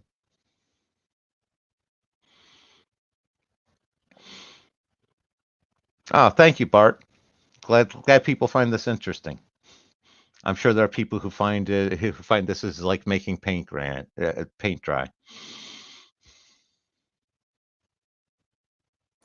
So yeah, to answer that, but I mean, some people. It goes both ways, yeah. I'm good both ways. I can laugh at myself. So here, let's give me one second.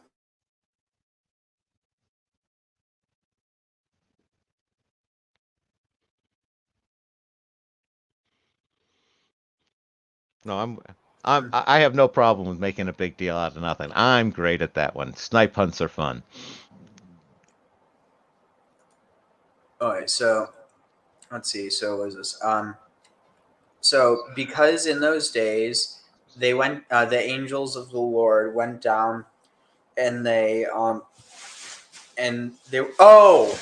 called. They were called the Watchers, or the Guardians, upon the earth, and they taught the children of Adam the law and righteousness, and to do Oh, and to do righteousness upon the earth. And then in the ninth Jubilee or ninth Yovel, let's see. Oh wait. Oh no. Wait, is Asati Eser? Wait, what? This is saying 11th Jubilee. SDSR.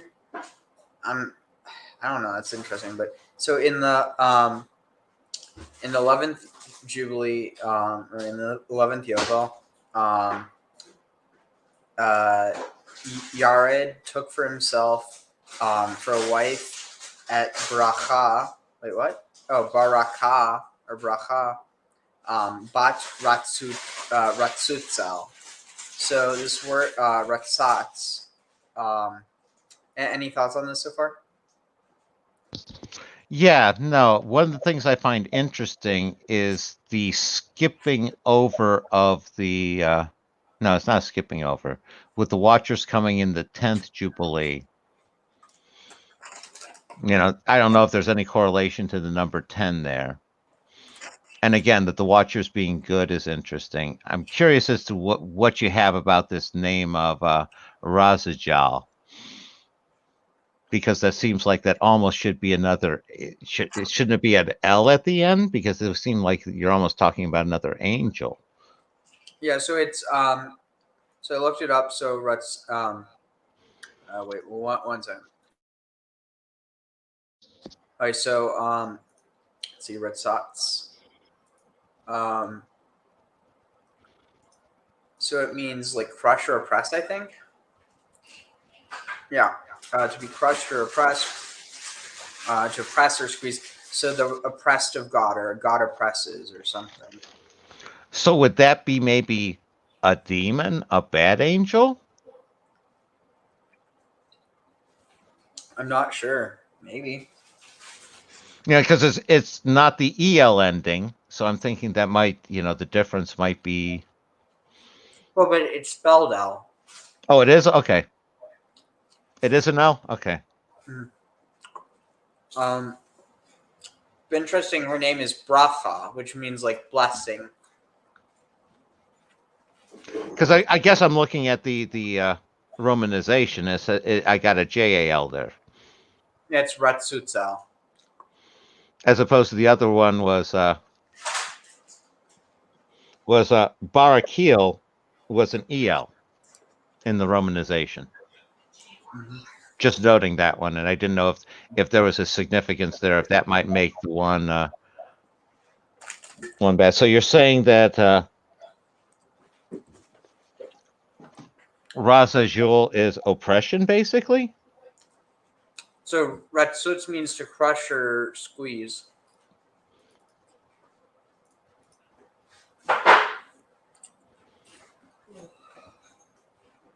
Because that's where I'm getting oppression, which is kind of interesting given our recent discussion over the last few minutes, that we're now introducing oppression into the whole Book of Jubilees. Well, and also Eridu was one of the major cities in Babylon, or in Mesopotamia. Well, yeah, written from the Mesopotamia ones, that was the first city. And then also it's possible that Enoch is connected with Uruk. The first, you mean Cain's Enoch? Because that's going to be coming up here next. No, the one that they named the city after. Or yeah, sorry. So yeah, that one. You there? Yeah. Did I drop again? Oh no, I'm not sure, but no, I was saying that that it's the Enoch, the one that the city's named after. You have two. You have two different Enochs in the Bible. You have Cain's son Enoch, and now you're going to have Jared's son Enoch. Yeah, I know, but I'm talking about the first one. Yeah. Yeah. So okay. Right. So So you're saying that one corresponded to Uruk? Maybe potentially. There's a better argument for Eridu and Yared. Let's see. So let's see. So it's also possible to interpret that the Watchers might be interpreted as like shepherds. You see what I'm saying? Like the warrior shepherds.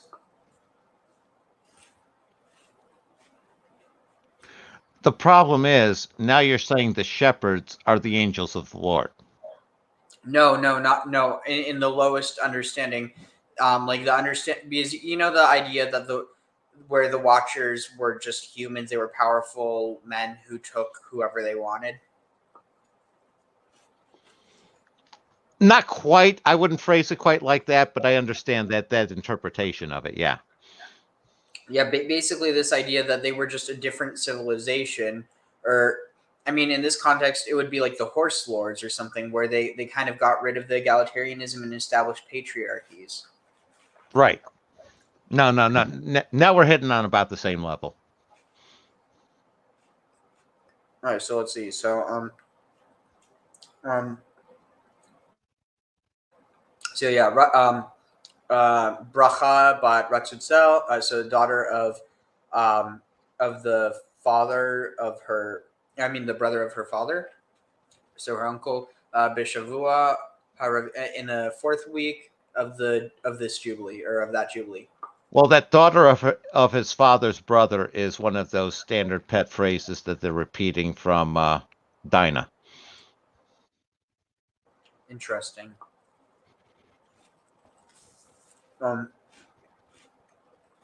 Let's see. What significance do you take to them both being named Enoch? Honestly, I don't know. Maybe that one was named after the other. I don't know either. I was just saying I can't imagine that there's no significance to that. Yeah, I'm not sure, but it's definitely something to look into. Let's see. So and so she bore him a son in the 5th week, in the 4th year of the Jubilee, and called his name Enoch. Okay, so let's see. What? Sorry. Oh wait. Also here, let's see what. And is there any specific mean? What does Enoch specifically mean?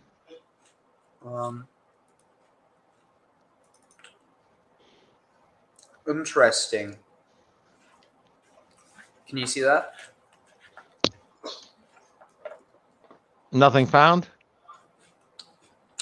Wait, is it? Oh my god. It's the same root as Hanukkah. Yeah, I see that. Yeah, that makes sense now. I wouldn't have pulled that without Jariel. Interesting. So light? What? So what would it be then? Light? No, dedication or inauguration. Okay. Consecration. It's also it's connected with education through the root chinuch. Okay. But basically, yeah, it means someone who's like, it's almost like you could almost view it as like it is someone who has been chosen. Anyway, so here, let me see what. Oh yeah, so the cuneiform script was developed from pictograph proto-writing in the late 4th millennium BC, stemming from Near Eastern token system used for accounting. Writing came from farming. Yeah, so basically, I mean, most of our civilization, if not all our civilization, is a result of farming, and some of it for good, some of it for bad. But at the end of the day, I think it's, you can't just look at it as one group is good or one group is bad, but kind of like what Graham was saying. But at the same time, I think it's really important to realize that if everyone had just stayed shepherds, there probably wouldn't be. I mean, people would just go around grazing lands, staying at a relatively healthy size, and if they ran into each other, they'd maybe trade or something. But at the end of the day, what would war get them? Because it's not like one would have significantly more than the other. that's a result Well, of I farming was going to say, you plus. have to remember, we've always had trade. Even back, million years ago, you had obsidian trade, people going hundreds of kilometers for obsidian and such. Yeah. Let's see. So, oh yeah, what was it? Let's see.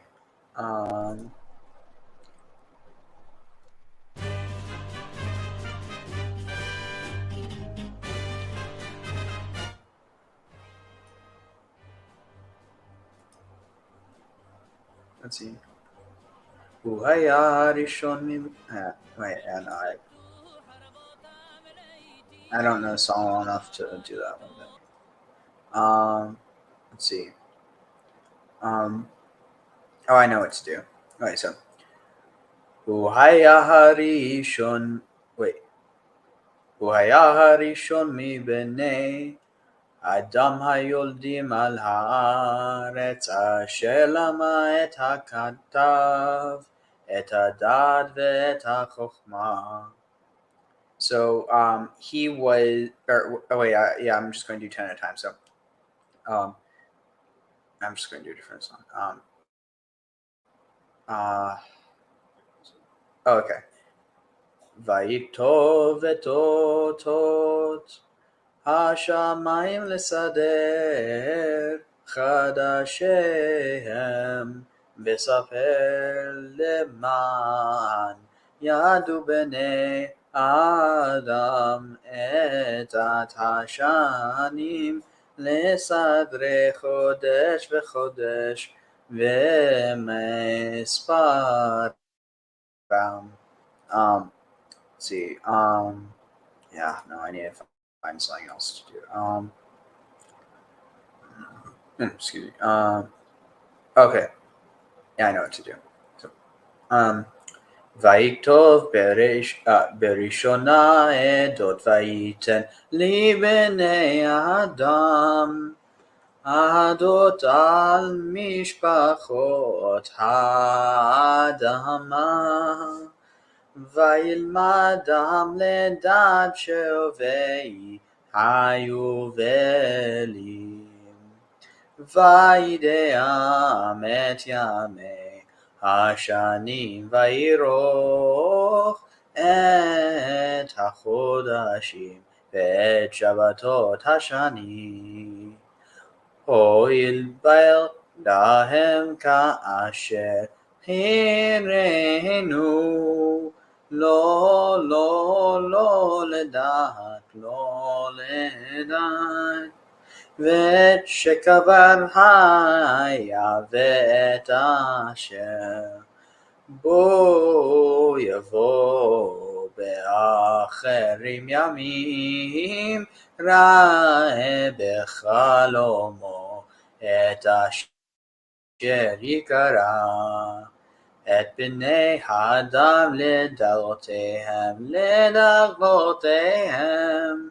עד יום המשפט, עד היום המשפט את הכל ראה והבין וכתב וספר לעדות וישם אותו לעדות על הארץ לכל בני האדם ולדורותיהם וביובל השנים עשר בשבוע השביעי לקח לו לאישה את עדני בת דנאל בת ענאל בת אחותיו בשנה השישית לשבוע הזה ילדה לו בן יקרא את שמו מתושלח ויהי בקרב מלאכי אלוהים 6 שנים ויראו את כל אשר על הארץ ובשמיים ממשלת השמש ויכתוב הכל בספר, הכל בספר, וישם עדות לענוד בשומרים אשר חטאו בבנות האדם, חטאו בבנות אדם. כי המה אכלו להט ערב ולהטעמה. בבנות האדם ויקם חנוך ליד בכולם, וילקח מתוך בני אדם ובני אדם, ונביא אותו אל גן העדן, אותו אל הגן עדן, אותו אל הגן עדן, אותו אל גן העדן, לכבוד ולתפארת. Alright, so that's 30. So, let's see.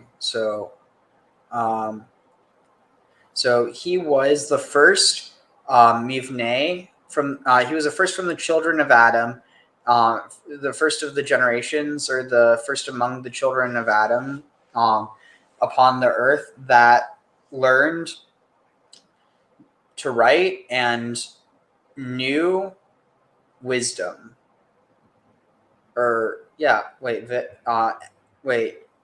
The first to learn the writing and the knowledge and the wisdom. Interesting. And he wrote the letters, or he wrote the signs of the heavens, according to their months, and the book according to the knowledge of the children of Adam, that and then the second Hashanim,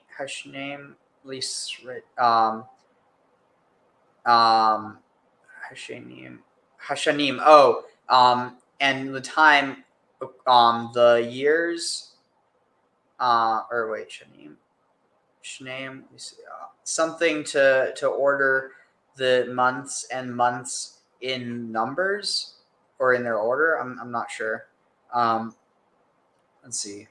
And he was the first to write a testimony, and he gave to the children of Adam, or to mankind, the laws of Adam. Oh, sorry, 1 second. Any thoughts so far? Yeah, no, I'm definitely getting a sense of this is a writing of an evolution of civilization there as we're going on, where Enoch is basically the first teacher here. And you had ones like, the houses being built with Cain. You had Cain with being acquisition. You have judging, you've had blessing, you've had invoking the Lord. It's like all the various parts of society and civilization are being added over time and built up. What do you think about that? Any thought that resonating with you at all? Definitely, yeah. And I'm noticing is there any special meaning to the word wisdom there with Enoch? Because I'm noticing writing as being like a physical record of the knowledge, and sort of like knowledge is in the mind, and I'm wondering if wisdom might have some sort of spiritual connotation, where you have a physical, mental, spiritual syzygy going on. Here, are you able to see it on the right? Let me see here.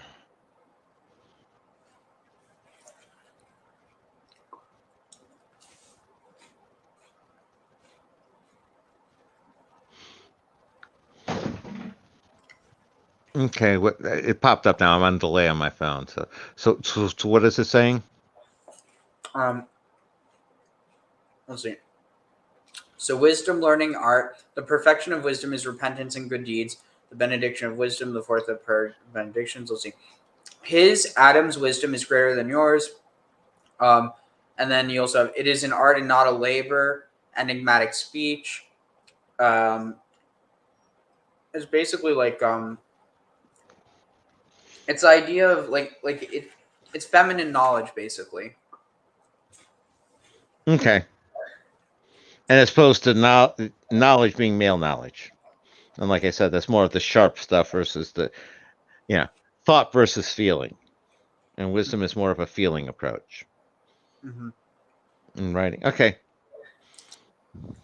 That's So- more of a it's more of a triplet than a syzygy. Oh, I see what you mean.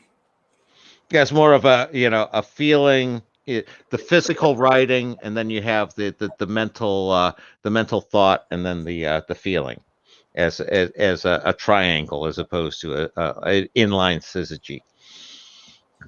I think you could also view the wisdom as being oral. It's something that's passed between people, whereas knowledge is something that someone knows. You can't spread like you can help someone to know something, but ultimately they have to know it for themselves.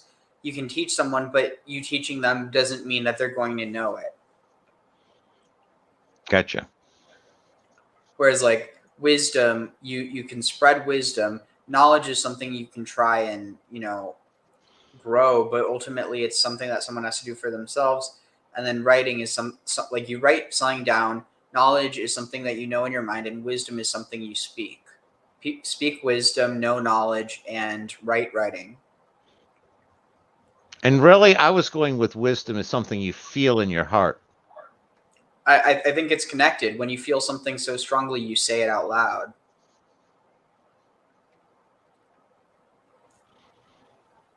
I guess I see more of a saying of a step further. It's like that call to action, but we're not that far off. It's not worth debating. Yeah. So and he was the first to write witness, and he gave to the children of Adam the testimony, or not witness, but the testimony on the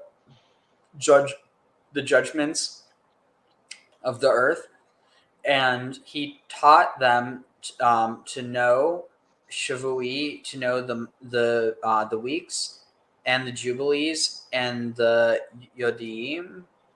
I'm not sure. Oh, and they knew the days and the years, and the I'm not sure, and the lengths of the months and the Sabbaths and the years and the year. What's this? The year in which Be'er Lahem, in which an opening for them was this. Oh, in which it was made known to them as Harinu, as we saw then to know, or as we made known to him, I guess it's saying. And the Shekavar, Kever, was it Shekbar? What's this? Oh, Kaved. Wait, what's this? No, this is. Is that it? Oh, wait. Kavar. So what's this? And what vision of his sleep as it will? Oh, it's. So no, and like the grave that was, that he will be, that he will certainly go to the Acharim in his last days. He sees in his dream that as it was called, the children of Adam and their generations until the day of judgment. So and what was and what okay, this is interesting. So it's and what was and what will be the et shekavar hayav ve'et asher. So that which has happened and that which bo yavo, which will certainly happen, the acharim hayamim, in the last days, so that he'll see what will happen to the children of Adam. Let's see. All those who saw knew, or no. Et hakol ra'a hakol ra'a et hakol. So he saw everything and understood and wrote in the book to testify or to testimony, and placed it for testimony upon the earth, so for all the children of Adam and their generations. Interesting. No, what I'm getting out of there is you're having Enoch, again, you have him as the first teacher, but I see a very explicit record of him recording basically the external world, especially the sky, the skies. You think this is a reference to the Book of Enoch? Yeah, no, Jubilees and Enoch are very much companion books. So yeah. You have to interpret this Enoch entirely in association with the Book of Enoch. And like I said, I'm picking up there, and this is an emphasis what we talked about there about some of the female traditions. And it's one of what I've been criticizing is so many people take the fact that we don't have a written record as it didn't exist, it was ignored, and it's like it's more of a matter of females being feeling and everything. It was much more of it was the oral tradition that was passed on that way, and the writing is that hard male aspect, and that's why you have the male story written. That's why it's his story, and hers is talked back and forth amongst themselves. So, and did you mean to touch on that same paradigm that I established with how it's like wisdom is something that is spoken? Yeah, I meant to.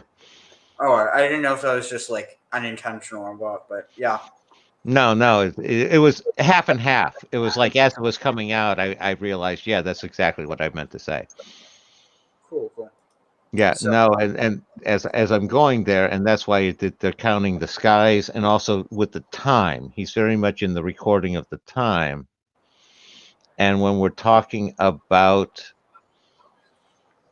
what struck me is the idea of it's almost like he was communing with his future self in the what will be aspect, and seeing, what was, what is, and what will be as basically touching with various different aspects of himself. Are you getting any feel like that there, or am I just so far out of my own limb? I don't really see it personally. Cool. I'll sit on my own nest here, and I'll put a little note here, and then I'll come back to you. No worries. Okay. It seems like it's saying that and he saw in a vision of his sleep. So it's not saying a vision that he was sleeping. It's a vision when he was sleeping. He had a vision of what will happen to them. And then it says here that what is this? As we made known to him. It's implying that the angels are also telling him about all this stuff. So it's not necessarily implying that he's going to know this because of the future, but that he'll be there. That's like later context. And I was getting a sense where one of the things I was going with the sleep is I was getting a sense of that sleep being similar to the sleep that Adam went into when with the creation of woman. Because as far as I can tell, that was the last time sleep was ever mentioned. Nobody has slept between them then and now. I don't know. What about Abel? They don't mention him sleeping. He died. He didn't sleep. No, that's a joke. Oh, okay. Sorry, I thought you might have been saying that I missed something, because that's usually my first step on a lot of that is, hey, as we've said, I make all sorts of mistakes. So that I'm always willing to say that me making a mistake is the first good guess. And if everyone admitted that, we'd be in a much better place because everyone makes mistakes. I know. The problem is those people who still resist admitting it, even though you're waving it right in front of their face. Oh, like Mr. Delicioso. Was that what the one from the other night with you? Scary Terry. Yep. It's like, well, no, you're actually wrong, and I'm right. It's like, No, you're really not. Well, you don't understand. I'm right because I'm right. I'm right because God speaks to me. Anyway, so And what I say to those people, I've dealt with those before. It's like, as soon as God tells me you're right, we'll be on the same page. that's a good response. So let's see. So and so in the ugh, in the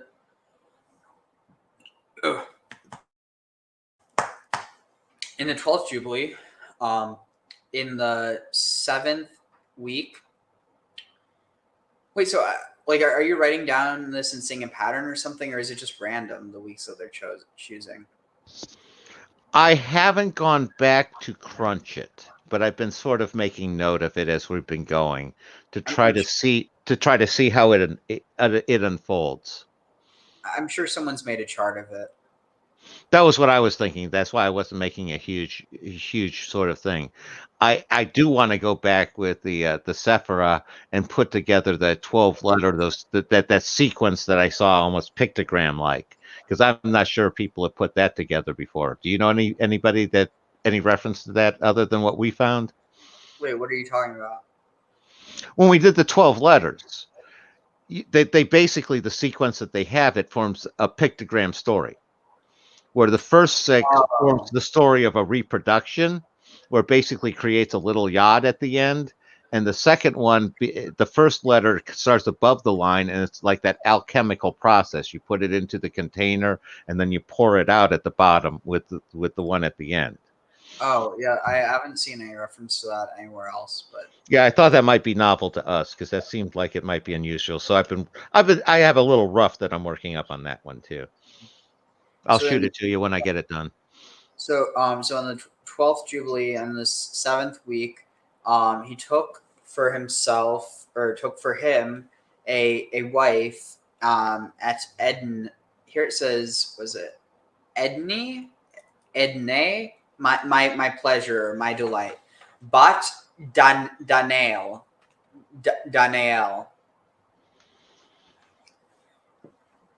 So it's interesting because this could either be Daniel or Danel. My bet is Donnell, since that was the older incarnation back in Ugarit.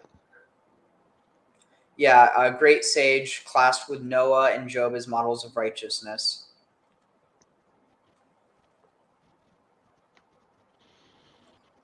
Let's see.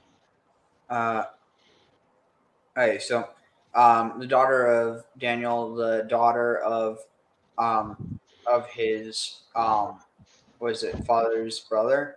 Yeah, that's their standard name. All right. And in the 6th year, and the 6th year on the first, I'm guessing it's saying the first week, or in that week, she bore him a son, and called him by his name Methuselah, or Methuselah.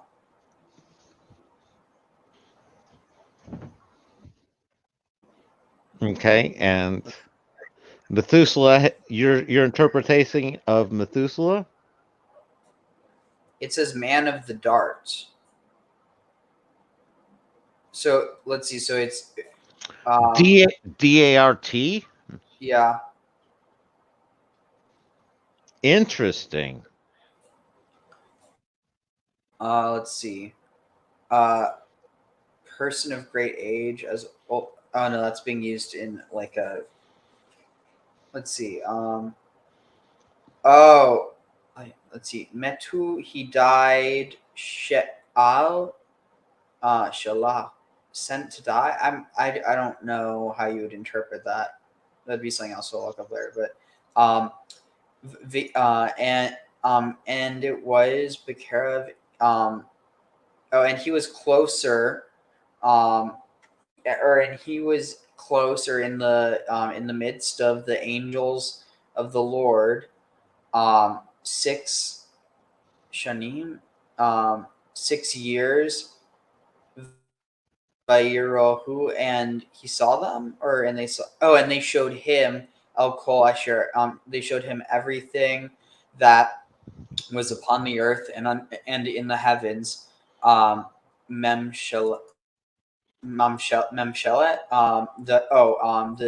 The kingdom of the sun, and he wrote everything in a book. He wrote down everything in a book. Oh, here this says the rule of the sun, not the rule, dominion, or realm. I was reading this as the physical dominion. Let's see. So, Vayisam or Vayasham Adot, and he placed the testimony Leanot to dwell. Wait. Oh, he testified that that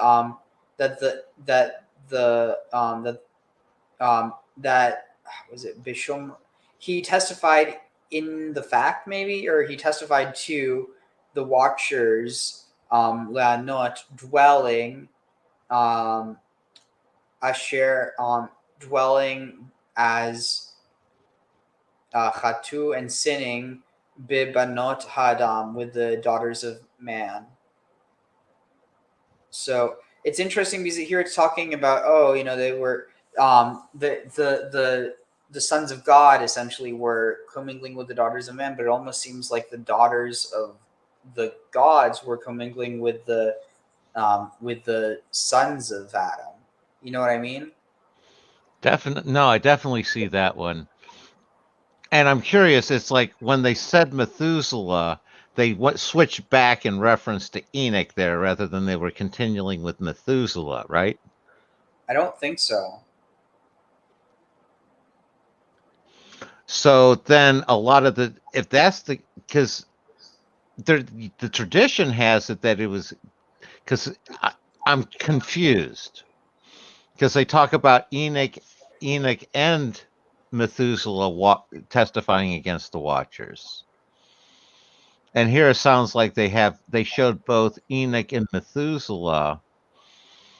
That the heavens, the earth, the rule of the sun, but it's like they're talking about that they had showed it to Enoch.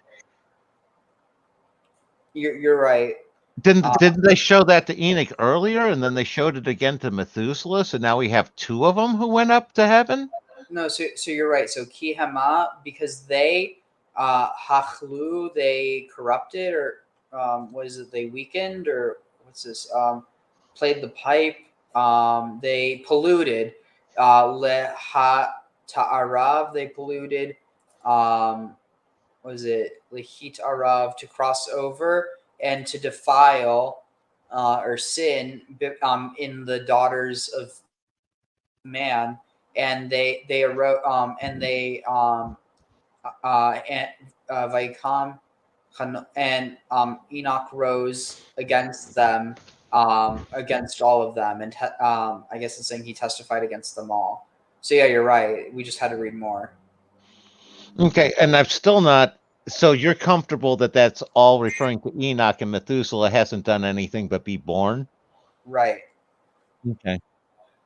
So now here's my question on the one phrase there. What does it mean with I'm trying to see the right phrase here. For these had begun to unite themselves. What is meant by these and unite? Let's see. Where is this? For they, kihema, because they had hachlu, they had what would this be? So they had not this wouldn't be polluted. They had begun to hitarav arav. What is this? It's that unite word that it's like I'm very curious on, and also which one they're talking about with these. Okay, so here, so the word arav, which I think it's actually the same. It's the root for and this isn't like a racist thing. This is literally the root for the word arab.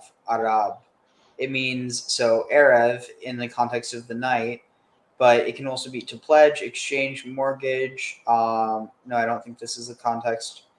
To become evening, grow dark. Steppe dwellers, the people inhabit. Okay, so maybe it is a different etymology, but Arav. Okay, so Orev could be a swarm, possibly probable meaning from mixture or like a unification there. Arav, to insert, press into, or interweave, to mix, confuse, to substitute, put in part or put in place of, to vouch for, to mix.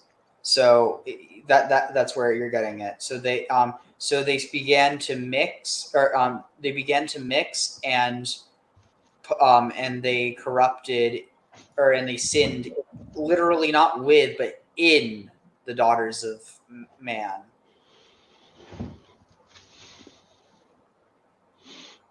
Okay, so that you're saying that there's a physical connotation there, because what I was wondering was it was a matter of the watchers were starting to gather together.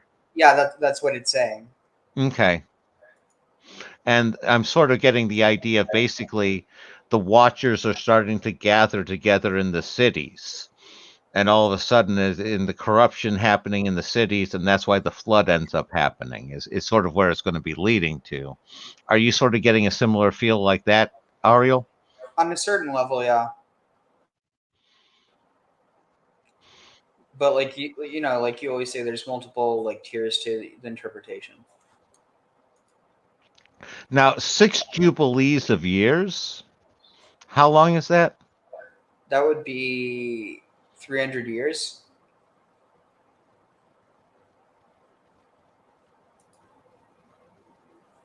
Okay.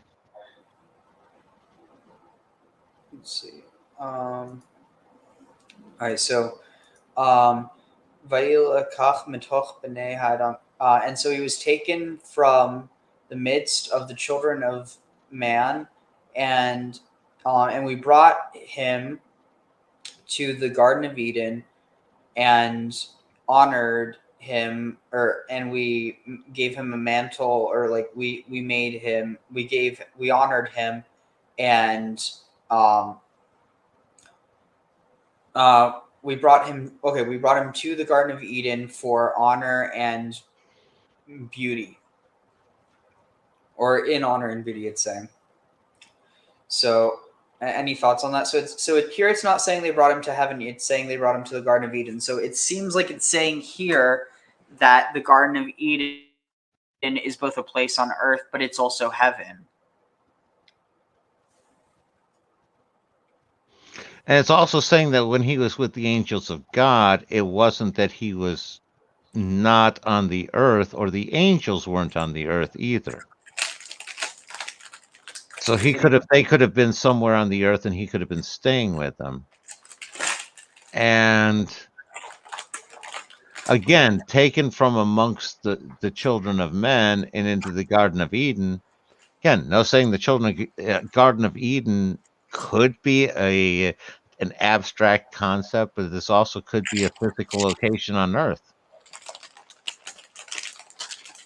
Mm-hmm. Sorry. Let's see. So, let's see. So, let's see. So,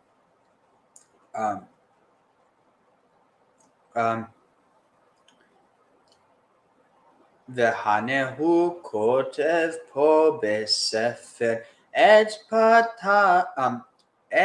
בת שגן, הדין ואת העונש לצמיתות, וקורא יוציא חצי בני אדם, ובעבורו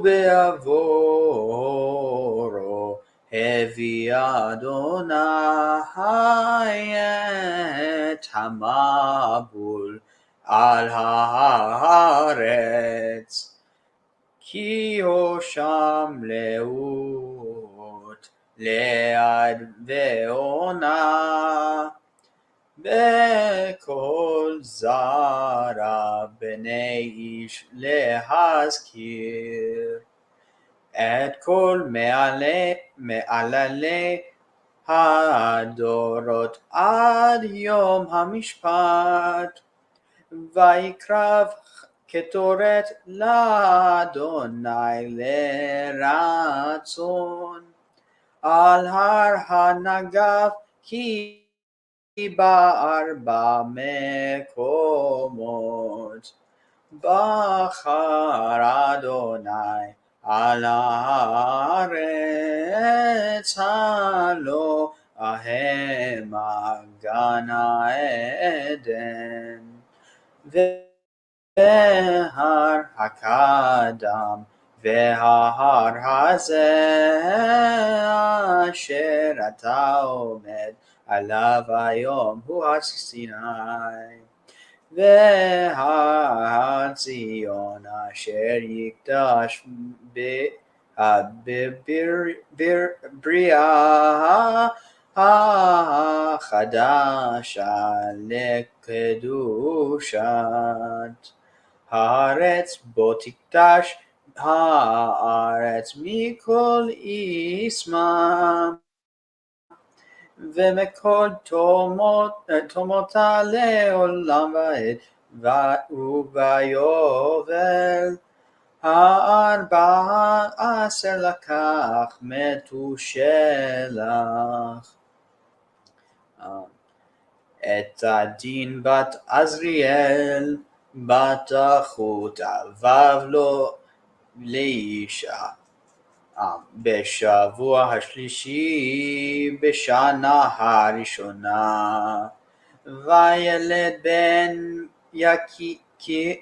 ויקרא את שמו למך, וביובל 15 בשבוע השלישי לקח לו למך אישה ושמה ביתנה בת ברכיאל בת אחות אבב, לא לאישה ובשבוע הזה ילדה לו בן, ויקרא את שמו נוח, לאמור זה ינחמני מכל עצבוני ומן האדמה אשר אררה אדוני, ומקץ יובל 19 בשבוע השביעי בשנה השישית בו מת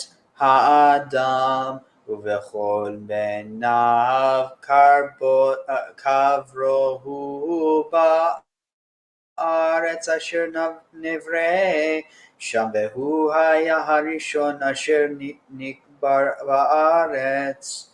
וימת 70 שנה לפני מילת לו 1000 שנים, כי 1000 שנים כיום אחד לפי העדות אשר בשמיים. So and they beheld, he wrote there in the book at Petshagan. Oh, in repetition. So yeah, this is a late Persian word apparently. Petshagan. So he write down. Interestingly, it doesn't really translate this. So he copied down Hadin, the judgment or the condemnation, ve'et ha'onesh, and the judgment. What's this? Anash? I'm going to look this up. So any thoughts so far? Or, well, I guess we haven't really gotten too far into it. Yeah, no, it's a little hard for me to take it straight from the chanting other than just enjoying listening to it. Right. So onesh is fine, penalty, or an indemnity, to punish or fine. So let's see. So he copied down the judgment and the punishment, or like in the penalty. Let's see mimot.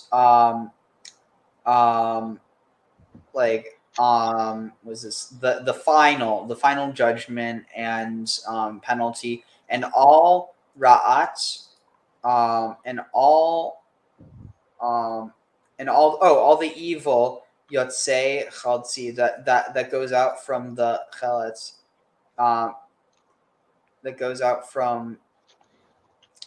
out, or all the wickedness and war of the children of Adam, maybe. And let's see, ube aravoro, and on account of hevi Adonai et hamabul, an account of it, God, God brought the waters, hamabul, the literally the flood, deluge, decay, destruction. Interestingly, so here it's saying that the flood like is etymologically connected with destruction and decay, as well as this idea that it was brought on by moral decay. But so sort of it's an idea of it's the personification of decay in a sense. That's a good way of phrasing it. So he brought the deluge upon the earth. Ki Hosham, that it should be set, or as a sign, or it should be set leot, for a sign, le'ad, forever, ve'ona, and answer, and to answer, or and trouble in all the seed. Let's see. Oh no, that he should testify in or like before all the zera b'nei ish, all the seed of the children of man. Here it specifically is the children of man as opposed to the children of Adam, which is also interesting. It doesn't say b'nei Adam; it says b'nei ish. Yeah, no, that's one of those, whether it's man or Adam is a very big distinction, like children of man versus children of Adam versus children of God. Interesting. So, let's see. So, lehazkir, to remember, at kol, to remember all the ma'alalai, all the ma'alil, like all the evil deeds, hadorot, of the generations, ad yom hamishpat, until the day of condemnation. But vayikrav ketoret, and he approached, or he brought ketoret, incense, to God, l'Adonai, l'Ratson, to seek favor, or that was favorable, al har ha'negev,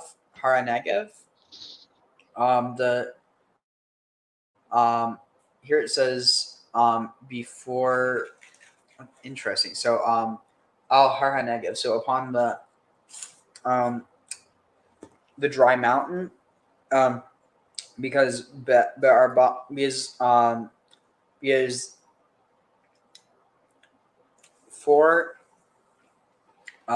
in 4 places God shows upon the earth. So it seems like it seems like it's almost referring to possibly do you think it might be referring to like different mountains, that like different holy mountains? Yeah, I was going to say that's echoing for me is the idea of that one. Also the idea that they talk about setting up basically libraries, time capsules preserving the knowledge. It kind of has that echo of that, if there were 4 of them that they placed around the world. And also an idea of, sort of like the 4 corners of the earth, and you're setting up it has echoes of that as well. Interesting. And it's also interesting that you have, it's like I'm seeing here, it's like you got the garden, and you also have 3 mountains. So I'm getting a look of you're getting a 2-level thing. You have a triangle of mountains on one level, and then you have a garden juxtaposed with it. Well, you know about the interpretation of the garden being a mountain? No, I've not heard that one. Here, let's play a video on that because this is really interesting. So, let's see. Garden of Eden as mountain. Of God. Let's see.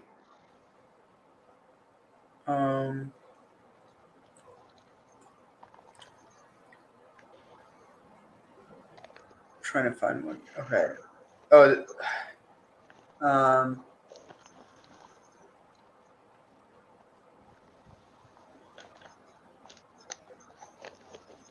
Let's see.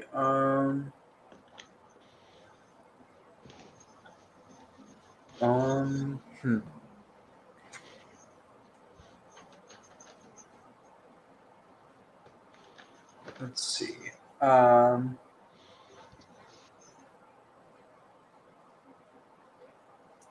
Oh, okay. No, maybe. Let's see. The temple.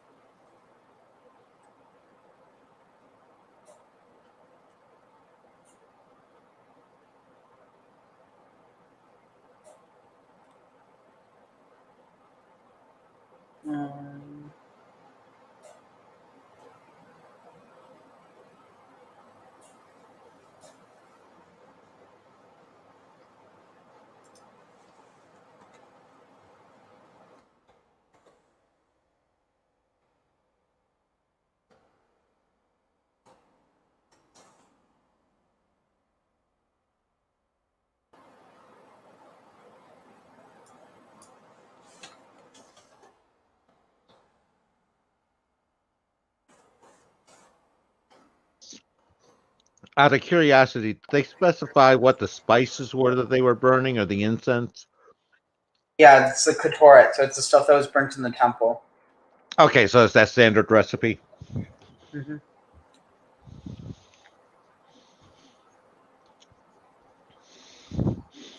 Because there's a part of me, it's like I was wondering, hey, the Garden of Eden on the top of a mountain? That's a thought too. Let's see. Well, unfortunately, I can't find what I was looking for. But wait, is this it? No. Yeah, I'm not sure. Anyway, let's see. So where was it? Here. So so in the 4 places God chose upon the earth. Let's see, where is this? For Hema, for their hello Hema, Gan Ha'eden V'Har Hakedem. So for they are the Garden of Eden, the Eastern Mountain, or the Har Hakedem, like the mountain of origin, or the mountain of the east, the Har Hazet, and this mountain on which you sacrifice today, the Har Hazet Asher Ata Omed Alav Hayom Hu, and the day that and the mountain that you and this mountain that you stand upon it that day, this day, and this mountain. Okay, wait, yeah. So, and this mountain which you stand upon, which you are on this day, Har Sinai, Mount Sinai, the Har Zion, and Mount Zion. I share they will be sanctified in Vibria Chachadasha, in the new creation, like Kedushat, for holiness, for the sanctification, or for the holiness of the earth. Bo Kadesh. Though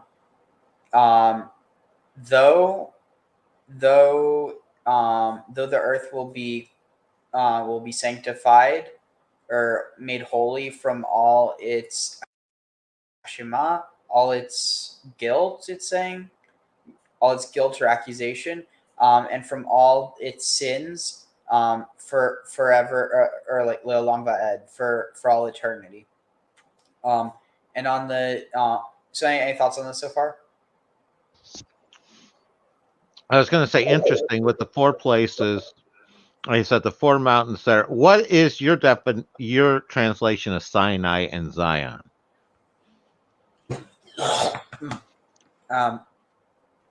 Let's see. So Zion means lofty. I know that. Lofty or high. A heap of stones, the mark put up to indicate the neighborhood of an unclean place. Dry ground, desert, uncertain meaning. Monument, landmark, signpost, gravestone. Okay. Let's see. Monument, signpost. That's for Zion? Yeah. And Sinai? Sinai. Let's see. Sure. Sinai, the oath it's saying.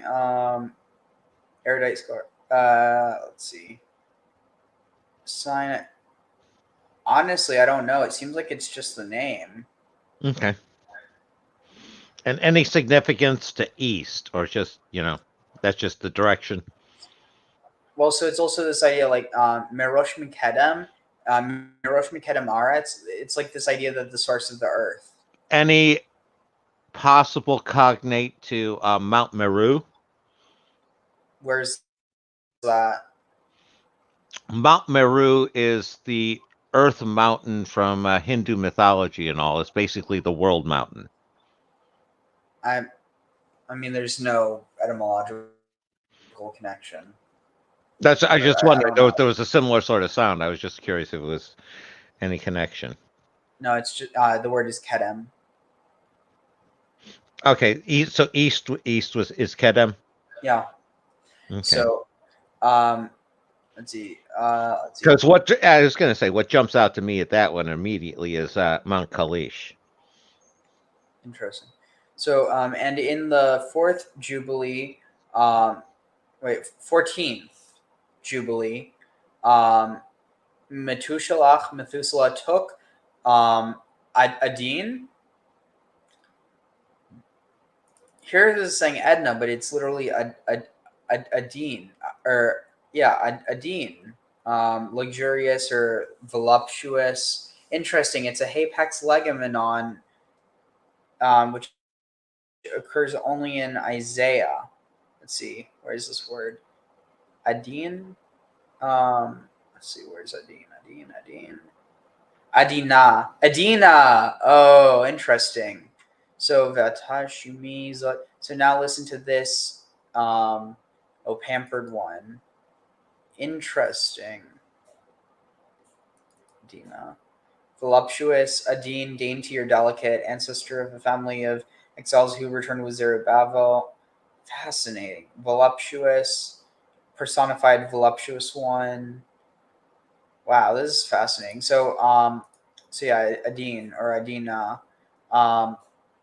So that's different. That's different than Methuselah's mother, Edna, right? Oh God, his mother was named Edna. Yeah. Ugh. So yeah, different. So he took Adin, the daughter of Azriel. So this is interesting because Azriel is definitely one of the angels. Bat Achut Avav, the daughter of her father's brother, or of his, took her for his wife, and in the 3rd week, in the 1st year, Violet, she bore him a son and called him by the name of Lamech. And in the 5th Jubilee, on the 10th week. What's the meaning of the name Lamech? Lama, or like for what, maybe? wait, lemach, lamech, like lamecha. I don't honestly know. It's probably from something older. Okay, and Azrael? It means like the help of God, or my help is God. But it's like so Azar, it means like aid or help. It's basically God's helper. Gotcha. And let's see. So yeah, in the let's see, where are we? So Hachamisha Asar. So in the 15th Jubilee, or no, so in the 15th Jubilee, and in the third week, he took, Lamech took her for a wife, and Shama, and there. Oh wait, hold on. Took to himself a. Oh no, yeah, okay. So the son was long. So yeah, he took for himself a wife, and her name was Betena, or Betana. Betana. This seems like it's Greek, honestly, unless there's something I'm forgetting.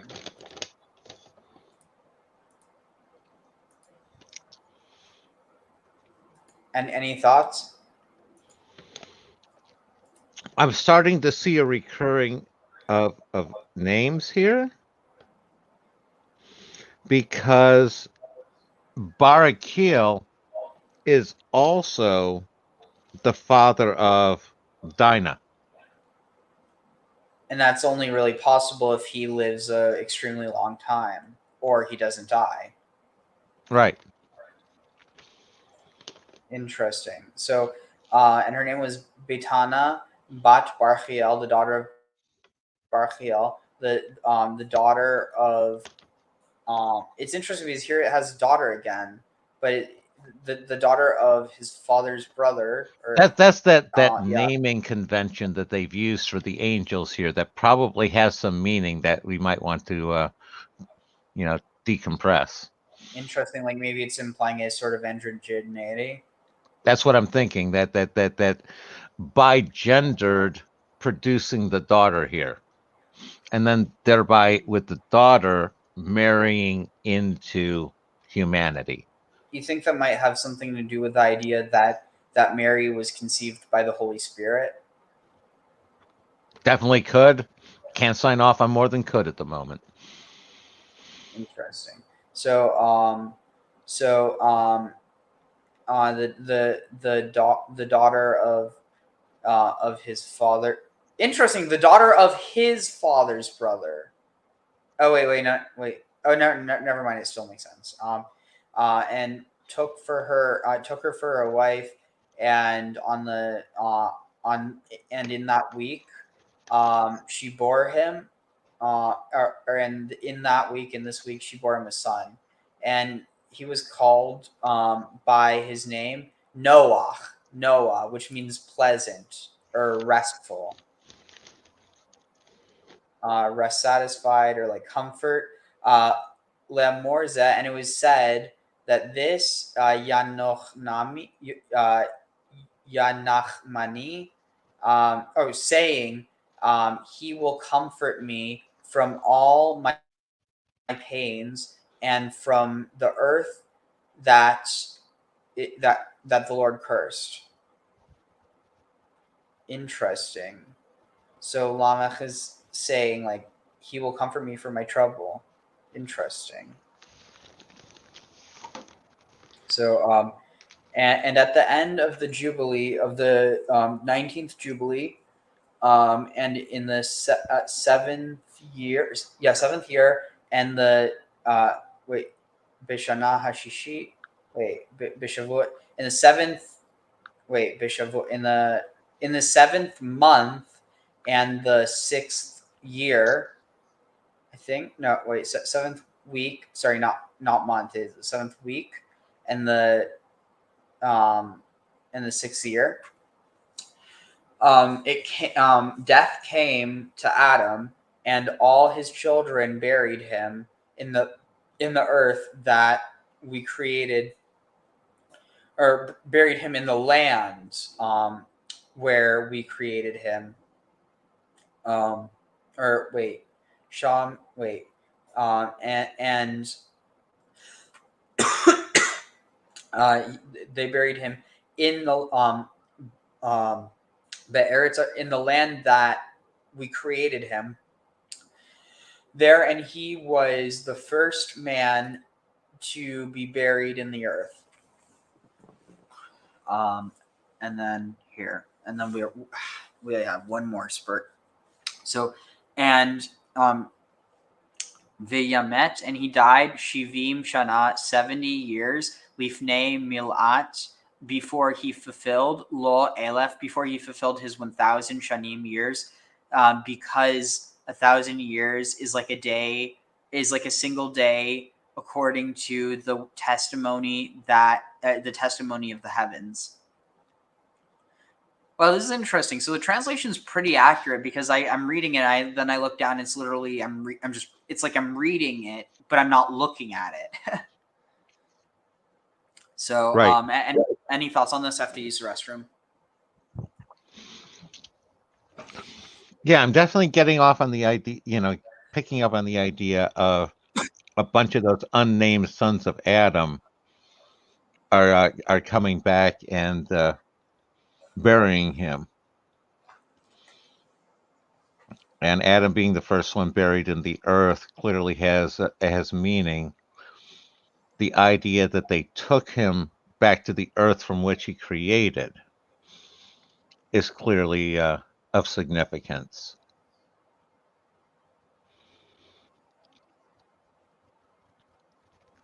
Because you have the land of the creation, and then you have Eden, where they take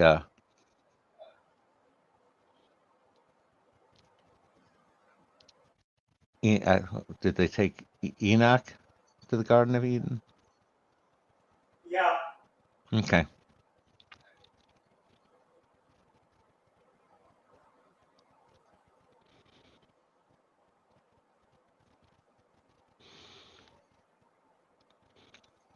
So we have Adam buried in the earth.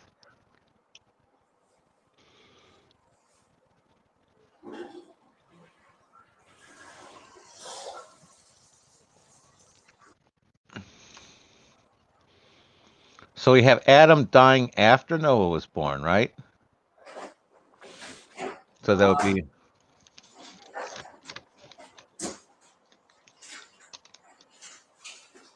Yeah, it seems like Adam. Wait, you said before or after? I said after. Oh yeah, I think that sounds right. So you have Noah, Lamech, Methuselah,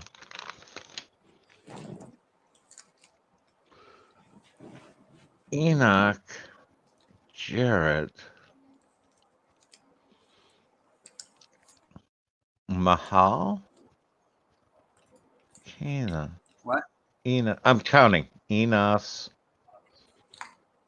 Seth, Cain, Abel.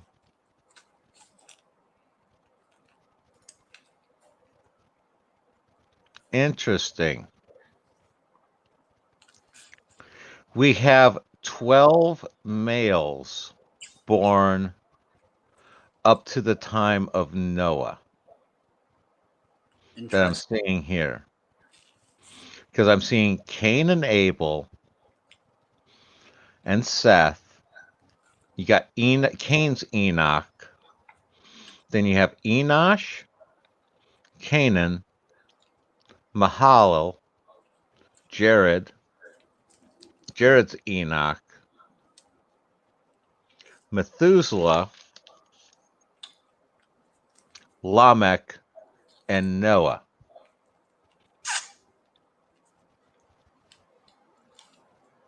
And that makes 12. Any significance you getting out of that, Ariel? I mean, maybe this idea that's corresponding to the divisions of the sky. Yeah, divisions of the sky. The other one I'm getting is, sort of like Olympian gods sort of kind of generation as well. Interesting. And the idea that, and again, I like your zodiac one with the sense of Adam being sort of a cosmic wheel that turning, and that's why Adam's dying. In the sense of that's why the flood's coming too. This is a transition, so Interesting. just bouncing thoughts up there. Yep. So Blazing Up said, let's see, the burnt incense is Olah or Khalil, the burnt offering, the consort of Shiva's Kali. The Hebrew noun Olah occurs 289 times in the Masoretic text of the Hebrew Bible. It means that which goes up in smoke to cause to ascend. It was sometimes also called Khalil, or you call burnt offering, holocaust. Yeah, that's where that term originally came from, and then it was bastardized by very evil people in order to try and be like, oh look, we're sacrificing people in the name of, God. It's disgusting. And I think this term was actually used by the Catholic Church prior to, well, actually it was also used by Rome in reference to their destruction of Carthage, that they holocausted Carthage. And so this idea, it's very often so it's a Latin term, but it's but the actual idea is a Semitic idea that was then flipped around and used against the very people who originated it. And then that's what they burnt in their temple. In fact, a fact, and yeah, it definitely is a fact. And so Abel wasn't actually buried in the earth because it's I think he was just covered up or something. But God says, the bloods of your brother call out to me from the earth. And so there's also another thing to touch on. Maybe well, we'll touch on it at the end because it goes back to Adam, back to them. But anyway, so let me think of what. Okay, I know. לכן כתוב על עץ הדעת לאמור ביום אכלתכם ממנו תמותו, על כן לא מילו לא שנות היום ההוא, כי מת בו ומקץ היובל הזה הומת קין אחריו, בשנה ההיא ביתו נפל עליו וימות בתוך ביתו וימת בקרב אביניו, כי באבן המית אל הבל ובאבן הומת, גם הוא על פי משפט הצדק. לכן חרות הלוחות השמיים לאמור, בדבר אשר המית ישתרהו בו יומת, כאשר נתן מום באמתיו כן יעשו לו, וביובל החמישה ועשרים לקח לו נוח אישה, ושמה אמצע בת רקיעאל, פתחותו לו לאשה בשנה הראשונה בשבוע החמישי, ובשנה השלישית בו ילדה לו את שם, ובשנה החמישי ילדה לו את חם, ובשנה הראשון לשבוע השישי ילדה לו את יפת. Let's see. We did erase it. Lachan Katuv, therefore it is written, Al Etz Hadat, according to or upon the tree of knowledge, Lamor, it is said, B'yom achalchem, on the day that you eat from it, you will die. Al Ken Lo, but for this because of this, Lo Milu, because of this, he did not complete his days, or he did not fulfill his days, or the years of his days of years, or the years of his day, the years of this day, his years of this day, because for he died during them. And Miketz, and at the end of this jubilee, Homet Cain, so at the close of this jubilee, Cain was killed. Acharav, in the year, after that year, he was killed. Beito, by his house, Nafal alav, because his house fell upon him. Vayamet, and he died betoch beito, beneath his house. Vayomet bekerev avnav, and he died in the midst of stones, or he was killed by the stones. Kiba Evan Hamid, because with a stone was Abel killed. Ube Evan Homet Gam Hu al, and also and with a stone, he will also be killed according to the law of justice, or the righteous law. For this reason, or lachen cherut, because of this, or like on account of this, it would or because of this freedom, or because of this maybe engraving, because of this engraving upon the tablets of the heavens. Okay, because it was engraved on the tablets of heavens to say bidavar, say in the word, or with the thing that a man is killed, it shall his fellow will also be killed as was it? As the way in which a wound or a blemish was given to him, bet amito, to his to associate. Therefore, Yasulo, it shall be, or in such a manner shall he be dealt with. That sounds very Code of Hammurabi-esque, you know? Definitely.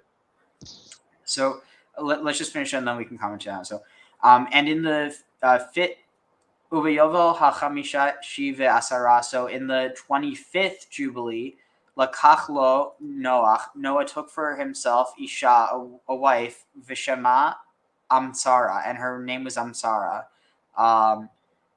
Let's see, so Mitzar,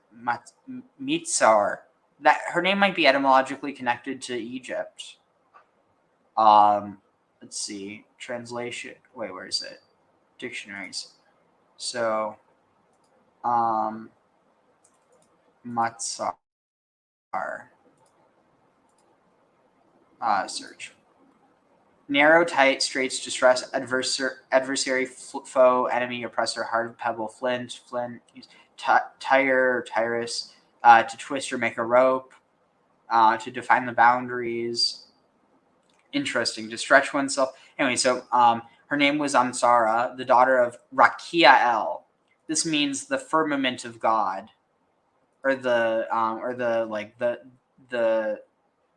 battered one of God, or something, or like the beaten one of God. It's the horizon of God. A bunch of different ways you can interpret that. The daughter of his father. Yeah, you're right. It's repeated everywhere. The daughter of his father's brother was taken for a wife in the first year and in the fifth week. First year and the fifth week. And in the Shlishit, in the third year, that came, or she bore him. She bore to him a son. She bore to him Shem, and in the fifth year, she bore to him Ham, and in the first year and the sixth Leshavua Hashishi, the sixth week, she bore him Yaphet. So, here I just kind of want to give it sneak peek of the next ones. Yeah, so we'll read the first 4 of this. So,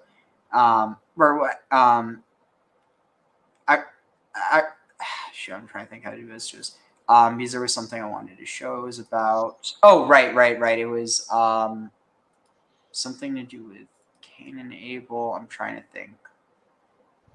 It was so relevant. Dang it. Let's see.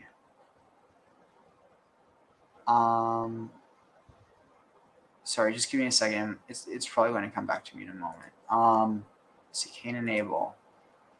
What was it that I was thinking? Oh, I think I remember now. I just have to look for the. Dang it! It's like I literally just had the thought on my head and I lost it. Okay, my thought on the Abel is Abel wasn't buried. It was that's why his blood cried out. Oh, thank you. I just remembered. He was left to the beast, and his blood. If I remember right, he was left to the beast. His blood cried out, and that makes Adam, in our evolution of civilization, being the first burial. All right, let's see. Okay.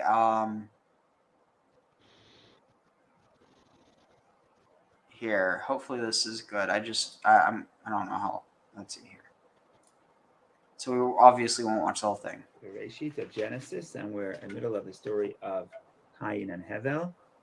And sometimes I try to meditate, it's difficult. So there is an interesting medrash. The medrash says that Cain, whether they were fighting about power, is going to surpass him, and therefore he kills his brother. Okay, but but don't get uncomfortable that God turned to somebody else more than you. It's not about a competition with other people. It's about, are you going to refine yourself? Are you going to elevate yourself? When Cain finished hearing verse 7, what he should have done is went and sat down and had a conversation with self. What do I want from my life? Am I going to take God's message to heart?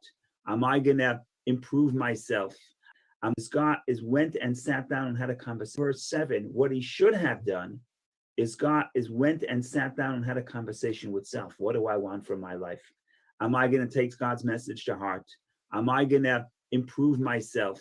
Am I going to allow my instincts to take over? Okay, these are all wonderful questions, but they're questions that should have been addressed to Cain internally, which is what God was telling him. God was telling him, don't compare yourself to other people. Look at yourself and say, will I improve myself, then I will be uplifted to my previous stature as the firstborn.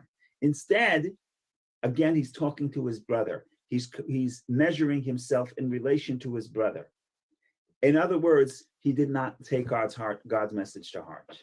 Okay, then it's no surprise then that his instincts overpower, and he's jealous of his brother, and he's afraid that his brother is going to overtake him, and is going to surpass him, and therefore he kills his brother. Okay, but what's the problem? Why doesn't the Torah tell us what he spoke to his brother? It doesn't matter what he spoke to his brother. The problem was that he spoke to his brother instead of talking to himself. So in Hasidic culture, there's something called the Farbrengen. What's a Farbrengen? Literally, Farbrengen is a Yiddish word where people sit together and spend time. And it means they spend time and talk about their experiences in serving God, their challenges. Sometimes I try to meditate. It's difficult. What Hasidic discourse did you learn that inspired you? Maybe you can share some inspiration. And that's the Farbrengen. You sit together and you discuss. So it's an important part of Hasidic life. So there was once a Chassid that described what's a Farbrengen. He says a Farbrengen is where one person talks to himself and everybody else listens in.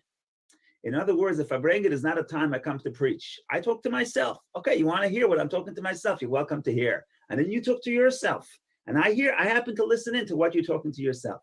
That's what a Farbrengen is. So in other words, Cain should have went to a Farbrengen. God just spoke to him. He's got the message. Now he has to internalize it. Instead, he's running to his brother, talking to his brother, interacting with his brother. Who's greater? Am I greater? Are you greater? And then, of course, everything the Medrash says is true, whether they were fighting about power, who owns the field, right? We discussed this last week. Does it belong to Cain or to Hevel? all these commercial questions and other questions of competitiveness, all are a result of the fact of Cain not talking to himself. So I thought that was a creative interpretation, solving this great problem where the verse says, Cain said to his brother, doesn't say what. Okay. He gets up, Vayakom Cain on Abel, he gets up and he kills him. Now, what does it mean he gets up and he kills him? And if he killed him sitting down,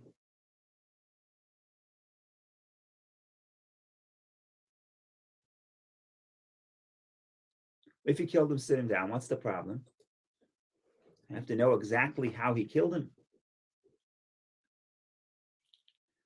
So there is an interesting medrash. The medrash says that Cain tries to attack Hevel.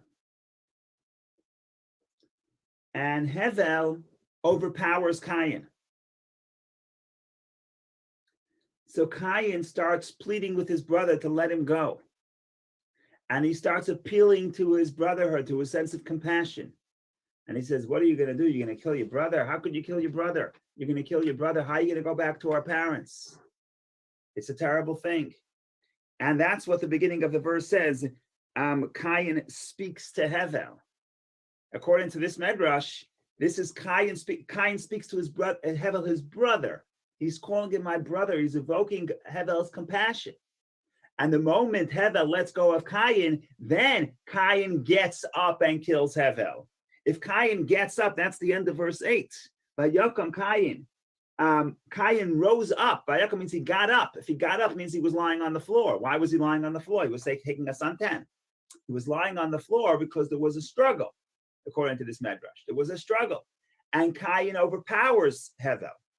And then he appeals to his brotherhood, his compassion, and then Hevel lets Cain loose. And as soon as Hevel lets Cain loose, Cain gets up and kills his brother.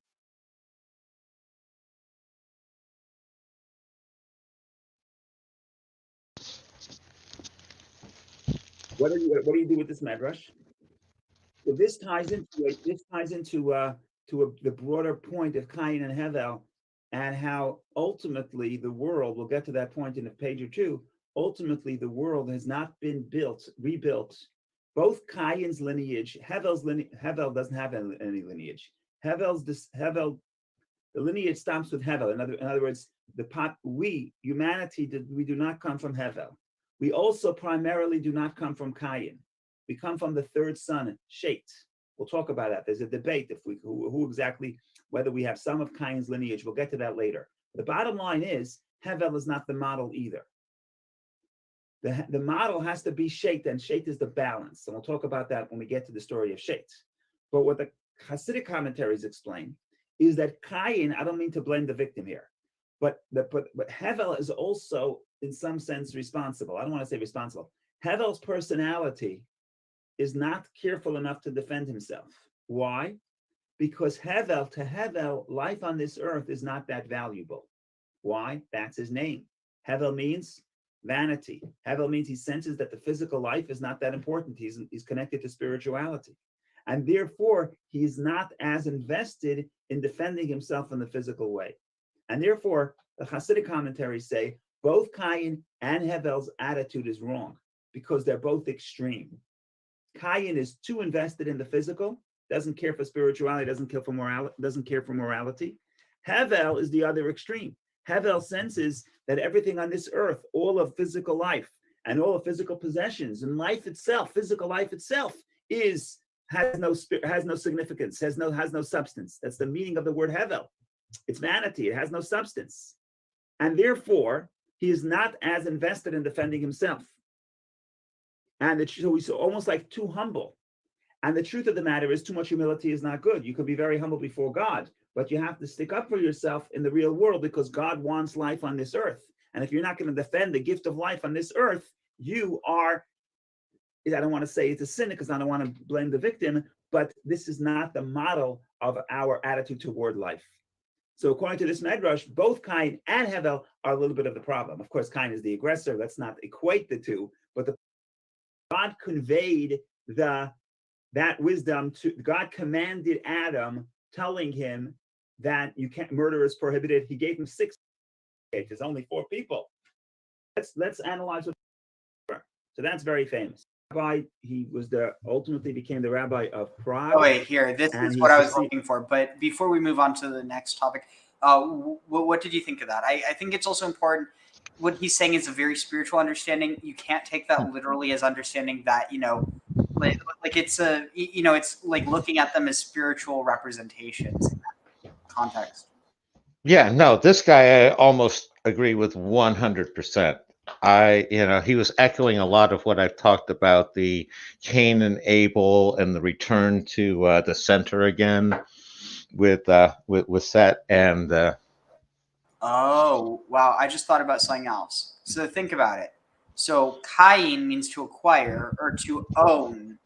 Hevel means vanity. It's like something that you can't own because it disappears. And what is Shet? Shet is the foundation, and a foundation is something that remains. It remains, and no one can quite own it because it owns itself. Yep, which again implies that self-creating Aleph sense that we've been talking about with Kara, with that expansion and contraction to the center again. Nope, I like it. Interesting. So yeah, you'll really like this next part because this goes into, well, a lot of stuff. But it succeeded the Mahar. The simple from God. Which one you like better? Not Cain, not Hevel. Not Cain, certainly not substance.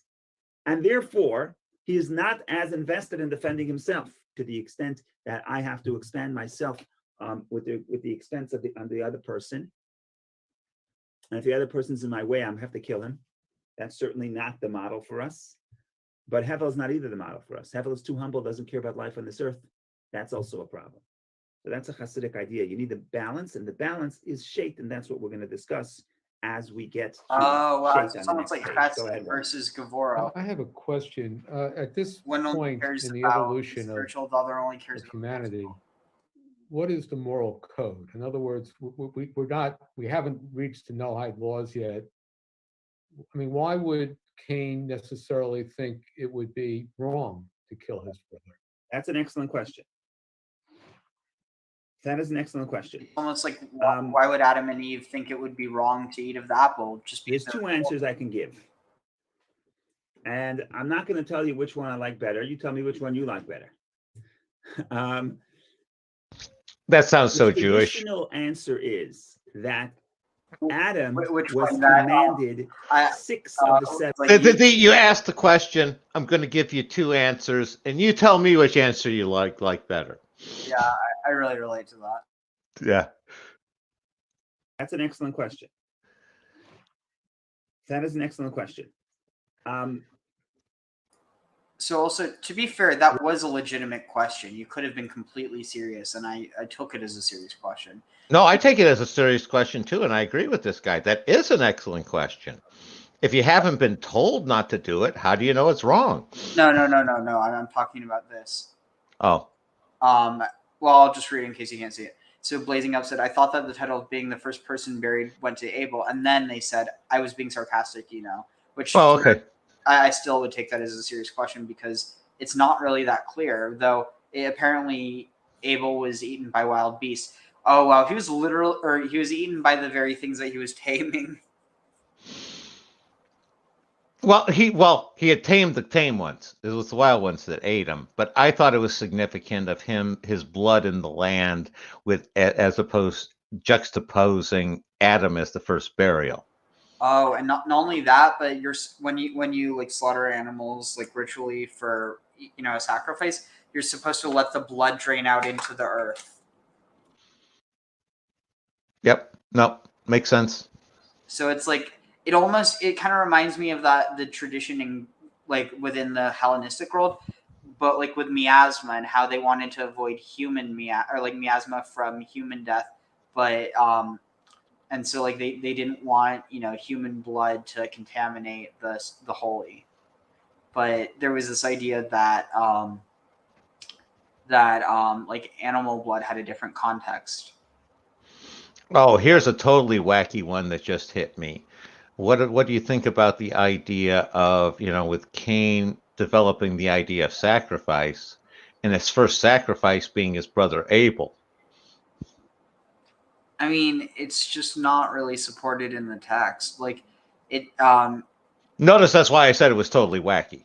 Yeah, I mean, at the end of the day, the reason why people might why there's some people who are super invested in that theory is because they try to make Cain and Abel into cannibal. It's so stupid. Oh, I hadn't even gone to the idea that Cain did it because he was hungry and wanted a meal. Huh. I'm totally joking there, Ariel. I hope you realize that. No, I do, but there are I'm not even joking. I've done research into groups that actually believe that cannibal comes from Cain ate Abel. No, I hate that. I like to make it sure that I'm joking because I recognize sometimes my joking reasoning can be far more convincing than some of these cults' actual stated reasoning. And that frightens the fuck out of me sometimes. Mary, mother. So Blazing Out 420 said, Mary, mother of Jesus, and Jesus loved to marry. Marijuana can turn one of its branches into a male that will pollinate the mother plant it is growing from, and all will be female. Interesting. Tom Petty had his last dance with Mary Jane. That's depressing, but also happy at the same time. He went out on just a mistaken overdose. That was just a senseless death. Wait, so he just happened to be on cannabis when he died? Tom Petty? Oh, I'm sure he was. I'm sure he'd been on cannabis for the last 40 years. What he died of was the fentanyl patches. Oof. It was one of those. You put on one too many, you don't realize it's kicking in. You get drunk, you go to sleep, and you don't wake up. Yikes. Also, just FYI, we're at almost 5:55, almost 55. So it'll be the 5 5s. Yeah. Many 5s. Let me get a picture.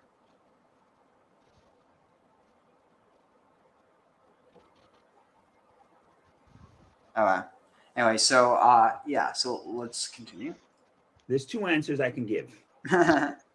And I'm not going to tell you which one I like better. You tell me which one you like better. I'm not going to tell you. You're going to tell me. How about traditional that? That's what I said. That reminded me of that Adam, so Jewish approach. Tell you which one I like better. You tell me which one you like better. It's I don't know. It's so oh, I'm not going to tell you. You're going to tell me. It's na poo poo. Well, isn't that the point we're talking about? You got to decide for yourself. Well, yeah, no, but it's so funny the way he says it. There's 2 answers I can give. And I'm not going to tell you which one I like better. You tell me which one you like better. The traditional answer is that Adam was commanded 6 of the 7 Noahide laws. I don't want to say traditional. That's the Talmudic answer. The Talmudic answer is very legalistic. There cannot be punishment unless there was warning. And therefore, the premise is that there are 6 commandments that Adam received from God. We call it 7 Noahide laws, not 7 laws of Adam, because according to most opinions, the 7th one was given to Adam. I'm sorry, the 7th one was given to Noah. But the first 6 were given to Adam. And the sages of the Talmud, when they read the verse where God tells Adam not to eat of the fruit of the tree of knowledge, they decipher that verse and they take it apart and they show how every word of that verse is a reference to one of the 6 Noahide laws. So even though the simple meaning in the Pshat, all God is saying is don't eat the fruit of the tree of knowledge, but according to the Talmud, there's a deeper dimension, and God conveys to Adam all 6, and they connect each one of those 6 to those words. That's the Talmudic view. But I'm going to give you another view that I think is beautiful. It comes from the commentary of the Kli Yakar, who's, again, I like to quote him. He is a 16th century rabbi. He was ultimately became the rabbi of Prague, and he succeeded the Maharal of Prague. Maharal was more famous. Of Prague century. Again, I like to quote him. He is a Talmudic view. But I'm going to give you another view that I think is beautiful. It comes from the commentary of the Kli Yakar, who's, again, I like to quote him. He is a 16th century rabbi. He was the ultimately 16th century. Who was, again, I like to quote him. He is a 16th century rabbi. He was ultimately became the rabbi of Prague, and he succeeded the Maharal of Prague. Maharal was more famous, but the Kli Yakar, I love him because he focuses on the Kabbalah, but also on the Pshat and the simple meaning of the verses. So, but to give you that interpretation, to the second interpretation to Warren's question, we want to read the next verse. It's a very, very famous verse, but nobody knows exactly what it means. Not nobody knows. It's not clear exactly what it means. And according to the Kli Yakar, the next verse is really the discussion of Warren's point. Cain's defense is, I never knew murder is wrong. Okay, so let's read the next verse. Make sure I get back to this because I don't want to forget. I'm getting old. Okay, so what does God say? What happens in the next verse? It's actually the next two verses, but the next verse as well. Hashem said to Cain, where is Abel, your brother? Hashem said to Cain, where is Abel, your brother? Ehav el achicha. And he said, I do not know. Where is Abel, your brother? Ehav el achicha. Hashem said to Cain, where is Abel, your brother? Ehav el achicha. And he said, I do not know. Am I my brother's keeper? Everybody knows that verse, right? Am I my brother's keeper? So that's very famous. What's less famous is God's response to Cain's claim, am I my brother's keeper? And I'm not sure what the response is. Then he said, what have you done? Your brother cry out. The voice of your brother's blood cries out to me from the ground. And then, therefore, verse 11 is the punishment. Let's leave the punishment alone. But let's go to verse 10. Then he said, what have you done? In other words, God comes to Cain and he says, where's your brother? So Cain says, am I my brother's keeper? God says, what do you mean? Your brother's voice is crying to me from the ground. Meaning to say, you can't hide. I'm God. I know everything. Okay, so you could have just said, I'm God, I know everything. What does it mean? Your brother's voice, the voice of your brother's blood cries out to me from the earth. What does that mean? So let's analyze what the Kli Yakar says, and then we're going to figure out how that answers Warren's question. So again, what does the Kli Yakar say? He says, first of all, let's ask a question. Cain says, I don't know where my brother is. Am I my brother's keeper? Conventionally, that means I don't know where my brother is. Says the Kli Yakar, that is not reasonable to say that Cain doesn't realize that God knows what happened. If God doesn't know what happened, why is Cain offering an offering to God? Remember, Cain is the first one to offer an offering to God. So obviously, Cain has some sophisticated understanding of God's providence. If God doesn't know that I killed my brother, does he know that I'm offering this potato to him, right? So if Cain is the person who doesn't think that, who thinks he can hide from God, who thinks he can kill and hide the crime from God, and what kind of God is that? What's the purpose of offering an offering to a God who has no idea that you killed your brother? And remember, there are not that many people to investigate. There's only 4 people. So it's very easy to track this down. But even so, he thinks if you can outsmart God when you killed someone, what's the point of serving this God? So therefore, the Kli Yakar says, listen what this is brilliant. When he says, am I my brother's keeper? He doesn't say, I don't know what happened. I don't know who my brother is. He says, am I my brother's keeper? Am I the person who's supposed to guard my brother's life? Am I responsible to ensure that someone else is alive? In other words, you never told me. How am I supposed to know that murder is wrong? It's my responsibility to make sure to guard people's lives. Why? Why so? Where's the document? Where's the commandment? Where is the commandment from God? Where's the moral code that tells us that you should not murder? Yeah, later Moses gave us the 10 commandments. We heard it from God. We got the 10 commandments, which says, be your brother's keeper. But me, am I my brother's keeper? The word keeper, if he's saying, I don't know, he should say, I don't know. But he says, am I a brother's keeper? That's what the meaning is. The meaning is, I had no idea. He says, I don't know. Am I my brother's keeper? I had no, what is it? Not that I don't know where he is. I had no idea that you expect me to be my brother's keeper. Lawyer Daiti, I didn't know. I didn't know that I'm responsible to be my brother's keeper. So that's a good defense. So if Cain hired a lawyer, then that's what the lawyer would defend. He would say, what do you mean? You were never told. What's God's response? And this is very deep. And this is very deep. So again, the Talmudic response is, no, God conveyed that wisdom to, God commanded Adam, telling him that you can't, murder is prohibited. He gave him six of the 7 Noahide laws. The problem with that interpretation, it's a wonderful interpretation. The problem is that the verses themselves don't support that. It's not pshat. It's not the simple meaning. So says the Kli Yakar, who loves pshat, loves the simple meaning. Pshat, by the way, is a simple meaning. He says, okay, let's read the next verse. Let's see what God responds to him. God responds, what have you done? The voice of your brother's blood cries out to me from the ground. We know that the Torah is given from heaven, right? It says, God spoke to us from the heaven. But here, the voice of Cain calls out from the ground. Says the Kli Yakar, there are certain things that earth itself demands. In other words, the person himself is supposed to figure out on their own. You don't need God to say that murder is wrong. It's a natural thing that a human being could figure out on their own. In other words, we are at the point of moral development where the human being is responsible for morality that is common sense. So we know, we know that Torah has different forms. There's basically 3 categories of commandments. There are the commandments that are logical.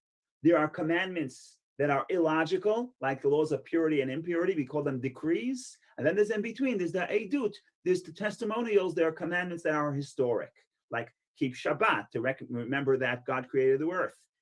Keep Passover, to remember the Exodus. Keep Shavuot, to remember the giving of the Torah. So that's the middle category. So one category is what's obvious, the Torah, that's called Mishpatim, the statutes. I'm sorry, the commandments, not the commandments, not the statutes, the ordinances. Mishpatim is typically translated as the ordinances. These are the laws that make sense. And the Talmud says, if the Torah would not given, we would learn from nature itself not to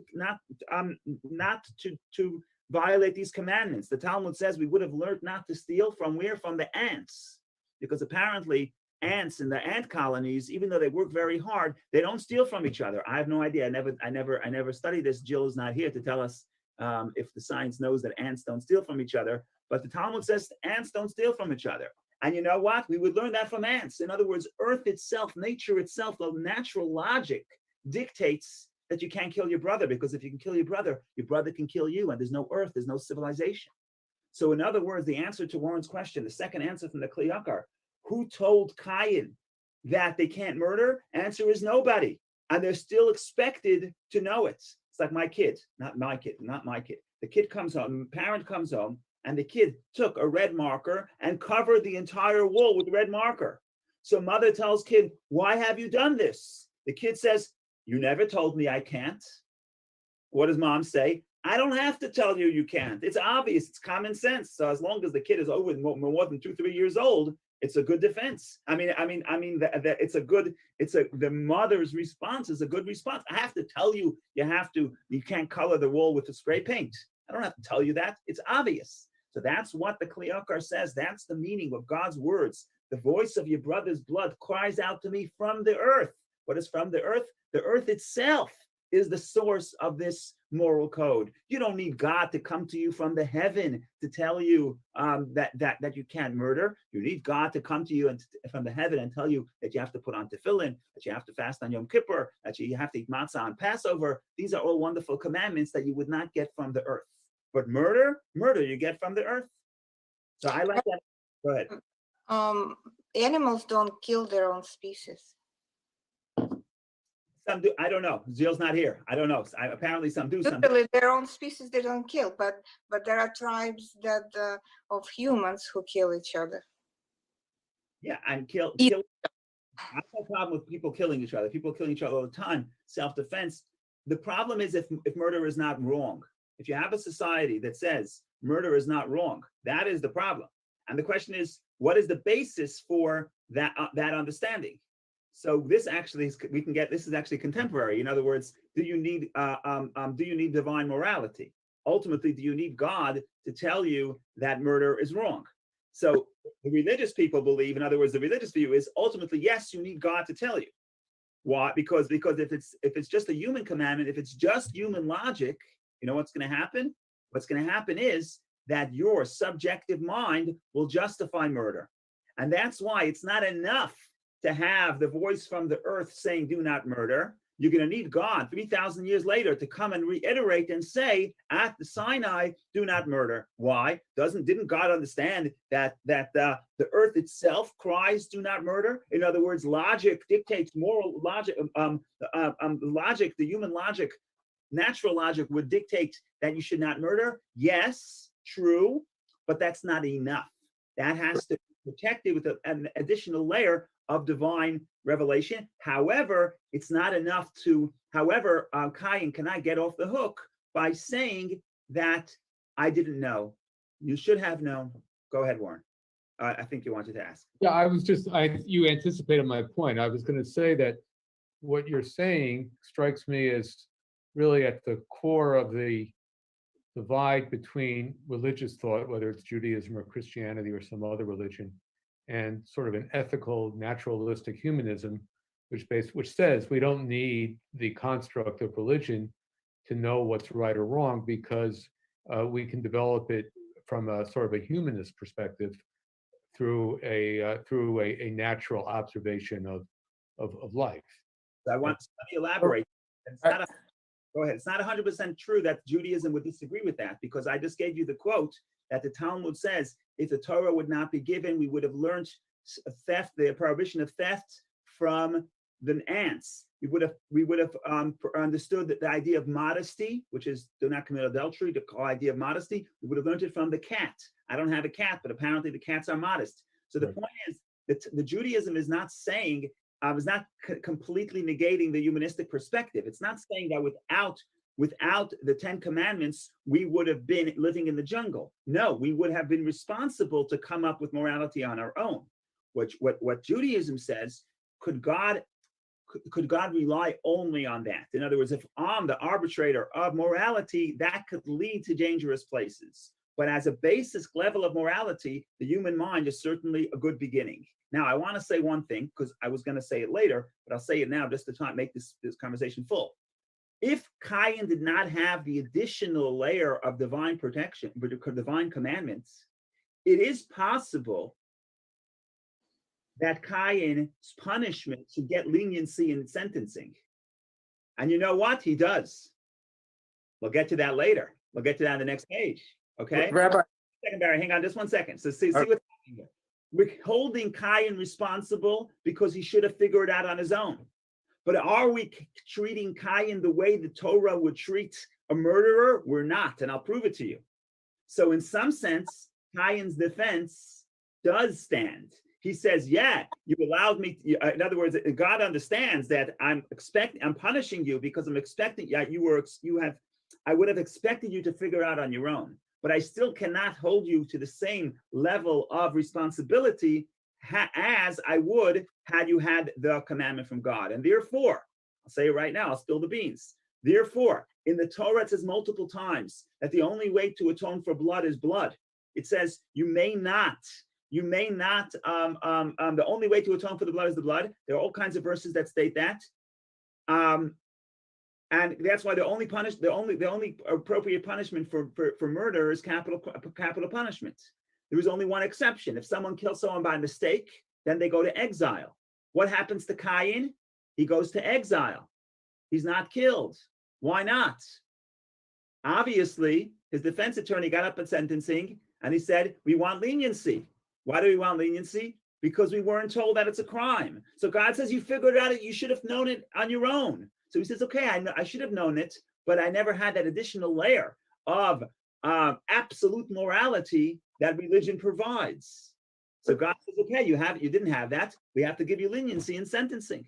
Okay, now it's a full picture. Go ahead, Barry. Yeah, no, this is great. I think that, I think a judge might say ignorance of the law is not a defense, number one. And number two, what about the thought of the morality without the 10 Commandments? In other words, what if one thinks that the struggle on earth is so difficult that the afterlife might be better, so murder might be okay? Okay, so that's Hevel's problem. Hevel, we alluded to that earlier. I think you were here. Hevel says Hevel is not that into self-defense because he says, what's the worst thing that's going to happen? Worst thing that's going to happen, I'll be killed. No, it's not so bad. I think heaven is better than earth. It's not so terrible. From the perspective of Judaism, that's a problem because life on earth is where the sanctity happens. That's what God wants. So the fact that Hevel is the person not standing up, protecting himself properly, we're not going to blame the victim. We're not blaming the victim, but what we are saying is this the model for us? No. Who's our ancestor? Not Hevel, Shet. But to know this without the commandments, it's just innate. That murder is wrong. Again, we have the divide. Warren explained the divide. Today, some people think that you don't need religion for morality. You could be completely humanistic. Just by natural logic, you can figure out that murder is wrong. Let's say a whole code of morality, but let's stay simple. You can figure out that murder is wrong without the Ten Commandments. That is one side of the divide. The other side of the divide is you absolutely need to have religion, because if you don't have absolute morality, there is no morality. That's the other side. Where does Judaism come down on this question? I think that Judaism comes down somewhere in the middle. In other words, yes, you would be responsible not to kill even had God not told you not to kill. That is what the Talmud says. If the Torah would not be given, we would still derive the moral code from nature itself. If so, why does God have to reiterate the Ten Commandments? Because the natural code itself, the humanistic morality is not, its foundation is not strong enough, and therefore it could be altered, and therefore it could be dangerous. So we want to give an additional layer of protection. But if I'm the prosecutor in the case of Cain, I say, look, the fact that Cain did not even have the basic understanding of morality. In other words, understand that the earth itself says that murder is wrong, requires a punishment. If I'm the defense attorney in Cain's trial, I say you can't blame the guy because he can always question. He can always say my own morality is right, is in right. You never gave him that absolute code of morality, and you need an absolute morality to have any morality. That will be the other side. What does God come down to the decision? The decision comes down in the middle. You're responsible, but you're not fully responsible. What happens later in the Torah? Later in the Torah, if you kill someone by mistake, meaning without the full awareness, you go to exile. What happens to Cain? He goes to exile. What does God come down to the decision? The decision comes down in the middle. You're responsible, but you're not fully responsible. What happens later in the Torah? Later in the Torah, if you kill someone by mistake, meaning without the full awareness, you go to exile. What happens to Cain? He goes to exile. So where does God come down as on Cain's culpability? He's responsible, but he's not fully responsible. Now, again, it doesn't say so explicitly, but I think that's what can be derived from the punishment. Interesting. Thank you. One more point, Rabbi. I mean, if we are to assume that the Bible is a primer on elevation, and this is, we know that stories are just not arbitrary, that this is the very first story, and that between Cain, he's the earth man, and Hevel, who is the kind of the spiritual heavenly man, that Cain gets most of the real estate. So that really this is the first story about good and evil, heaven and earth, and the bar is extremely low. That fratricide is okay, amorality is okay, murder is okay. He gets most of the real estate in this story, and that this is the first of many stories between good and evil, elevation, but we're starting from the bottom, and that eventually the bar is elevated, and man is held to a higher standard. I fully agree, but even so, it's clear that there's some level of moral culpability, and that's why God does punish him, and God gives him actually a very powerful word. Odorata, you're cursed from the earth. This is very strong. Even Adam was not cursed. Even Adam was not cursed. Adam, it says the earth was cursed. Here, Cain, in other words, we're not letting Cain off the hook completely, saying, well, you're the first guy on the scene, you didn't learn anything. So I agree with you that the bar of morality is going to be raised over. Anyway, he's not getting to the topic I wanted to, but no, I appreciate that. That was fabulous, Ariel. Thank you for that one. Of course. So, no. Specific specifically, oh, unless you were going to say something. No, I did have a couple of things to say. I agree with pretty much. My interpretation was pretty much the one that he led off with, which was it's written in your heart. That eternal Torah sort of concept that you should have known it. The other one that he was going there, combined with what you said earlier, man, I was getting chills because my suggestion about it being a human sacrifice, he was reinforcing that in spades. What do you mean? Think about the wording in the Bible, and I'm going to give you a narrative of what actually happened sort of narrative here, and see how what's written and everything fits what I'm saying. You have Cain. He comes up with the idea of a sacrifice. So he comes up with a sacrifice. He sacrifices his grains, and that was a decent one. Good idea. Abel one-ups him, brings in the animal, sacrifices the animal. The blood drains into the ground, like you were telling me, and God's even happier with that sacrifice. Now, as you know, and I had never thought of the idea of the one-upmanship with Abel and that having a reaction with Cain there. So you get that reaction, and Cain sitting there, and what occurs to Cain is what God likes is meat and blood.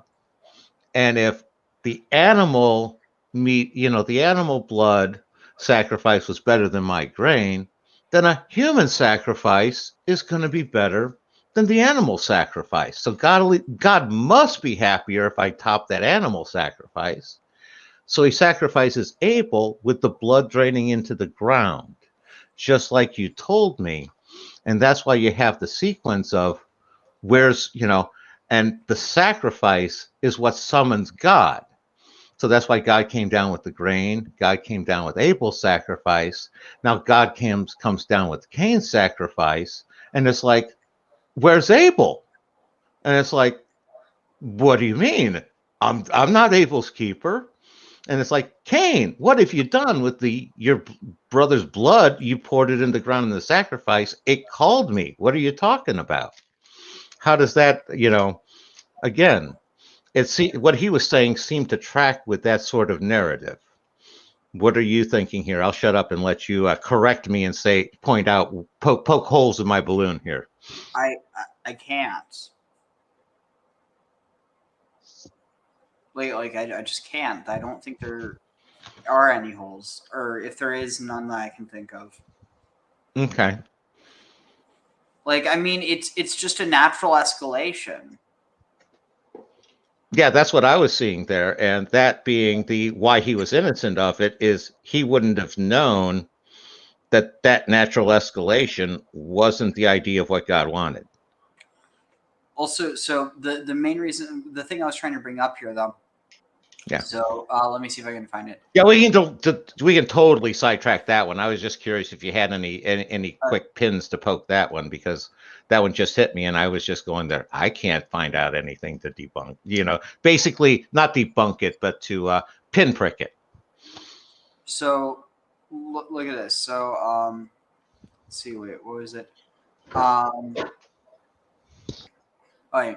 So let's see if I can find this. Here I'm going to share this tab instead, and I'm going to try to find texts. Genesis. Let's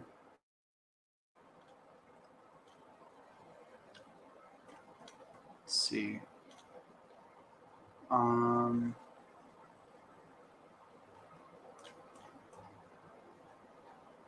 right, let's see.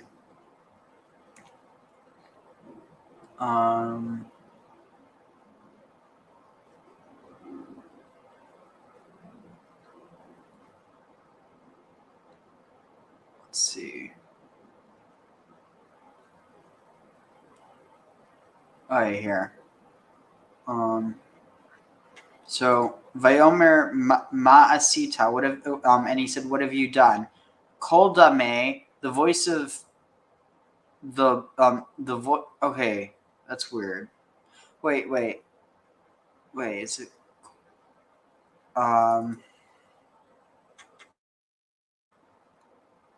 does it? How does it have it translate? Wait. Oh yeah, no. So that doesn't make sense. So because it wouldn't refer to his because it's saying your. So your brother. Let's see, it should be here in a commentary. Just give me a moment. I'm trying to find it.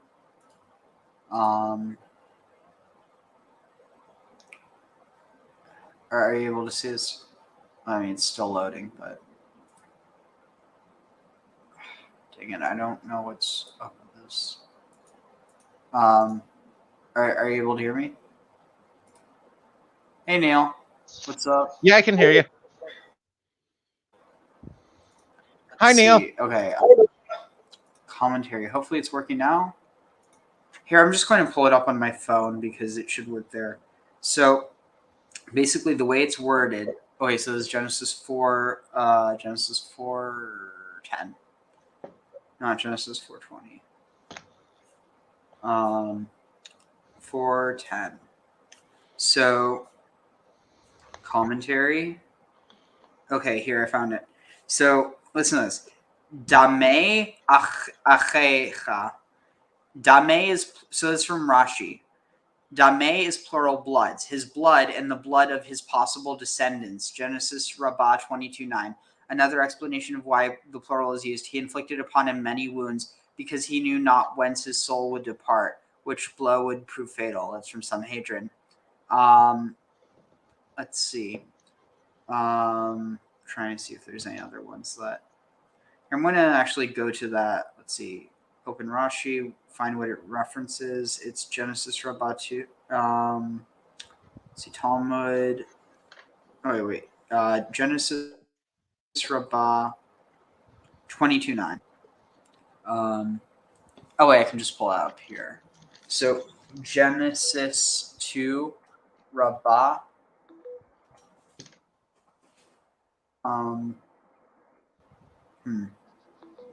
Oh, maybe no. That's what the problem is. Genesis Rabbah. Oh, Bereshit Rabbah. Duh.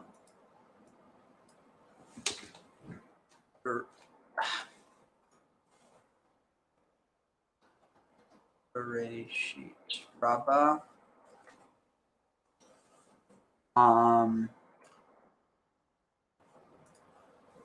What was it that it said?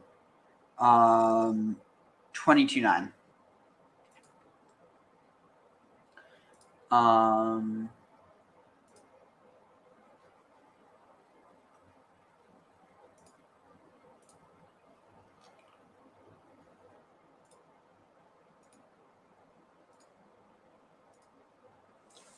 Let's see.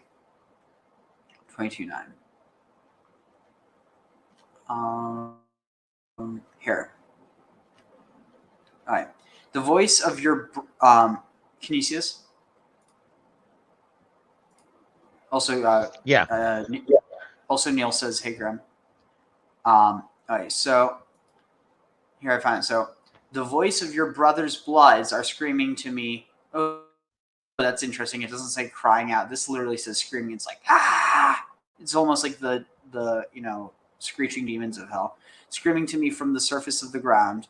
This means that she, the voice of Hevel's blood. Wait, what? That's interesting. Oh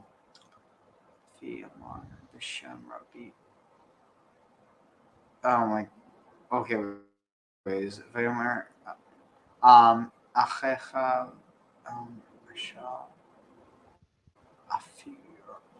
Wait. Is that wait? Eparchos? I don't know. I don't know enough Aramaic to even try.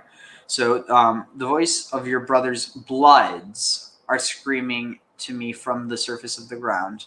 This means that she, the voice of Hevel's blood, could not go up above Lamala, for as yet no soul neshama had gone up to there, and below Lamata she could not stay or sink into the ground, for as yet no Adam had been yet buried there. His blood was cast upon the trees and the stones.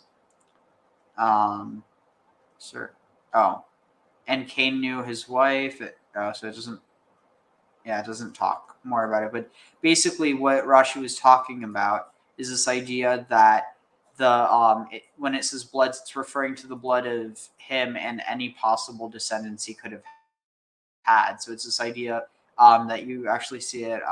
What is it? Let me see if I can find it real quick. Here. Let's see. Where is it? So this is from Mishnah Sanhedrin 4. So the judge's speech continues. Here, let me just...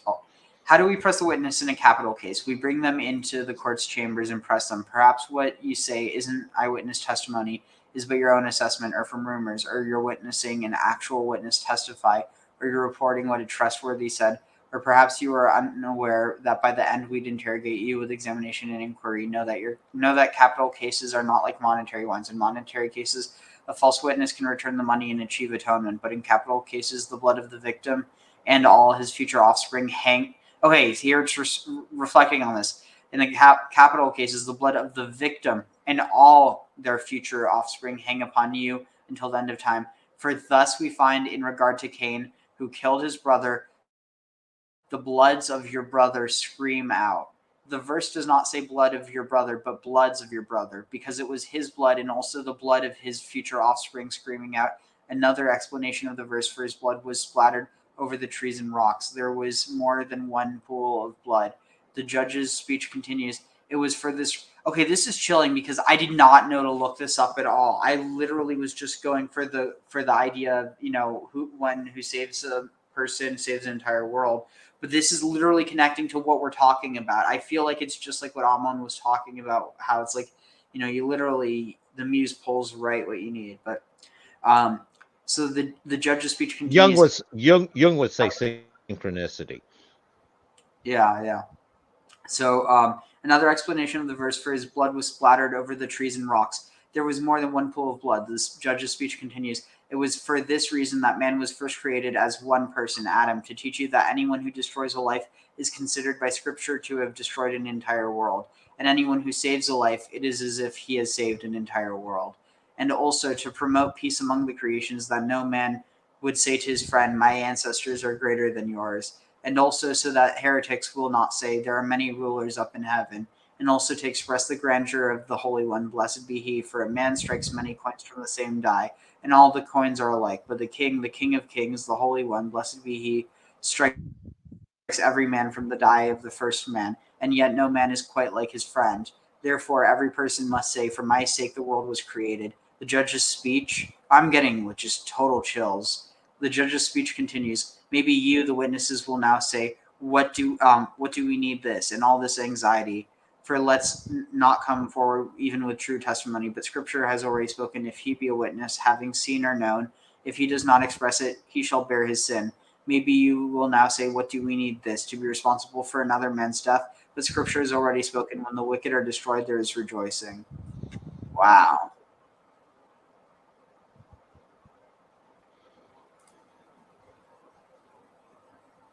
No, I agree. But yeah, that just really stuck with me. This idea that the bloods of your brother. That he who kills one person kills an entire world, and he who saves. It's like imagine. It's kind of. I almost wonder if this is where where the LDS Church gets their idea of where people who achieve a certain level of spiritual attainment or whatever will go on to create their own worlds or whatever. You know what I mean? Well, no, there certainly could be a place where they get it from. And like we're talking about, where you can have the pluriform interpretation can have you take an interpretation that's so very true in one sense and sort of like put your interpretation in another level totally into a lake, sort of like that dome over the earth concept. Definitely, yeah. So here, let me just pull up. I wanted to. Okay, here. So let's see. Where are we? 4. Okay, here. So yeah, I just wanted to kind of tease the next video. So Vayiki. So it was started the children of Adam Laruv, that they multiplied upon the face of the earth, and the earth, upon the face of the whole earth, and the daughters brought forth, and daughters were brought forth unto them, and the angels of the Lord saw them on a certain or a single year of the Jubilee, and this caused or that they were good, tovot hena lemarat, like they were good to look at, and so they took them for them, and for wives or for women, from all that they chose, Tildana, they brought forth unto them children that were Lenephilim, that were like for and they were giants. That's how it translates it. And they filled the whole world with violence, and they destroyed flesh, and their paths. They destroyed the paths from Adam until the beasts. Flesh corrupted its way. And all flesh corrupted its way. It's a weird. Basically, they destroyed all flesh, and the paths from Adam until the behema, the cattle, until the life, chayat haaretz, the beasts of the field, until the beasts of the air, and until the things that crawl on the reptiles that crawl. All of them were corrupted. Okay, so it's not destroyed; it's corrupted, and their paths were or their ways or paths were ordered, and their paths and their orders were they began to whirl and devour man and his brother. What on earth? They began to devour each other. So that's where we're going to start off next time, with basically the start of the giants or the Nephilim. And everybody loves the Nephilim. I'm not sure that everyone loves them. Everyone's interested in them. Oh, okay. But yeah, so I hope that everyone has a good, well, I mean, for me, even it's already almost afternoon, so I can't believe that. So I'm going to get some sleep and then hopefully try to get back. Who am I kidding? I'm not going to get back on schedule, even though I need to. So well, we can keep cycling forward and move forward today, sort of precess like the great year. Fair enough. Anyway, take care, everyone, and we're going to end off with this. Want to tell the Rebbe the words of the new song that we're singing with Mashiach, right? So I'm just going to read them. Am Yisrael, have no fear. Mashiach will be here this year. We want Mashiach now. We don't want to wait. Okay? We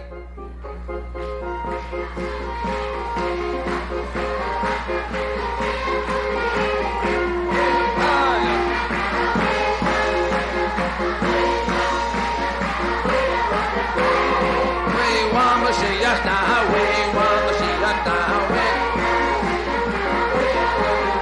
Oh yeah, Am Yisrael, have no fear. Mashiach will be this year. Am Yisrael, have no fear. Mashiach will be here this year. And because we want Mashiach now. We want Mashiach now. We don't want to wait. We want Mashiach now.